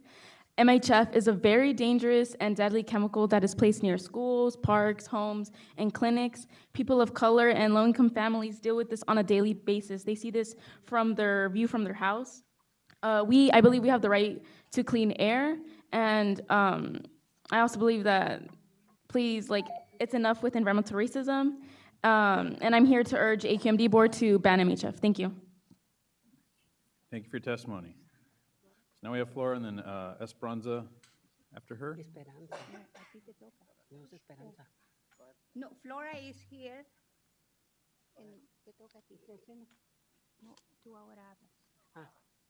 ¿Aló? Sí, bueno. Sí, mi nombre es Flora Camargo. Y soy residente de Wilmington, California, y también soy promotora, soy líder comunitaria. Vengo. Me dijeron que no necesitaba intérprete. ¿Sí requiere intérprete o no requiere intérprete? Sí, soy intérprete. Y hasta diga su nombre otra vez. Mi nombre es Flora Camargo. Mi nombre es Sonia Camargo. Ajá, soy residente de Wilmington, California, I'm a resident de of Wilmington. 1985. From Wilmington since 1985. Sí, ok. Estoy aquí pidiendo que el soporte, la ayuda de ustedes, su votación, para que nos ayuden con tanta contaminación que tenemos. I'm here to ask for your support, that you vote to support us, to help us fight against all the pollution that we're facing. Sí, tenemos muchos problemas médicos, mucha asma. Parte de mi familia tiene muchos cáncer, tengo varios We're muertos. suffering a lot of asthma, cancer. Some people in my family have cancer. Ya murieron. Hace 2 meses acabo de tener una pérdida We had a family loss 2 months ago por cáncer de pulmón. for lung cancer. Sí. Yo sé que ustedes tienen el derecho, tienen todo el poder I know that para tomar decisiones. you have the right and you have the power to make decisions. Y pues les pido que se pongan en lugar de nosotros, como la comunidad, todo lo que está afectando. And I ask you to put yourselves in our place as a community facing this situation. AQMD, estoy relacionada con ellos porque he asistido también a sus juntas. I'm aware of the AQMD because I've been attending your meetings.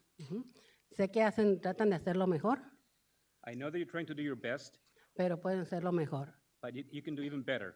¿Ok? Y esperamos soluciones ya. Es demasiado tiempo. And we're expecting Gracias. for solutions and answers now. We've been waiting for a long time. Sí, soy ciudadana, tenemos los derechos, tenemos voto. Eso es aparte de eso. Diga, por favor. We are citizens. We have the right to vote Dice, and rights. ajá, y así como nosotros también votamos por ustedes. Bueno, también tenemos derecho y esperamos que ustedes hagan lo mejor por nosotros. And just as we vote for you, all of you, we expect that you do the best for us. Gracias. Thank you. Thank you. Esperanza? Hinojosa? There we go. Buenas tardes. Mi nombre es Esperanza Hinojosa. Vengo de la comunidad de Wilmington, California. Good afternoon. My name is Esperanza Hinojosa. I came from the Wilmington community. Me tomé el tiempo de venir hoy día. Vengo con mi hijo de 2 años. Vengo a pedirles, por favor, que sigan con el proceso de regular el MHF.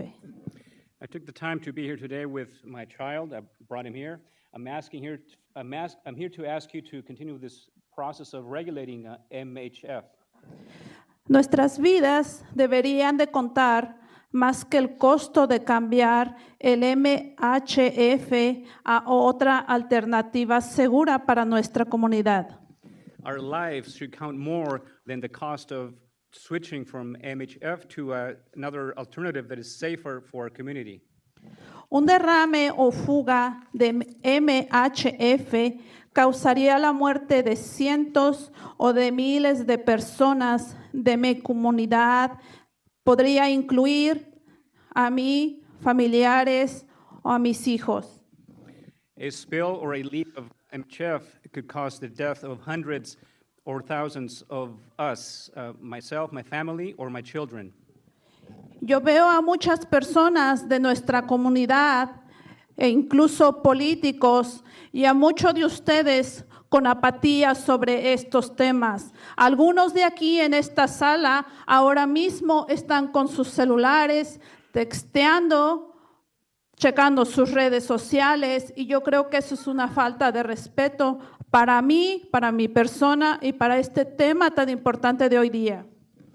I see many people, many politicians, including some of you, show apathy towards this. I see right now some of you who are on your phones, texting, or on the social networks, and I think that is lack of respect towards me and my community. Así que les pido por favor que pongan atención a estos temas importantes para nuestra comunidad. Mi vida, la vida de ustedes, la vida de mi hijo, la vida de nuestros familiares y vecinos es importante. Les aseguro que si fueran uno de ustedes, pondrían atención a esta problemática. So I ask that all of you pay attention to this very important issue. It's an issue that's important for me, for my son, and for all of us in the community. I'm sure that if your lives were in our situation, you would be paying attention to this very important issue. Okay, ma'am, you're way over your time. Yes, I do. Muchas gracias por su atención. Thank you. Thank you for your attention. Sylvia, go ahead. Please, Sylvia, no applause. Sylvia Arredondo. I'm a community member in Wilmington, and I'm here to urge this board to ban toxic MHF. So this board must give direction to staff to write a rule. We cannot let refineries self-regulate themselves. We already know the refineries have underestimated their emissions, and this is, has came forward from like this board themselves, or AQMD and staff were able to find that out, that refineries underestimate and underreport their emissions. So we can't let them self-regulate. And again, like my neighbor Amalia mentioned, we're not here in denouncing workers' like ability to keep us safe, and we're not against workers, right? What it is like this chemical that's beyond any human being's control, and we just have to think of the threats of climate change and what that's meaning on our lives. And so you have earthquakes, and so we need to recognize this real threat. We have fires that are happening, and so thank you for my time.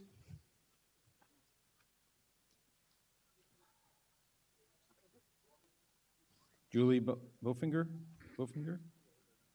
Julie? So Julie's with PBF, as I am, and we're going to consolidate everybody from PBF to just 2 of us. Okay. If that's okay. 3 minutes for the consolidated group, right? All right. Adam, come on up. All right. First, I'd like to just thank everybody from PBF who came, who's not going to get a chance to speak. Appreciate everybody's time. Thank you very much. All right. I'm Paul Davis. I'm president of the PBF's Energy's Western Region. Quick statement, Torrance Refining has been working cooperatively with the district going on 3 years now in connection with the proposed Rule 1410. The implementation of the additional state-of-the-art safety enhancements at the refinery's MHF alkylation unit have been part of our ongoing discussions with the district. However, continuation of the proposed rulemaking 1410 process could delay critical decision-making by the Torrance Refinery regarding the implementation of these further enhancements. The Torrance Refinery has reached a critical juncture in terms of its ability to timely implement the proposed safety enhancements as currently proposed by the next scheduled unit turnaround, anticipated to be taking place in early 21. As a means to reach this conclusion and gain certainty for implementation, the Torrance Refinery has proffered to implement the safety system enhancements set forth in our letter. Acceptance of this proffer by the District Governing Board will be the most expeditious means of implementing the safety enhancements of the Torrance Refinery, and we believe it's in the interest of all the stakeholders. The district has hosted us almost 20 public meetings on this issue, which evidences a very rigorous process. We had participation with over 500 stakeholders. All sides have made their case. So this is an appropriate time for the governing board to address our offer to install the additional safeguards on our alkylation unit. In closing, I just want to thank everybody for the process and the time, and I want to turn it over to Adam. Thank you, Paul. I'll be quick. My name's Adam Webb with the Torrance Refining Company. I just wanted to take the opportunity to thank the AQMD staff and all other working group participants that have been a part of this process for the last 2+ years. It's been a very open, a very informative public discussion all around. This process has allowed us to reconfirm the effectiveness of our existing MHF safeguards and collaboratively discuss new areas for enhancement. Our proffer includes significant mitigation enhancements that will be engineered to meet or exceed industry design standards and provide real benefit to our workers and the community. We are excited to move forward with these enhancements and bring closure and certainty to this process. Thank you for the time. Thank you. Ivan? Yeah, good afternoon, Chairman Burke and members of the Governing Board. I'm Ivan Tether for the California Independent Petroleum Association. SIPA members, California Petroleum Association is referred to as SIPA, produce crude oil, and many produce oil with much lower carbon intensity than imported oil. This is important for the planet and greenhouse gases. SIPA members rely on South Coast refineries to refine their crude. Both refineries offer substantial safety installations beyond the multi-layered and redundant protections already in place. As Board Member McCallum said, they've offered every feasible measure. If the district accepts today these offers of unprecedented layers of protection, the refineries will take steps immediately toward installation without the delay further rulemaking would impose.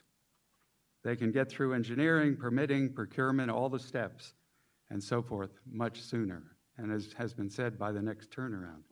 So SIPA urges the Governing Board to accept the refinery's voluntary efforts to follow the quickest route to increase protection. Thank you. Thank you. Min Lu? Oh, there we go. Good afternoon, distinguished board and guest. My name is Min Lu, representing the Boys and Girls Clubs of Long Beach, a youth development professional. Our organization is proud to provide the best quality and most affordable after-school and summer program care in the Long Beach area. With our 80 years history, we've served over 300,000 youth in the Long Beach and surrounding areas. Our mission is to enable and empower young people to reach their full potential. We're able to do this thanks to the volunteers and charitable donors such as Valero, Wilmington, and the BPF refinery in Torrance. We ask that you move forward in supporting the additional refinery and safety mitigations, because without them, we're unable to be successful in the Long Beach and the surrounding areas. Thank you so much. for your time. Thank you. Mr. Jensen? I'm Brad Jensen. I'm here on behalf of the San Gabriel Valley Economic Partnership. We strongly oppose a ban or phase out of MHF and urge the district to approve agreements with each refinery to implement significant safety improvements immediately. Each refinery has presented strong design improvements that enhance existing safety measures for the containment of MHF. These improvements can be put in place quickly and tailor-made for the unique footprint of each refinery. The board has previously heard testimony from employees of both refineries that they support adding these safety enhancements. A ban of MHF would harm the entire Southern California economy. I respectfully ask the governing board to move forward with these safety agreements and oppose a ban or phase out. And then Diane Spiegel, followed by Amy Grant.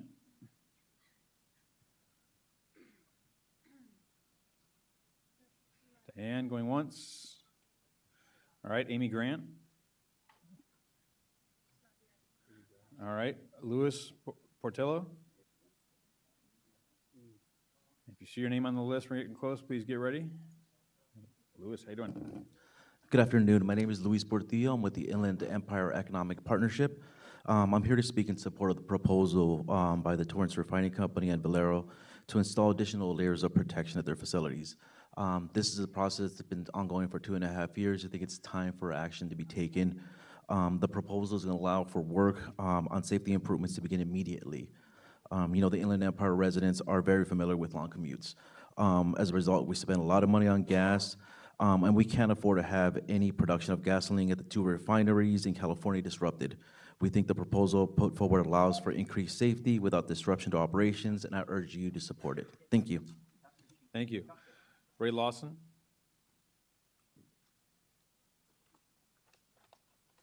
If we could have George Kivett to the other microphone. Ray, go ahead. Good afternoon, board. My name is Ray Lawson, and I want to just talk about safety. I've been a scaffold contractor, carpenter, in the scaffold refineries and alkylization unit in both Valero and PBF and Torrance. Safety there is bar none the best. We get training before we even step into the alkylization unit. We get training. We receive that training. PPE is most important in the training. We wear the neoprene suits and the boots and the headgear and face shields, and we're not. And we're also able to identify the monitors and the sensors and throughout the unit. So when we're working in that unit, yeah, we feel safe.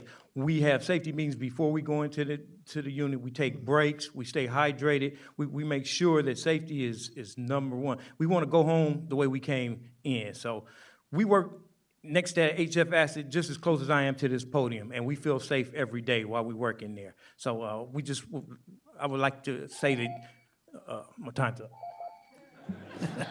Thank you.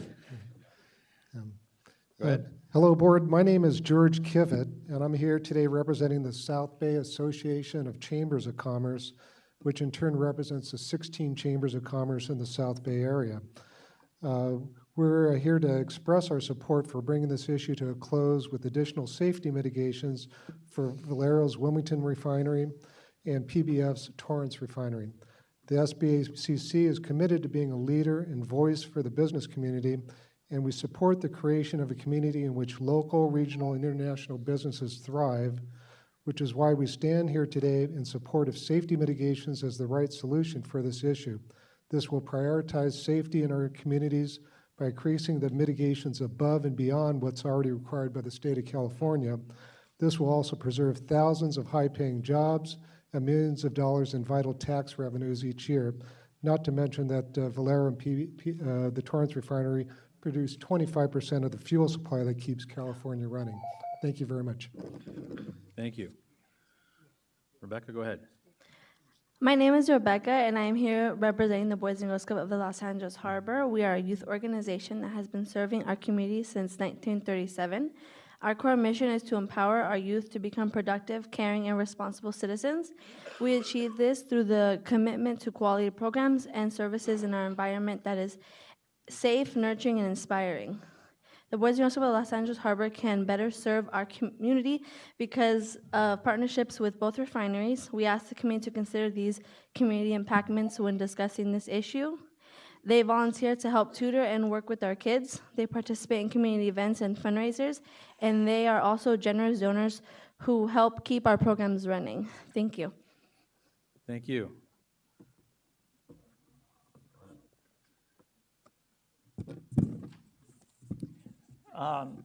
Honorable board members, here's a refinery quote and photo from the June 21, 2019 Philadelphia CES refinery explosion.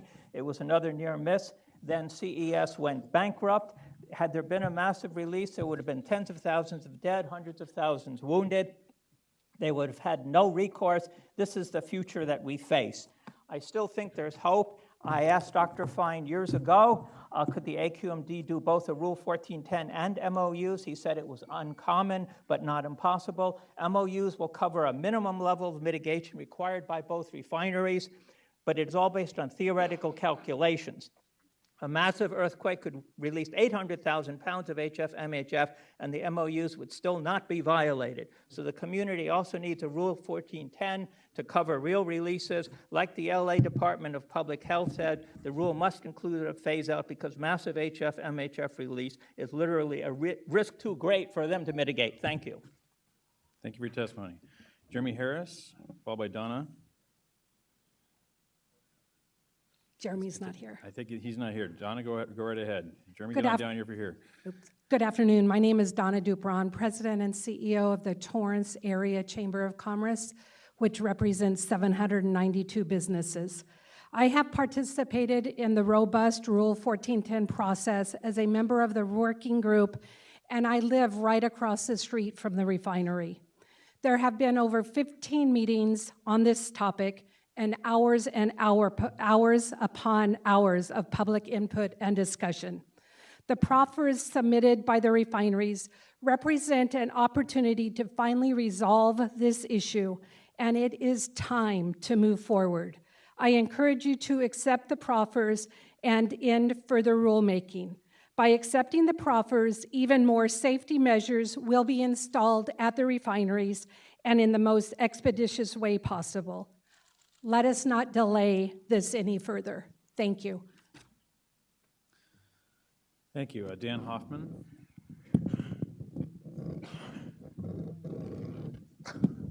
Good afternoon. My name is Dan Hoffman. I'm the Executive Director for the Wilmington Chamber of Commerce, but I'm here this afternoon as a resident of Wilmington. I've been a resident of Wilmington for over 45 years. It's where my wife and I have raised our 3 daughters, and I've been a resident of the South Bay all my life.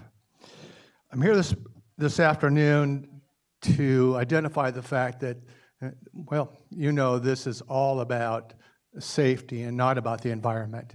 And so with that being said, I think what you have before you today, the letters that have been presented offer you that safety and offer us economic security at the same time while protecting our communities and our employees.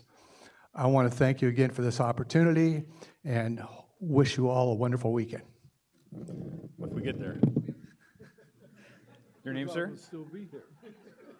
Hi there. My name is John Pang, and I'm here representing the United Way of Greater Los Angeles.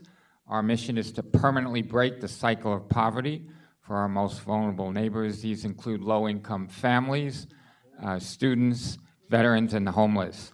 One of our most impactful ways that we're able to do this is through our jobs program. We partner with companies throughout the LA Basin, launch our community into stable, well-paying jobs.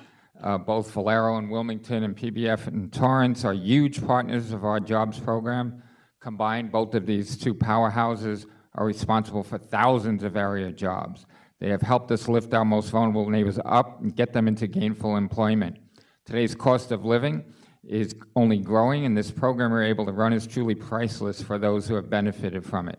Both Valero and PBF and Torrance are huge partners in these activities. They always go the extra mile, volunteering in our programs and fundraising. They're amazing donors, and we are stronger because of both of these refineries. They are valuable partners for us and countless others. For these reasons, we respectfully ask that the AQMD preserve these partnerships by supporting additional refinery safety mitigations. Thank you.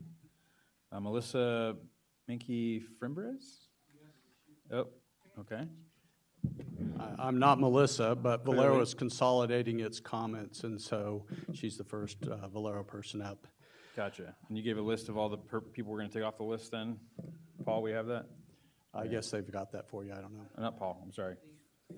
We have the list of everyone we got for Valero? We didn't have a formal list. We were just going down the line and marking people off. That's why Mr. Pang had been marked off. He indicated Valero. Okay. So we think we've got everyone. If this gentleman can identify himself, that'd be very helpful. All right, Paul, go ahead and put 3 minutes on the clock, and we'll work on that. All right, go ahead. Okay, thank you very much, Chairman, board members, staff. I'm Rich Walsh. I'm with Valero. Here on behalf of the company, I'd like to share with you that we take our obligation to protect the community, protect our workers, and protect the environment very serious. Throughout this process, we've shared that we have a robust safety system already in place. We have tremendous programs to prevent releases of HF, and even more robust programs should the unlikely event of an escape occur. We have layers of protections that we've shared throughout this process. We went through this process previously, about 10 years ago. We went through almost this exact same thing, and over these 3 years that we've been working on this, or almost 3 years we've been working on this, we went back through almost all the same questions. We revisited the same issues, and we've also kind of come to the same conclusions. There aren't any other viable alternatives to HF. It is one of the most environmentally beneficial programs. It's lower carbon emissions than other alternative of sulfuric acid, and the cost of retrofit is tremendous.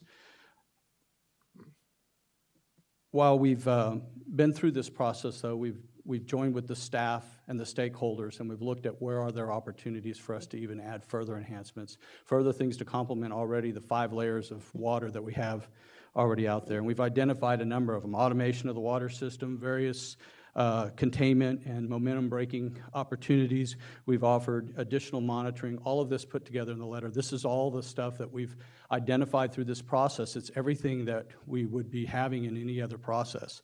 And we think that if we put all these things together, we have even greater safety and more robustness, more state-of-the-art controls that are even safer. So we put together in front of you this proffer letter, and the point of this is to allow us to get this started on this. We've been 3 years almost in this process, and now we can have some certainty, some path forward to move along on this item. I don't think that we're going to come to a different conclusion than we did the last time we visited this, and we did an MOU, and we agreed to spend $230 million to retrofit the unit. That's what we'd like to see happen.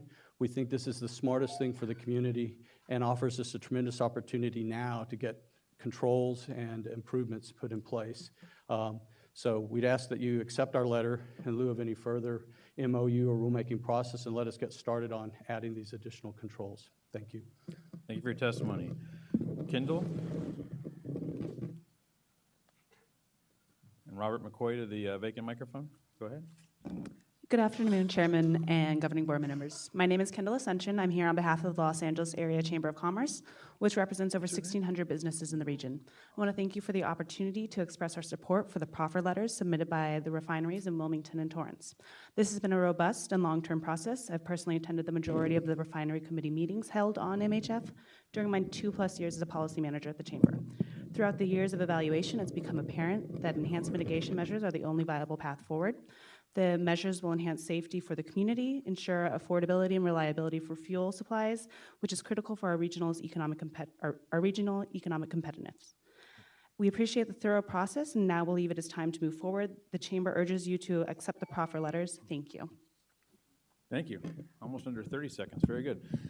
Robert McCoy, go ahead, and then Donna Tarr to the vacant microphone. Good afternoon. My name is Robert McCoy. Dorothy Moore. I'm here on behalf of Harbor Area Youth and the Wilmington and Torrance refineries. I work with hundreds of at-risk and underserved youth every year, and I see firsthand how the refineries and their employees provide life-changing opportunities for these kids. Refineries employees sit on every local chamber of commerce, on neighborhood councils, and virtually every youth organization in our community.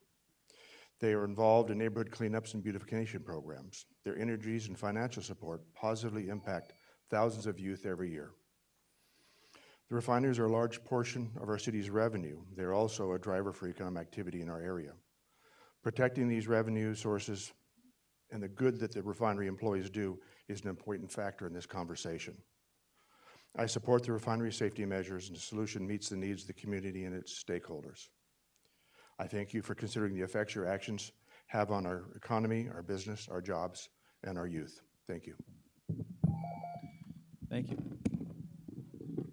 I'm Dr. Dorothy Moore, Torrance business owner, and I was nominated Physician of the Year at UCLA Medical Center.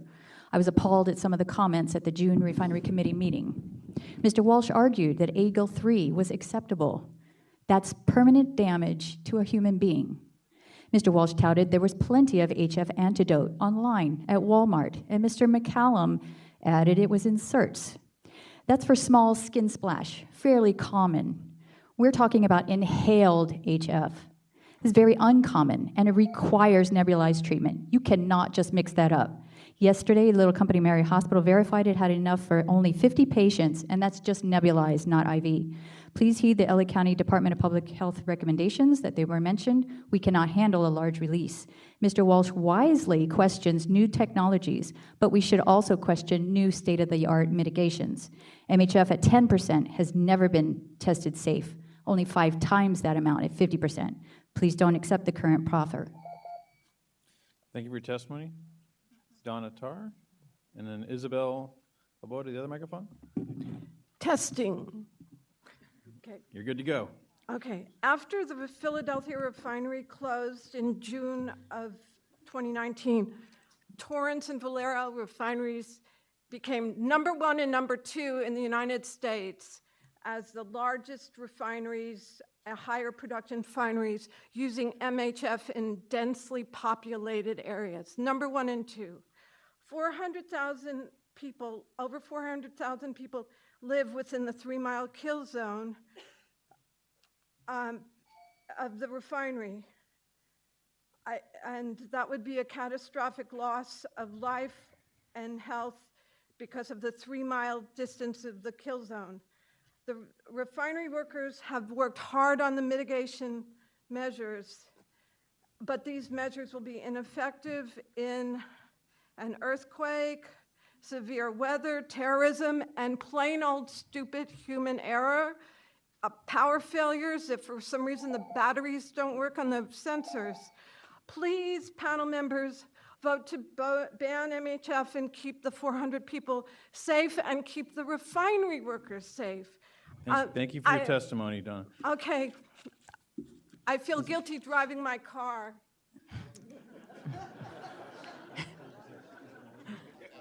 Isabel, yeah. Isabel, go ahead. Hello, thank you, and thank you for having us and allowing us to speak. My name is Isabel Balboa. I am pro-union and pro-labor. I've lived a mile from the Torrance refinery for 17 years. I'd like to know why these 2 refineries refuse to join all other refineries in California in using a safer alternative to MHF. The employees at those other refineries kept their jobs. I'll tell you why these refineries don't want to, because they're selfish, greedy, and don't care about their employees and the community or our lives. The refineries have insurance that will pay off all our surviving families after an accident. They'd rather see all of us die than spend their own money to do what is moral and correct.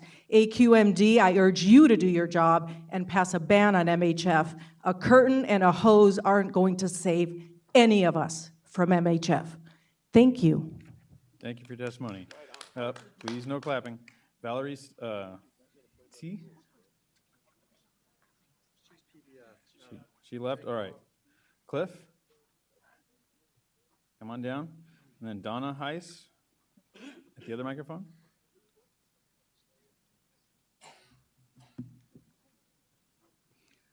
Good afternoon. I'm Cliff Heiss, a member of TRAA, and I'd like to take issue. Hey, Cliff, why don't you move that microphone a little closer to your mouth if you can? How's that? Perfect. It's okay? I'd like to take issue with a statement in the TORC's letter. In the middle of the second paragraph, if you want to find that, it says, additionally, it is clear that a safer and viable alternative technology for HF and MHF currently does not exist. This may be their opinion, but it is presented as fact. Actually, Chevron and Valero are both building alkalization plants using a safer alternative. Chevron in Salt Lake City is using ionic liquid, and Valero in Louisiana is using advanced sulfuric acid.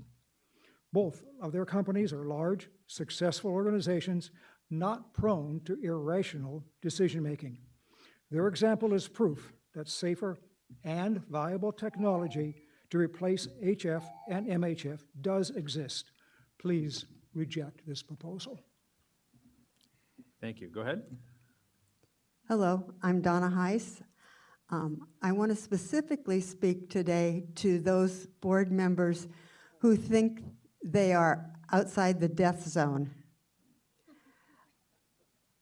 You may be outside the reaches of the MHF cloud, but in a large-scale release, you might have people who live in your area who work in the South Bay. People in your area might come to our airports, our harbors, to sporting events. In a large-scale release, any of these locations could be affected. So you need to be concerned about a major release which could devastate affected areas. People would be severely injured or killed, pets would be killed, wildlife, and all vegetation, would die. Please reject the refinery proposal. Thank you. Thank you for your testimony. Laura Espinoza, and then Steve. All right, ready to go? Buenas tardes, mi nombre es Laura Espinosa, residente de la comunidad de Wilmington. Good afternoon, my name is Laura Espinosa. I'm a resident in the Wilmington community. Tenía muchas cosas aquí escritas, pero en el paso de los comentarios he cambiado mi opinión. I had a lot of things to say written here, but listening to all the other comments, I've changed my opinions. Yo sé que es difícil para ustedes decidir por una decisión para nuestra comunidad y para las industrias, I know that it's difficult for you to make a decision impacting our communities and our industry, pero nos hacen falta empleos en nuestra comunidad porque yo tengo un hijo que ha estado esforzándose ahorita por tener un programa y tener un mejor empleo. and I know it's difficult to involve our communities because right now I have a son who's struggling to join a program and to have employment, Ya que cada día es más difícil poder sustentar las viviendas y la comida. because every day it's getting more difficult to have access to housing and food. Si no existieran estos trabajos, teníamos que emigrar nuestros hijos ¿a dónde? If these jobs did not exist, where would our children migrate to? Tienen que decidir por lo mejor para todos. You have to decide what's best for everyone. Nuestra juventud que está necesitada de empleos, programas psicológicos. Ustedes saben cómo está el país ahorita y nuestro estado con las drogas. Our youth need programs for their mental health and other such programs, and you know what the country is going, what's happening in the country with the problem with drugs. Tengo una hija excelente en la educación en high school. I have an excellent daughter, she's in high school. ¿Y a dónde va a trabajar si no existen empleos? And where would she go work if there are no jobs available? Nos hace falta reforestar, porque si pasan ustedes para Palos Verdes, es una área verdicísima. We also need to do some reforesting because if you drive through Palos Verdes, it is a very green area. Invito a toda la comunidad a enverdecer nuestra ciudad de Wilmington. And I invite the whole community to reforest our Wilmington community. Gracias a todos los que dan empleos. Y quería agregar algo más, si me permiten. Thanks for everybody who provides employment. I'd like to say something else if you allow me. Vi lo de Coachella. Tengo una sobrina que acaba de fallecer el 9 de este mes de cáncer. Regarding Coachella, I have a niece who just died this month of cancer. Thank you for your testimony, ma'am. No We culpo gotta la move on. contaminación.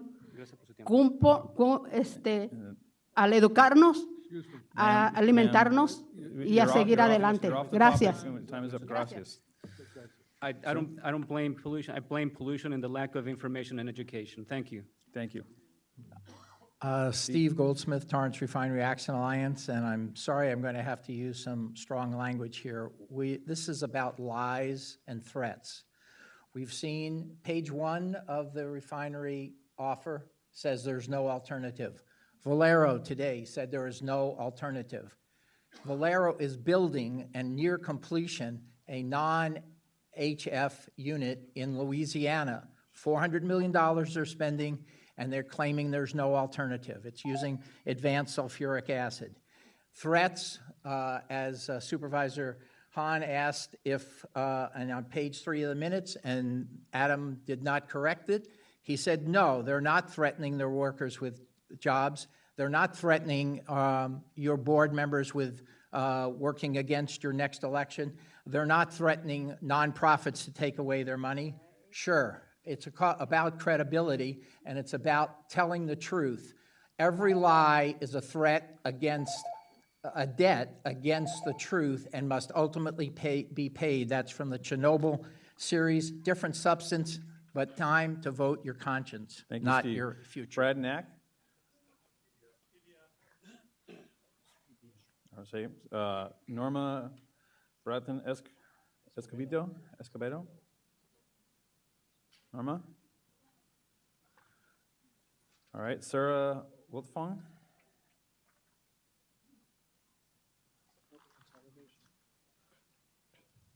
I want to ask all those who support mitigation measures now to please stand. My name is Sarah Wiltfong, and I'm here on behalf of the Los Angeles County Business Federation. We are an alliance of over 180 business organizations who represent over 400,000 employers with over 3.5 million employees in Los Angeles County. We are also here on behalf of the Long Beach Chamber of Commerce and the African American Chamber who had to leave. As you're aware, we strongly oppose the phase out of MHF.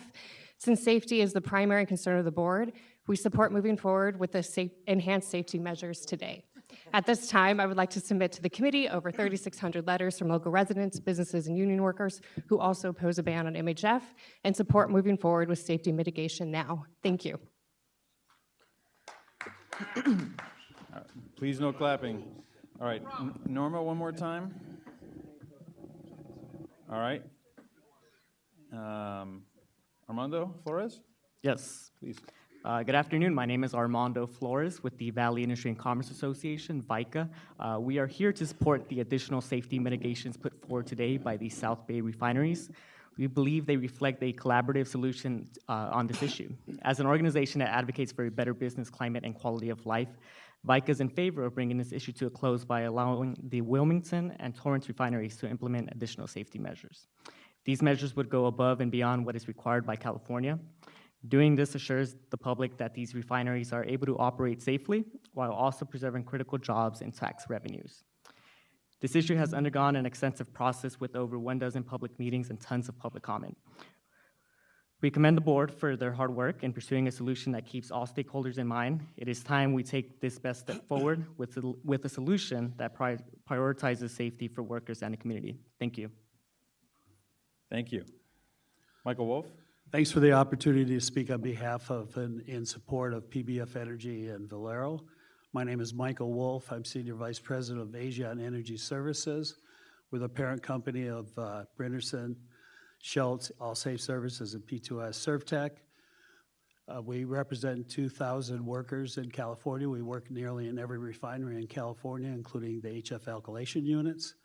Personally, I'm an engineer. I've got over 45 years in the oil and gas industry. I've worked throughout the United States, Europe, Middle East, Africa, and the former Soviet Union. This included 2 HF alkylation units that I was involved in the engineering, procurement, construction, fabrication, and commissioning of. One was in Chalmette, Louisiana, adjacent to New Orleans, and the other one was in Lamont, Illinois, adjacent to Chicago. I believe I have a firm understanding of both HF alkylation and in the whole engineering construction process. I read the letters, I understood the letters, I agree with the proffer letters. I believe we should move forward. As an engineer with 45 years experience, I know how long it takes to implement projects. It takes a long time to get through the different phases and get the project schedules. I urge you to support the proffer letters. I hope not to be standing here with 50 years experience. Thank you. Thank you. Al, go ahead, and then Chanel Frampton, come to the other microphone. Al Sattler, Chair of the Palos Verdes South Bay Group of the Sierra Club.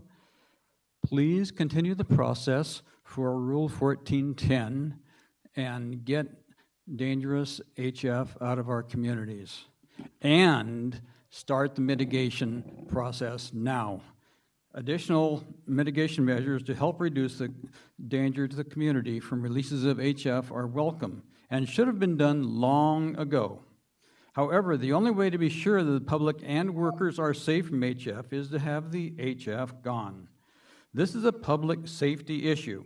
Heed the advice of the public health professionals at the LA County Department of Public Health, who have said that we are not prepared for a large release.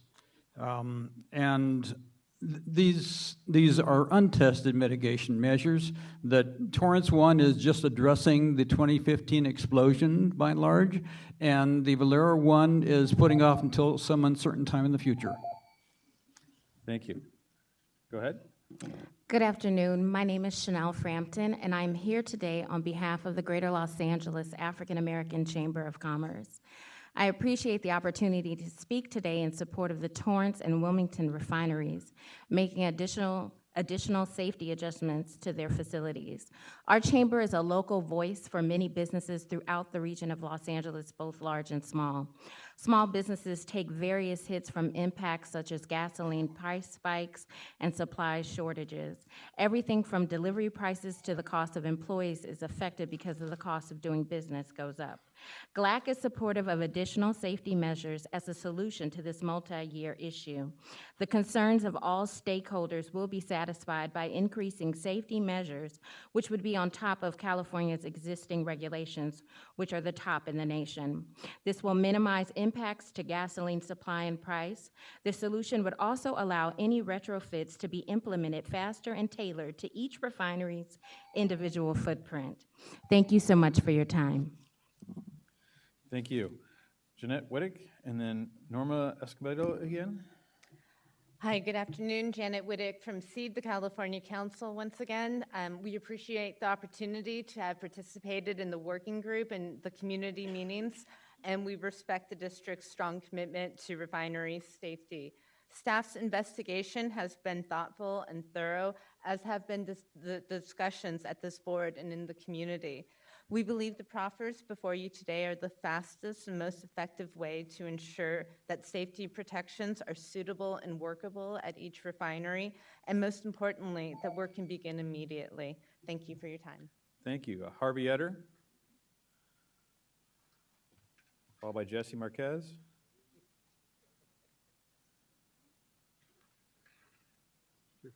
I see Harvey. Jesse, you still here too? Come on down if you are, and Harvey, whenever you get there. Good afternoon. My name is Harvey Etter. I'm speaking for myself and for the Public Solar Power Coalition and the 90% of the population who wants to see equitable, just solar transition ASAP. Here it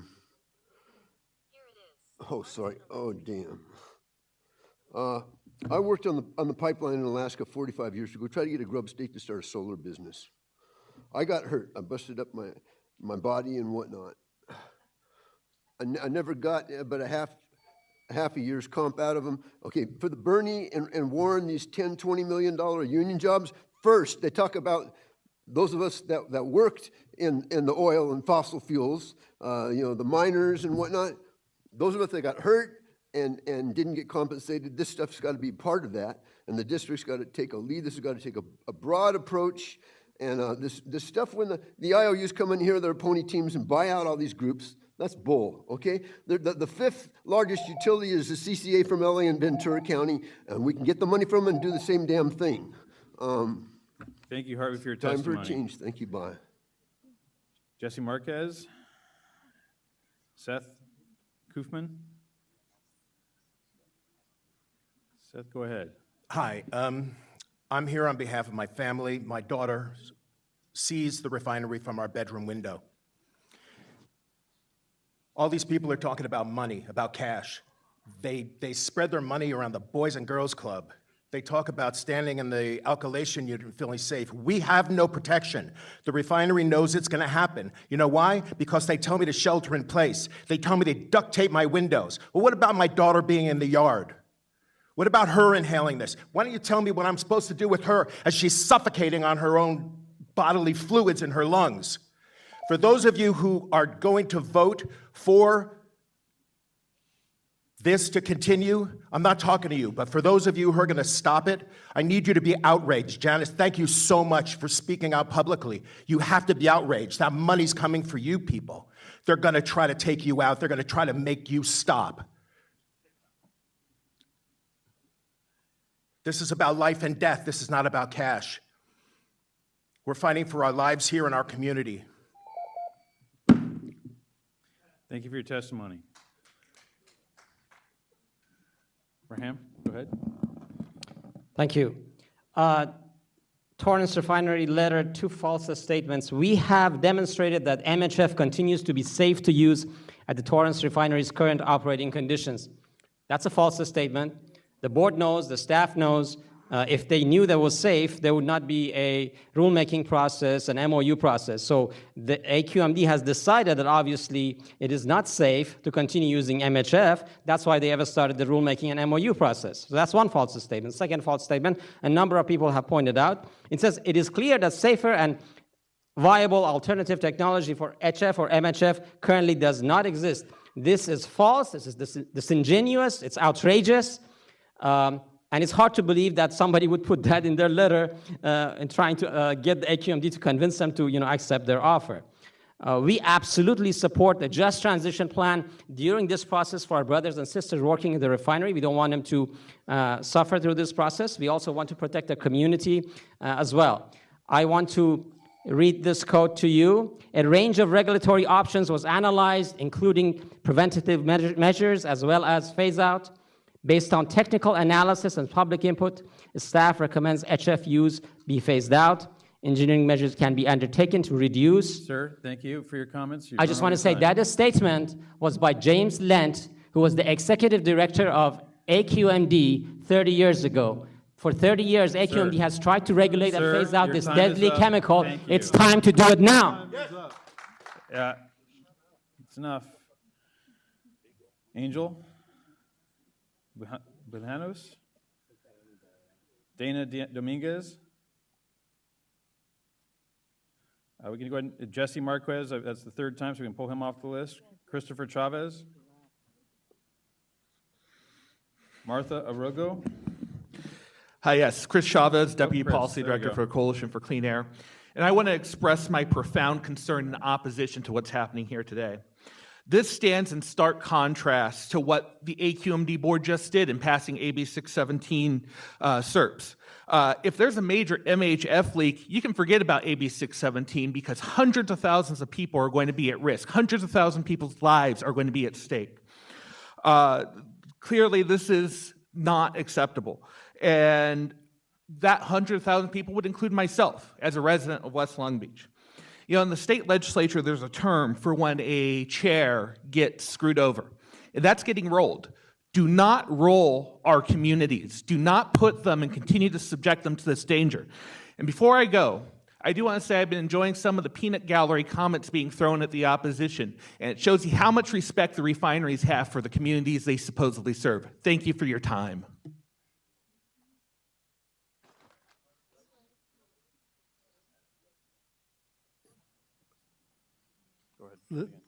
Linda Bassett.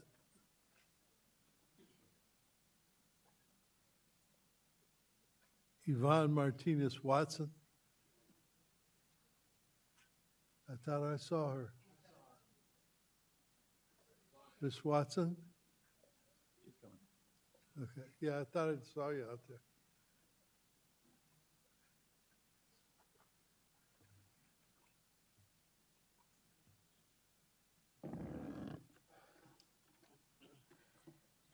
Good afternoon, you know me.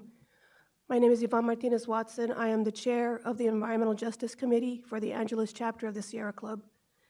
I just want to mention that environmental justice is about protecting people from harmful risk in their environments. And oftentimes that means risk that they had nothing to do with, risks that were imposed upon them. And that is what's going on right now.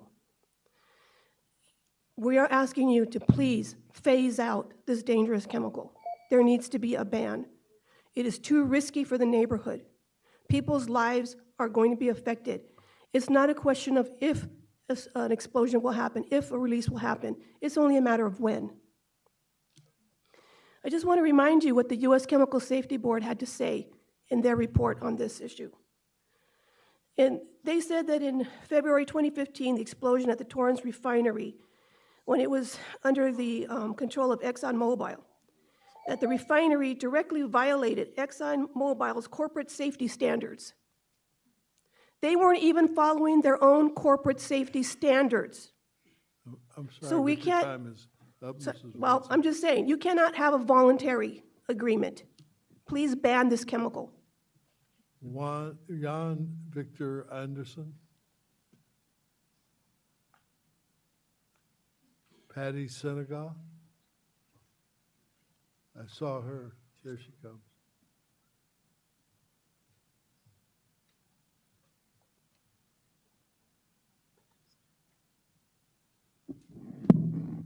Senegal. So Martha Aguelo is not here. Linda Bassett is not here. Jan Victor Anderson, are you here? Okay, Patty, you're up to bat.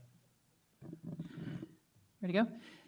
Thank you. Thank you, Chairman Burke and members of the governing board. Patty Senecal with Western States Petroleum Association.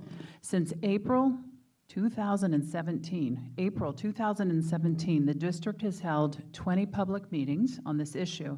This is evidence of a robust process with participation from as many as 500 stakeholders, including WISPA, 10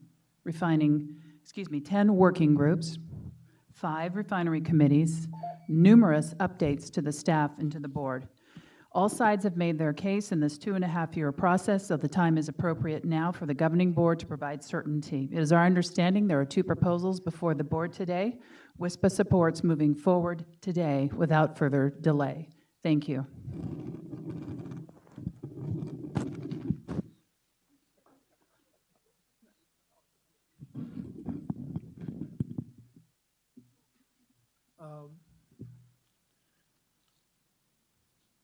Your name for the record, sir?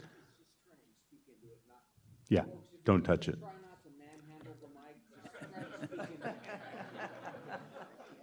So my name is Jack Eit, and I'm with SoCal 350 Climate Action. I'm sorry, your name, sir? Jack Eit, E-I-D-T. And, well, I think the mitigation measures, time for those mitigation measures has passed. We're open to all mitigation measures. They should have been implemented a long time ago. But what we really need to do, this process needs to be continued. As has been stated, there have been lies, inaccuracies put into that letter. There are alternatives. They are safer. They can be implemented. And so it's just a matter of us, meaning this society, protecting our communities. And so many people support this ban. The Democratic Party recently agreed to do that. I think it's important to continue with the process towards looking at a ban, and thank you for your time. Thank you. I see you coming forward. Are you staff? So. This is Ms. Soon, I believe. Okay, I'll give this a shot. Your name? Soon. Hi. All of us here are connected, whether we are the exploited. I'm sorry, I didn't get your name. Soon, it's just Soon, one name. All of us here are connected, whether we are the exploited, the policymakers, the workers. We're all on the path of survival, right?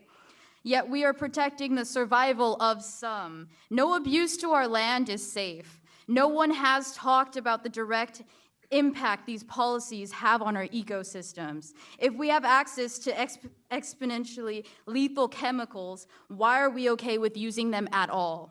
It only takes one disaster to affect so many. Don't let profit control your morals.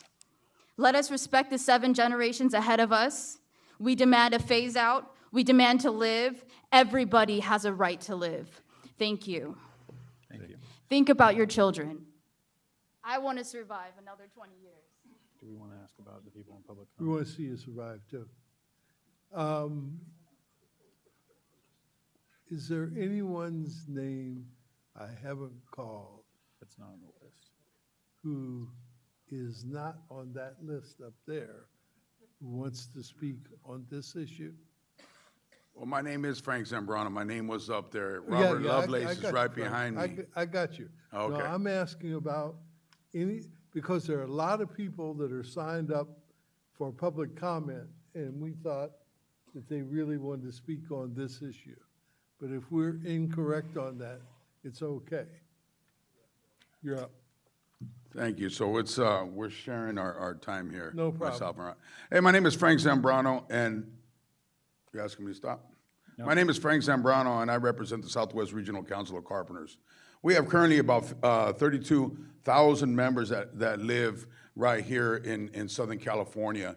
We're close to about 5,000 members that just live near the refineries. We have about 2,000 members, just under 2,000 members that work in the refineries and live within the refineries themselves.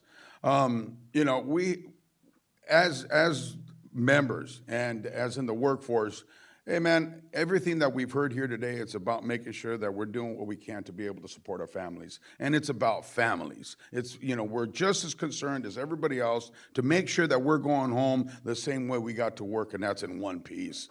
I've worked in these units, I've worked in the refinery, I've worked around HF Acid. Hey, I'm still here. It is one of the safest places when you're working in that environment, and those are the 2 refineries, and I've been in both of them. So, hey, you know what? I stand with the Southwest Regional Council, our membership, and the whole entire refinery workforce that we support the mitigation that's been set forth by the refineries. And hey, you know what, bottom line, let's keep everybody working, being able to support their families, being able to provide the lives that we've been so accustomed to. So, hey, thank you very much for your time. Let's keep working. Thank you for your testimony. Thank you. No, To continue, my name is Rob Lovelace. I'm with the Southwest Regional Council of Carpenters. When we at the Carpenters say that safety is number 1, we mean it. And the reason that we urge you to adopt the proffer that's been put before you today is because it is the fastest track to get those safety measures in place. There's nothing really more important than protecting the communities that we live and work in, and that's a key goal for the Carpenters. The guys who work in the refineries are lucky enough to be able to go home and have dinner with their families, and they do it because they're able to work in a safe environment. There's a lot of discussion about what a safe or smooth transition means or what a just transition means, and this is a dialogue that you are beginning here in Los Angeles. And this is the starting point for how we get to a safer operating environment for those carbon-rich industries that are on their way out. And that's why we're going to be looking to you and working with our other partners in this to ensure that there are the safest possible measures that are implemented in those plants, not only after you adopt what's happening today, but also well into the future. Thank you. Thank you. Okay. Ron, is Mr. Lovelace with you? He was with the Carpenters. Okay. So I'm Ron Miller, Executive Secretary of the LA Orange County Building and Construction Trades Council. I represent 140,000 hardworking men and women in LA and Orange County, but today I'm here on behalf of those folks from the building trades, if you'd stand up. I'm here on behalf of the State of California Building Trades, the California Labor Federation, the USW, and all the other unions at the refineries. And that statement that was made about the California Democratic Party adopting some kind of resolution against HF, that's false. I read it in the paper. We support... Is it really false? I read it in the paper. It's false. We support the approval of the proffers and the motion by Director McCallan. MHF will continue to be regulated, even more so after these safety enhancements are put in. It's operated for 50 years there at the refinery, and it's going to continue to be safe, and it's going to protect, the safety enhancements will protect the workers and the community. Remember, our workers are the ones that live in the community also. But I am bringing something new today instead of just a bunch of rehash that's happened today. I'm introducing an economic impact report that was done at the state, building trades, by independent group, and it shows the economic benefit of the oil and gas industry in the state of California. And it compares the construction that the oil and gas industry does up and down the state compared to the regular construction that we do outside of the oil and gas industry. $30 billion over the last 10 years is projected for the oil and gas industry in the state of California. $2.5 billion right in Los Angeles County.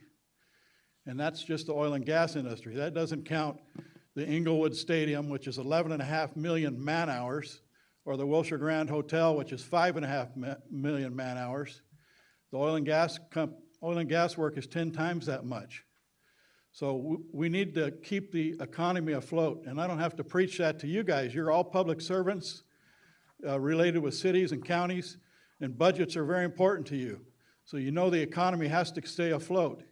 And the oil and gas industry, even though it may be changing over the next years, it's one of the big contributors to the state of California. So please, support those proffers today. The men and women of the building trades are ready to do the safety enhancements and get the refineries going. Thank you. Thank you for your testimony.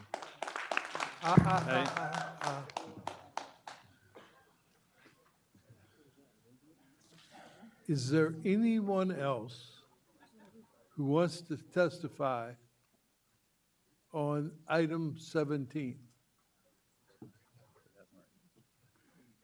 Who hasn't already testified? Hearing none, I will bring it back to the board and recognize Larry. Thank you, Mr. Chair. I appreciate all of the public testimony that we've had, and I'm pleased to see all of the involvement of both the community and all of the residents and the stakeholders in this process. This is their resolution. I would like to move the following resolution.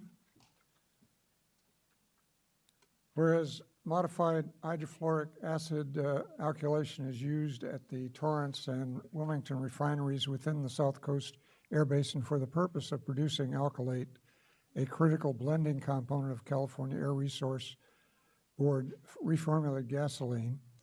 And whereas the Torrance refinery is currently owned and operated by the Torrance Refinery Company, LLC, or TORC, and whereas the Wilmington refinery is currently owned and operated by Ultramar Incorporated, Ultramar, and whereas pursuant to the City of Torrance Consent Decree, case number C7199530, or the Torrance Consent Decree, issued by the Los Angeles Superior Court in 1990, and several subsequent court orders, the Torrance refinery agreed to use MHF, a modified form of alkylate catalyst formulated to significantly reduce safety risks associated with HF.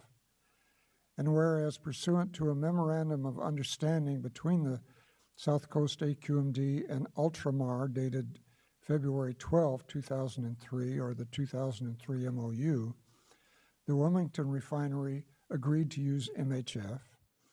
And whereas during the more than 2-year extensive public participation rulemaking process for PR 1410, additional information has been provided to the South Coast AQMD regarding the safety systems and risk mitigation measures currently in use at each of the Torrance and Wilmington refinery alkylation units to reduce the risk and protect refinery personnel and the community. And whereas the South Coast AQMD Governing Board has determined it is desirable, and each of the Torrance and Wilmington refineries is willing, to further reduce the overall risk of the use of MHF in the MHF alkylation units by implementing additional voluntary safety enhancements and control measures. And whereas TORC has submitted a proffer letter dated August 30, 2019, pursuant to which it is committing to install significant voluntary safety enhancements in the Torrance Refinery's alkylation unit. And whereas Ultramar has submitted a proffer letter dated August 30, 2019, pursuant to which it is committing to install significant voluntary new control measures in the Wilmington Refinery's alkylation unit. And whereas the South Coast AQMD Governing Board has determined that the expeditious implementation of the safety enhancements set forth in the TORC proffer letter and the Ultramar proffer letter is in the best interest of all the stakeholders, therefore be it resolved that the South Coast AQMD Governing Board in regular session assembled on September 6, 2019, does hereby accept the safety enhancements and control measures as proffered in the TORC and Ultramar proffer letters, and be it further resolved that the South Coast AQMD Executive Officer is directed to not continue with any PR 1410 rulemaking activities or other efforts seeking additional commitments from TORC or Ultramar regarding the use of HF or MHF, and be it further resolved that until the new safety enhancement and control measures are fully implemented by TORC and Ultramar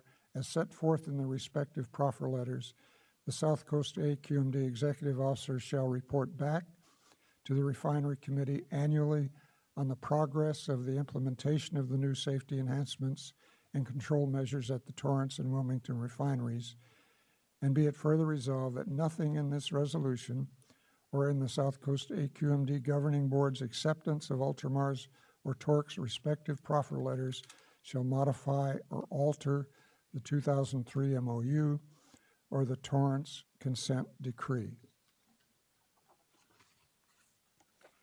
So I move adoption of that resolution. We have a motion, is there a second? Second.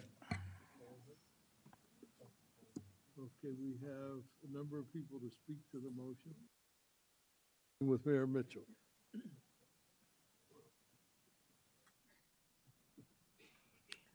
First, I want to say that there's some things in the resolution that are troublesome.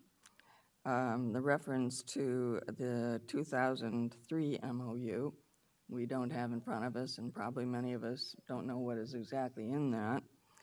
The Torrance Consent Decree, we are familiar with that, but I wouldn't agree to that part of the resolution without having those documents in front of me and being able to review them to know exactly what it is I would be agreeing to.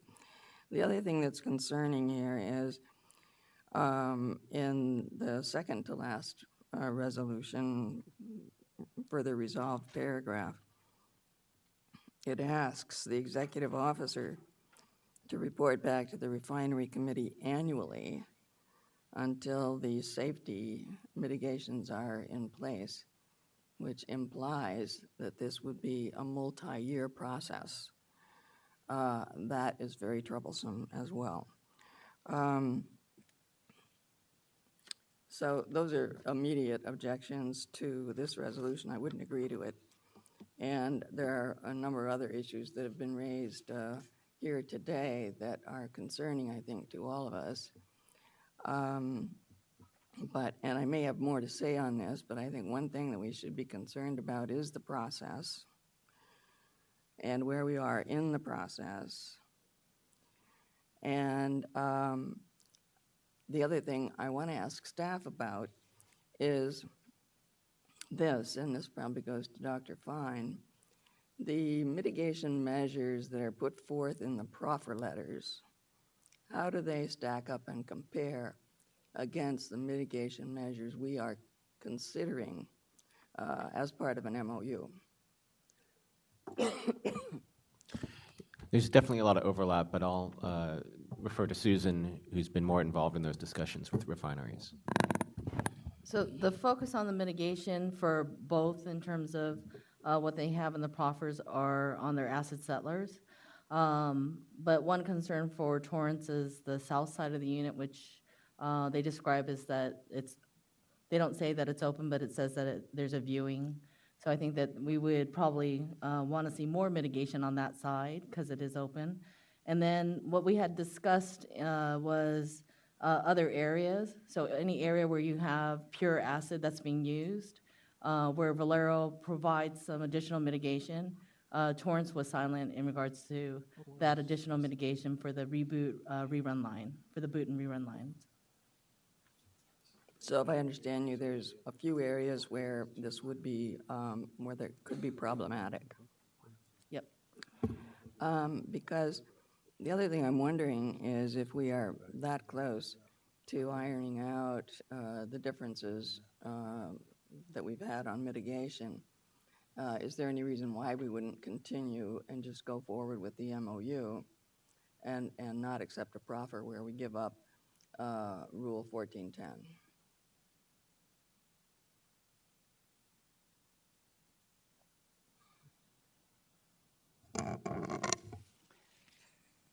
It's very quiet in here.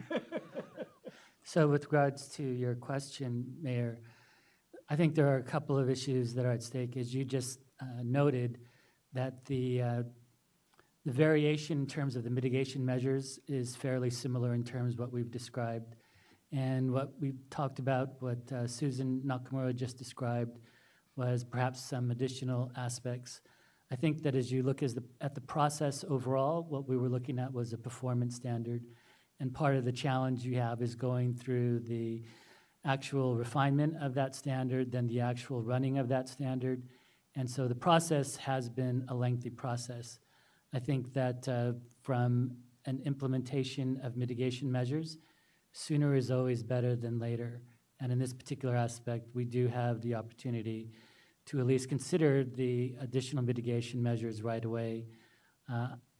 My understanding in reading the previous proffer letters was that I thought everything would be either completed by or started by, completed by 2021, and there were issues concerning the permit applications and all of those other aspects. So those are some of the things to consider. There's the larger... You're saying that the mitigation measures will be completed by 2021? Well, I thought that's what the proffer's letters said. And I don't hear anybody from the refiner saying, no, I'm wrong. But let me, anticipated completion in 2021 from 2021, Torrance. right? Okay. For Torrance, right. Torrance is 2021 and Valero is a That longer is time 2 frame. years, so it is a multi-year. Yeah. I mean, 2020 is here already, so it's actually a year and a half. Yeah. So, but that was just to clarify my point. Well, but I mean, an alternative process here would be to go ahead with an MOU that incorporates what is in the proffer letters with the additional items that you mentioned, Susan. And to bring that back to the board in November, we were talking about having this process go forward in November in any case. And I think some of our people who are involved in this were surprised that it came up today because they expected it to be coming back to us in November. So that, and it's been my position all along that we can't forego continued consideration of phasing out MHF. We hear people saying, and this is the concern to me, what is the alternative? There is sulfuric acid, but there is downsides to sulfuric acid. It increases the NOx emissions, and it also increases the truck trips. Advanced sulfuric acid is not much of an improvement, it's somewhat of an improvement. But we do have on the horizon, and I've mentioned this before, the project that Chevron and Honeywell are doing in Salt Lake City that is liquid ionic alkylation. Their plant will be up in 2020, operating with 5,000 barrels a day.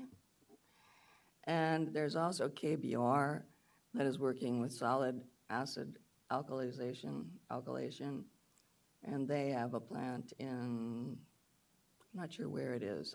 They're doing some work in China, but they also have another operation in Wynwood, Oklahoma.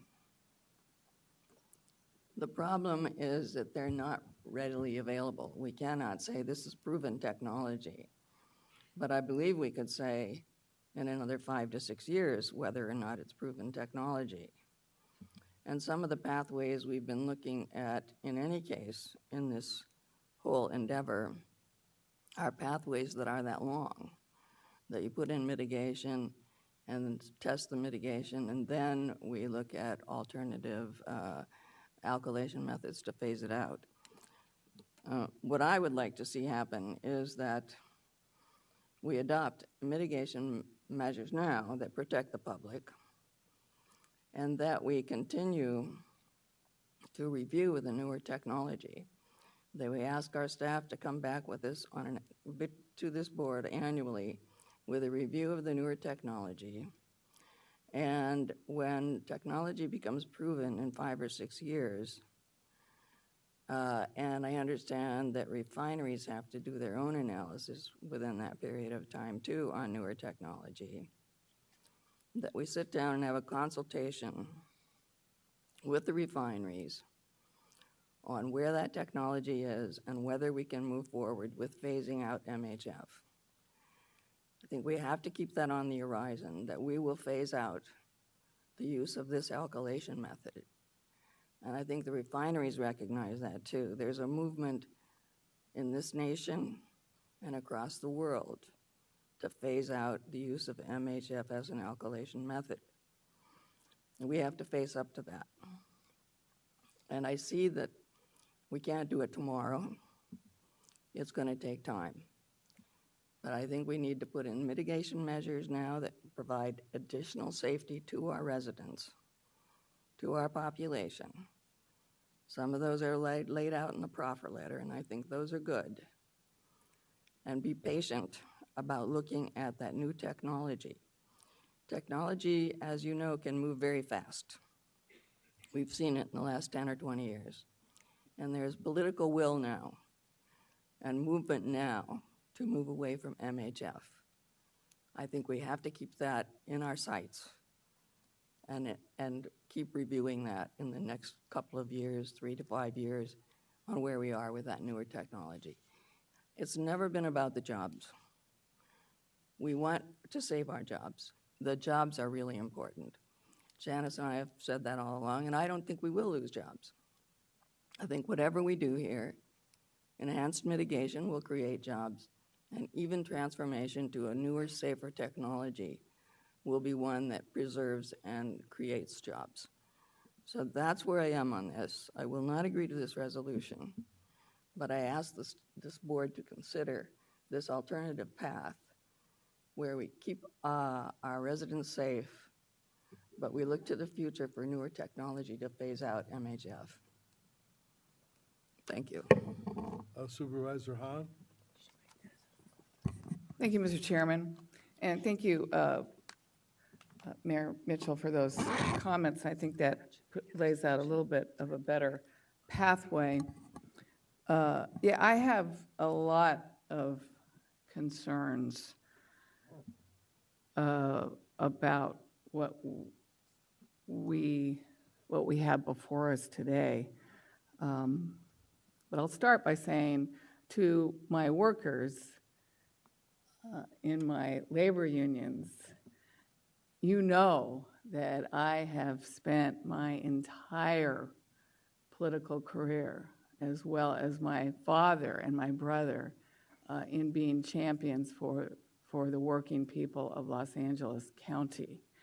And you can look at everything I've ever done to show that I have worked hard to maintain your health, your safety, your wages, your benefits at every turn and every possible vote I've ever taken.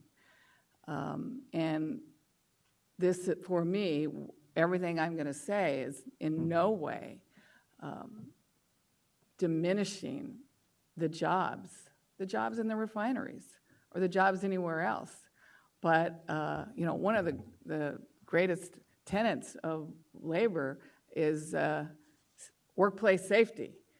And while you obviously go to work every day and work with MHF and consider it as safe as it can be, you know in your heart that if there was a catastrophic release, it would be a horrible tragedy, and many people would not go home. And to my nonprofits, it just distresses me every time you come to this meeting and stand up and basically talk about being in support of a deadly chemical. I don't understand that. And I know you depend on donations from different businesses in your neighborhoods and your communities, but I venture to say that I've probably steered more county and city resources toward every one of you nonprofits than any of these refineries put together. So it troubles me that you come and talk about young people and helping kids at risk when the deadliest risk that we all face is a catastrophic release of MHF. And clearly I'm not a scientist, I'm not an engineer, I'm not an expert, but I look at those who are.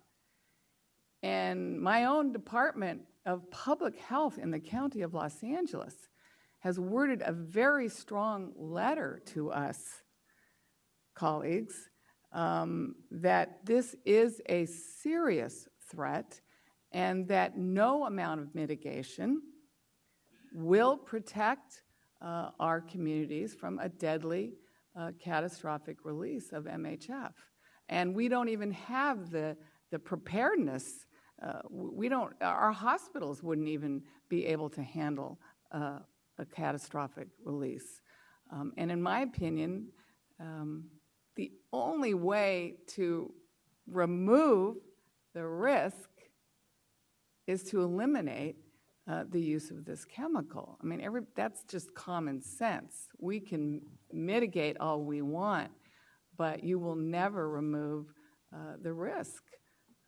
Because in the event of a natural disaster, a terrorist attack, anything that causes a major release of this stuff, we're talking about a deadly flesh-eating vapor cloud that could affect 1 million people within the radius. So you have to understand that's what I'm operating from. I believe in mitigation, and everything that the refineries are offering to do, it sounds great, but it won't work. And they know it won't work in the event of something major. Now, nothing's happened yet. I give you that. We've been safe so far. I give you that. We've come really close. The explosion at the Torrance refinery in 2015 came really close to having a major disaster. We know that, and that's where all this came from. And I'm new to AQMD. I've only been here, less than a year. But I've been impressed with the process that we've been on. We have been having hours and hours and hours of meetings and community meetings. I sat through the refinery committee meeting just, a few months ago. It was an all-day Saturday. So to come here after the Labor Day weekend and find that we're throwing out the process that we've been working on to accept these proffers really disappoints me. And it should disappoint all of our community stakeholders, because the governing board directed staff to bring back in November both an MOU and a possible rule for us to vote on. And a proffer has no accountability. Voluntary safety enhancements has no accountability. And by the way, colleagues, if we're talking about timing and we think it's going to be 2020, 2021, how about this this sentence,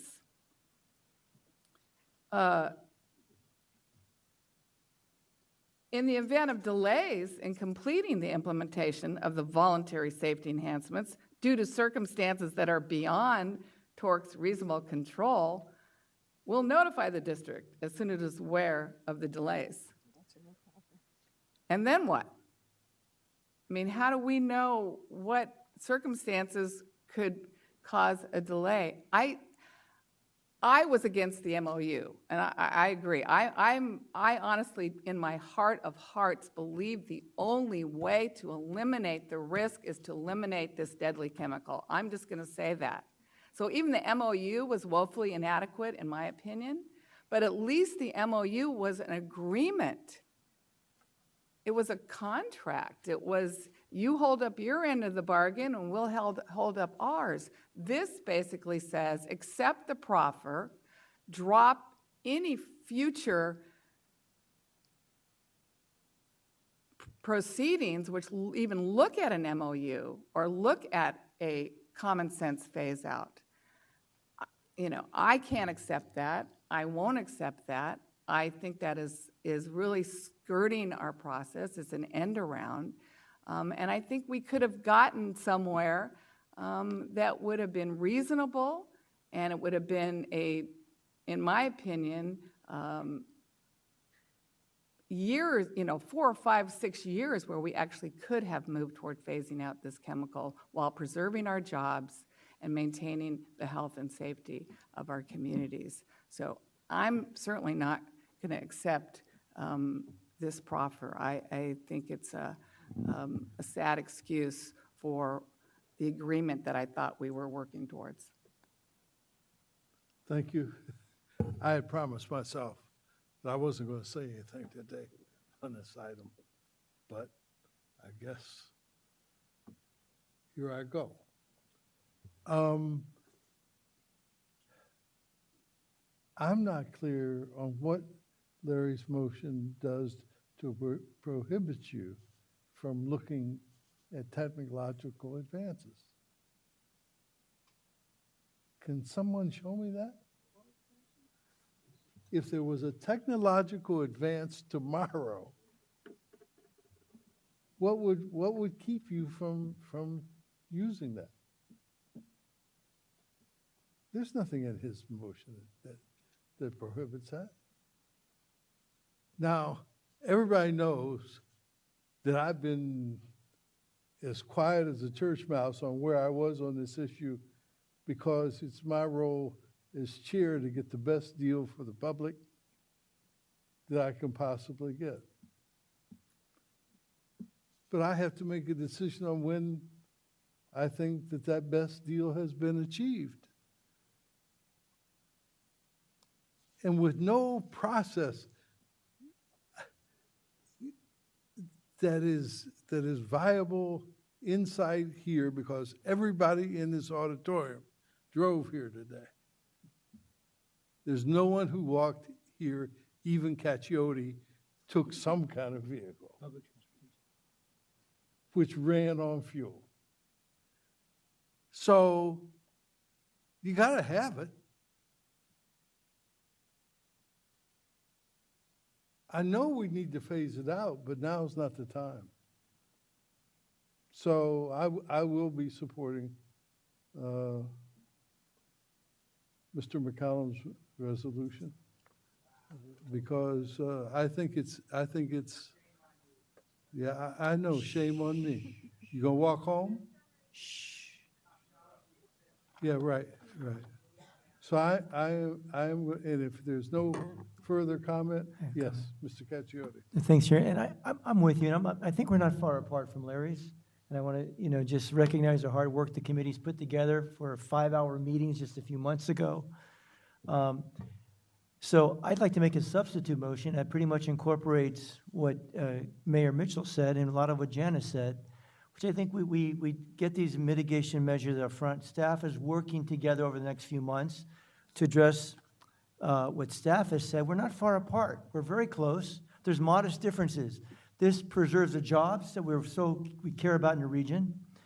But it also looks at the future where, I mean, some of the leaders that spoke, I've heard the gentleman was, he admitted, we're in a transition phase. And if you were here from the very beginning, when I put up on the board, what Paul put up there was, you look over the last 20 years, when I first got the first hybrid car in 2002, I went from a 20 mile an hour, 20 miles per gallon to almost 50.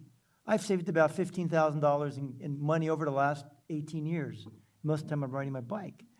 But then we advanced in electric, where now we find out in the next couple of years, this isn't something future. It's right here now. And it'll be commercialized in 2 or 3 cars that are going 500 to 700 miles on a charge. Ben drives a car that go, you both 250, 300 miles on a charge. That wasn't feasible in my mind 4 years ago when I had a Leaf that could barely go 90 miles. Look at it, and we know in 4 or 5 years, and Japan predicts by next Olympics, they're gonna have a car that goes 500 miles on a charge. So we gotta look at the future for our jobs, for your kids' jobs, and we're gonna transition because Europe's doing it, China's doing it, they've jumped ahead of us. Whenever I go there, I used to talk about, in 2006 when I went there build the first time, about electric cars. They laughed at me. In 4 years, they've got electric cars, electric buses, they've electrified cities. They've jumped that fast. So I'd like to make an alternative motion which really tries to put us all together and resolve this. Judas, let's work together, let's come back with an MOU type of agreement where we can set aside our differences. If you're willing to do these mitigation efforts and measures that quick, we can do it. And at the same time, Larry, because I understand we're not ready yet for phasing it out, but every year you come back to us and let us know, Wayne, we're making advances. Maybe in 2 or 3 years you tell us we can do it. It's not there yet. Janet, in my heart of hearts, I think you're right. It's got to be phased out. That's where I am, but I can't go that far yet because technologically, and a lot of my mayors have told me phase it out, Mike, when I go to their meetings. I was just saying Gabriel the other night, they say, we want this stuff phased out. But then I hear residents tell me, but I don't have an option of gas. The technology's not there yet. But I think in 5 or 6 years it will be, where none of us have an excuse for driving a gas car. I know I won't. So I'd like to make an alternative motion as, can you restate your motion? Right, what I would ask is that the staff put together an MOU, which they bring back at the November meeting. It incorporates the mitigation measures in the proffer letters and any additional mitigation that you work out with the refineries, as Susan spelled out. There's a couple of items that need to be ironed out. And that we agreed to give direction to our staff to annually review the new technology and to work with the refineries on that new technology and to consider in 5 to 6 years whether that new technology can be used to phase out MHF. That's my motion. Alternative motion. Can I ask a I'll question? second it. Is there language that you would recommend we could just add to this resolution that captures the essence of that? That annually we review the new technology? Because there's already a provision in this resolution that says it comes back annually to the refinery committee, that at that time, no? Well, there's a couple other things in this resolution I don't want to agree to. I mean, I mentioned it, the thing about this resolution accepts the proffer, and there are issues in the proffer that are problematic. I think that's why.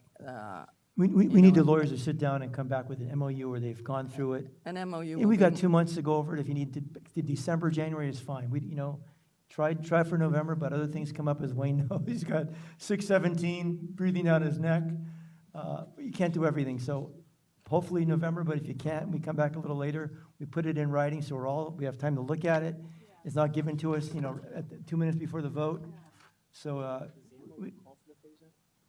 Well, you have a motion on the floor and a substitute motion on the floor. Yes. So we can vote on that first. If that passes, then that's one thing. Then if it doesn't pass, we'll go back to Larry's motion. is everybody clear on a substitute motion or no? First, we have commenters. So Janice has been there for a while. Oh, I'm sorry, Supervisor Rufford? I had a question for Mayor McCallum. The resolution language, to me, is very clear and I think seems the appropriate action at this time to get us to the fixes in the refineries sooner rather than later. I like the certainty that comes with that. And I know there's language in there that's been criticized for if there's a delay, what would that mean? What's our response if there's non-performance? If there were bad actors here, if the improvements don't get made, what's the AQMD's response at that point, and when does that kick in? Well, obviously, if they're not living up to their proffer, we have all kinds of remedies, and we can then say you're not living up to what you've agreed to, that you're not meeting the schedule. It's your schedule's not being delayed by anything other than yourself. Then we can pivot back to a rulemaking or an MOU. Those are things that we can do. I think it's in the best interest of everyone that we move forward. If I might use the opportunity to talk against the motion, and I urge my colleagues not to support the motion because it's clear in the proffer letters that they're only proffered if we don't go the MOU route. If we do go the MOU route, that is going to further delay the implementation because they're not going to put the investment in upfront because of, they need the certainty right now to begin the engineering process to get those mitigations in at the next turnaround cycle. And if we continue the MOU route, they're not going to make those investments. And there's always potential of litigation, which has stretched things out 2, 3, 4 more years, and they won't get implemented for many years down the road. And that's why I think it's in the best interest of everyone that we accept the proffers and that we move forward. Having a technological review every year, every 5 years or whatever, is something that the refineries are required to do anyway. They're required to look at new technology and to implement that technology if it's feasible and available. So us also looking at it's fine, but that's just recognize that they are required and they do that every 5 years.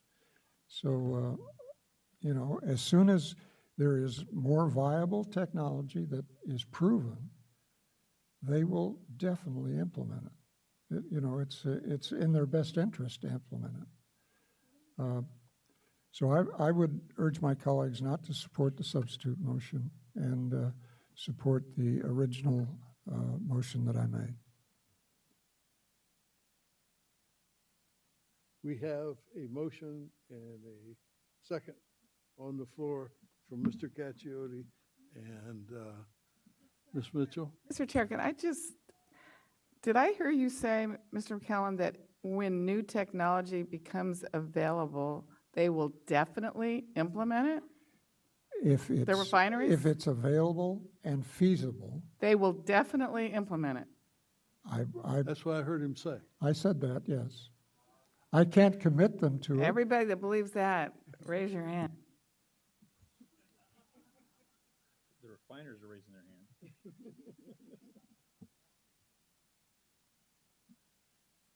Okay, we have a motion and a second. Would the clerk open the roll?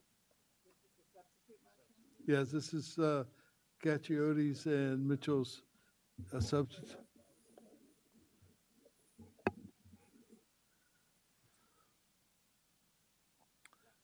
That motion fails 7-3, 8-3. Okay, then we go back to McCallum's motion. Would the clerk open the roll?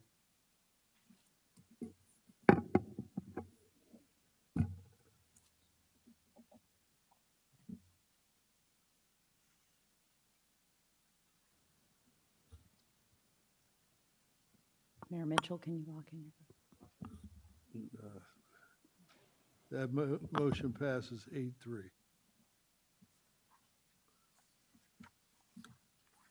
Okay. We're now going to take up item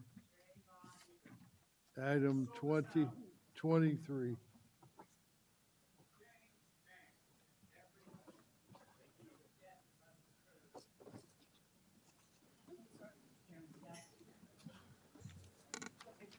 Mr. Chairman, staff waives the presentation on item 22. I'm Move sorry, it. 23.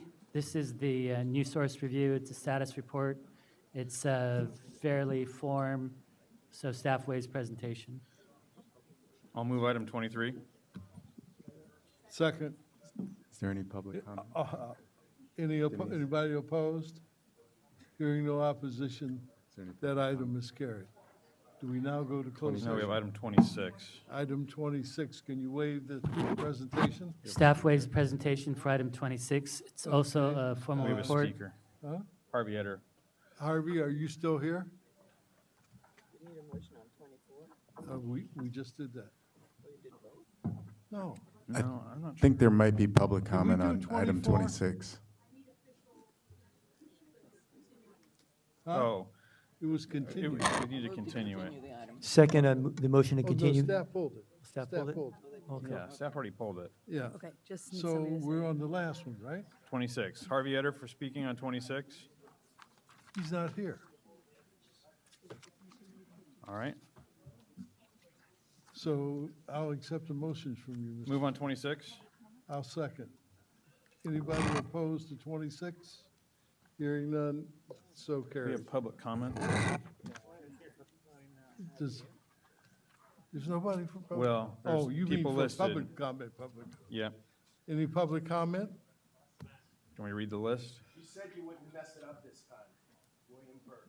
I remember you said at a meeting. Sir, we're still in the middle of our meeting. That you messed it up, and that this time you weren't gonna get it wrong. And now you Rebecca Vacquez. led us down the wrong path. The last time you got it wrong, you said it this time, and you did.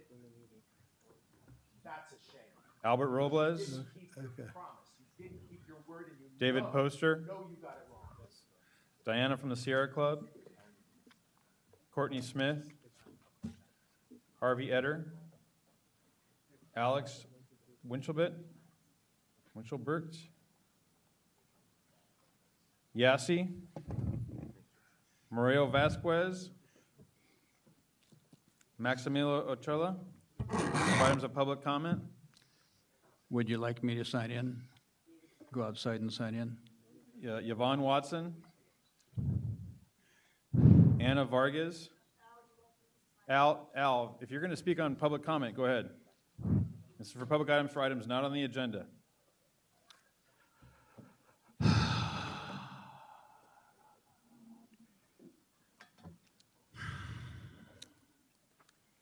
Al, are you going to speak to something not on the agenda? Yeah, I'm just trying to think what to say. I mean,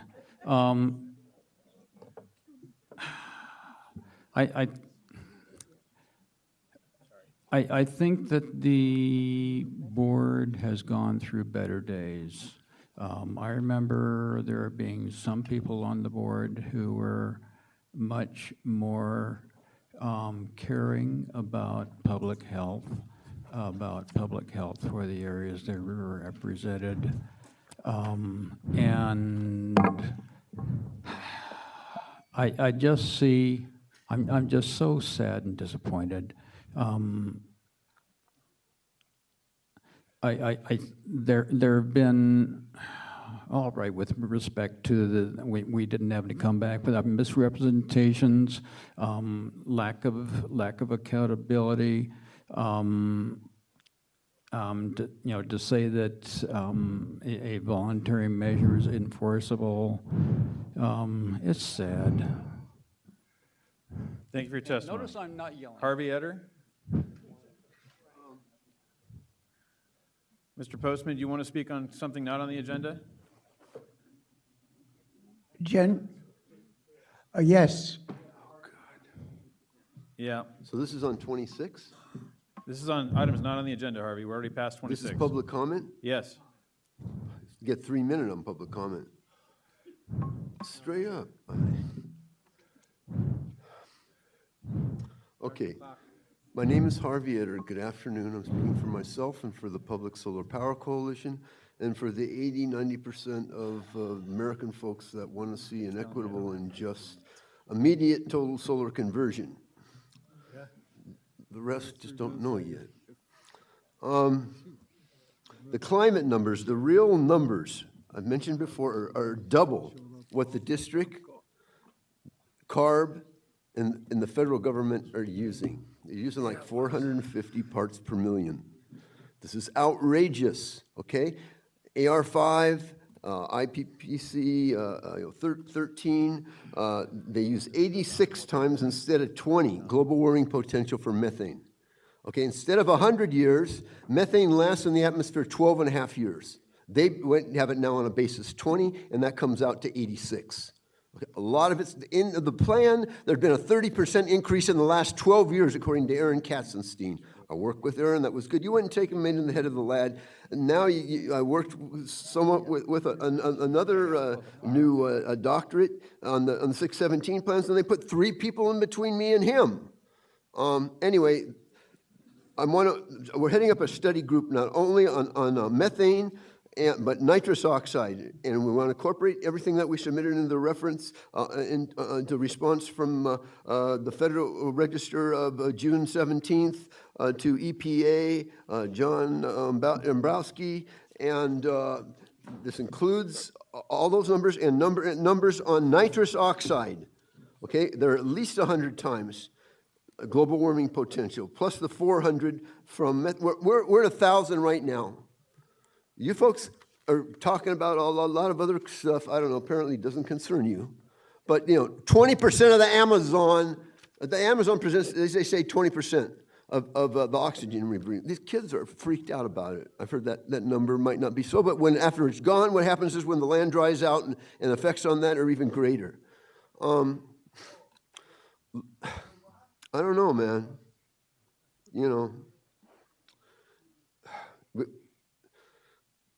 We're going to continue with right now. This is settlement negotiations. You're not negotiating, okay? I've got the 60-day notice from Earth Justice. We're part of this. Is all vis-a-vis the Sierra Club, okay? The plan for LA.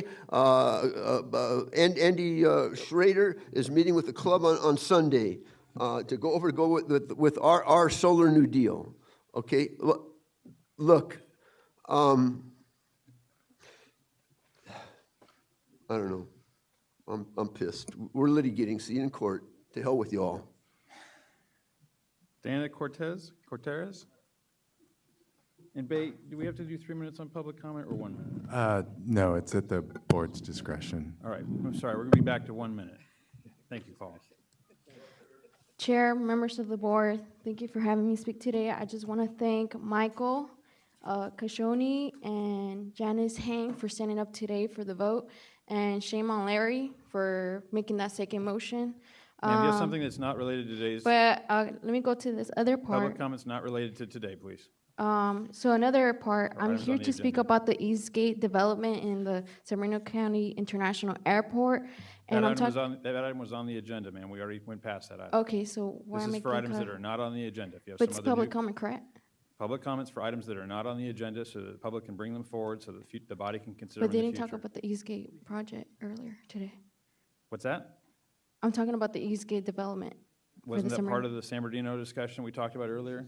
AB 617? No, that's something different, sir. So, no, because the AB 117, they were talking about the Muskogee, the committee, and talking about the railroad, but you guys didn't talk about the development and the. Okay, go ahead. Okay, can I get my time back? 30 seconds on the clock. We've been here since 7, bro. Give her the time to speak. Thank you. So I'm here to speak about the Eastgate development at the San Bernardino County International Airport, and I'm here to talk about how it's going to affect our air pollution. It's worse enough, and I think it's important for you guys to really think about what you guys are saying to the Federation Aviation Administration, because they had on their slide that you guys said that the air quality did meet the standard. And that's not true. People are dying in the Highland area. People are dying of asthma. And it's the rare two things you guys are not considering it. Like if you guys are, expand the Eastgate project, a lot of people are gonna get more sick. And we had enough of that. We had enough of you guys saying, oh yeah, the air quality is fine, but in the reality, it's not. You guys should start considering our health, not the health of yourselves because it doesn't matter, but the health of these children growing up. Thank you for your testimony. Mine are questions. Since when did maintaining the highest safety standards as promised that they will always do become a bargaining chip? And following the requirements, the legal requirements, how did that become a bargaining chip? That's it. Thank you. I have Albert Robles, Alex Winchabet, Maximilo Ochoa. Actually, Alex Wuxelberger right here. Good afternoon. According to the United States Code, Title 42, Chapter 85, otherwise referred to as the Clean Air Act, Section 7401A, Subdivision 3, states that air pollution prevention, that is, the reduction or elimination through any measures of the amount of pollutants produced or created at the source, and air pollution control at its source is the primary responsibility of states and local governments. End quote. Indeed, that is what we are here today to discuss, air pollution. The most recent State of the Air report by the ALA, released February 6th, 2019, ranked the Los Angeles to Long Beach metro area, comprising some of the most populous municipalities in San Bernardino County, such as my home of Rancho Cucamonga, as #1 for the most ozone-polluted areas. San Bernardino, Riverside, and Los Angeles counties ranked 1, 2, and 3 respectively in that entire survey. Mind you, according to the United States Geological Survey, there are 3,141 county and county equivalents in this nation. That is absolutely disgusting that that is allowed to happen. Furthermore, that ground level ozone is a catastrophic public health risk with the egregious ability to contribute to many physical ailments such as you have your asthma. minute. Thank you, sir. Please listen to the parents Staff, and the we're gonna take us doctors, into not closed the session. businesses. Thank Paul, you. get the microphone off. Take us into closed session. Yes. It is necessary for the board to recess to closed session pursuant to Government Code Section 54956.9A and 54956.9D1 to confer with its counsel regarding pending litigation which has been initiated formally and to which the SCA AQMD is a party. The actions are in the matter of SCA AQMD v. Aerocraft Heat Treating Co., Inc. and Anaplex Corp., SCA AQMD Hearing Board, case number 6066-1, order for abatement. SCA AQMD v. Anaplex, Los Angeles Superior Court, case number BC 608322, Paramount Hexavalent Chromium. People of the State of California, XREL, SCA AQMD v. Excite Technologies, Los Angeles Superior Court, case number BC 533528. INRI Excite Technologies, U.S. Bankruptcy Court, District of Delaware, case number 13-11482, KJC, bankruptcy case, Delaware District Court, case number 19-00891, appellate case,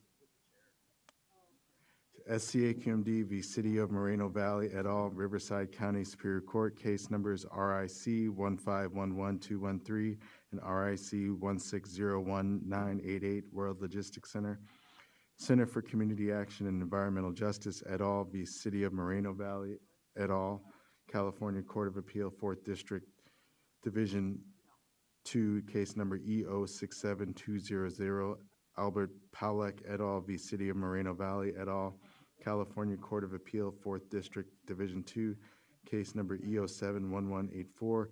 It is also necessary for the board to recess to close session pursuant to Government Code Section 54956.9 sub A and 54956.9 D4 to consider initiation of litigation, one case, seek leave to file amicus and downwinders at risk et al. v. US EPA, DC Circuit number 19-1024, relating to the 2015 ozone implementation rule case.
report of any reportable actions taken in closed session will be provided to the clerk of the board. The meeting is adjourned.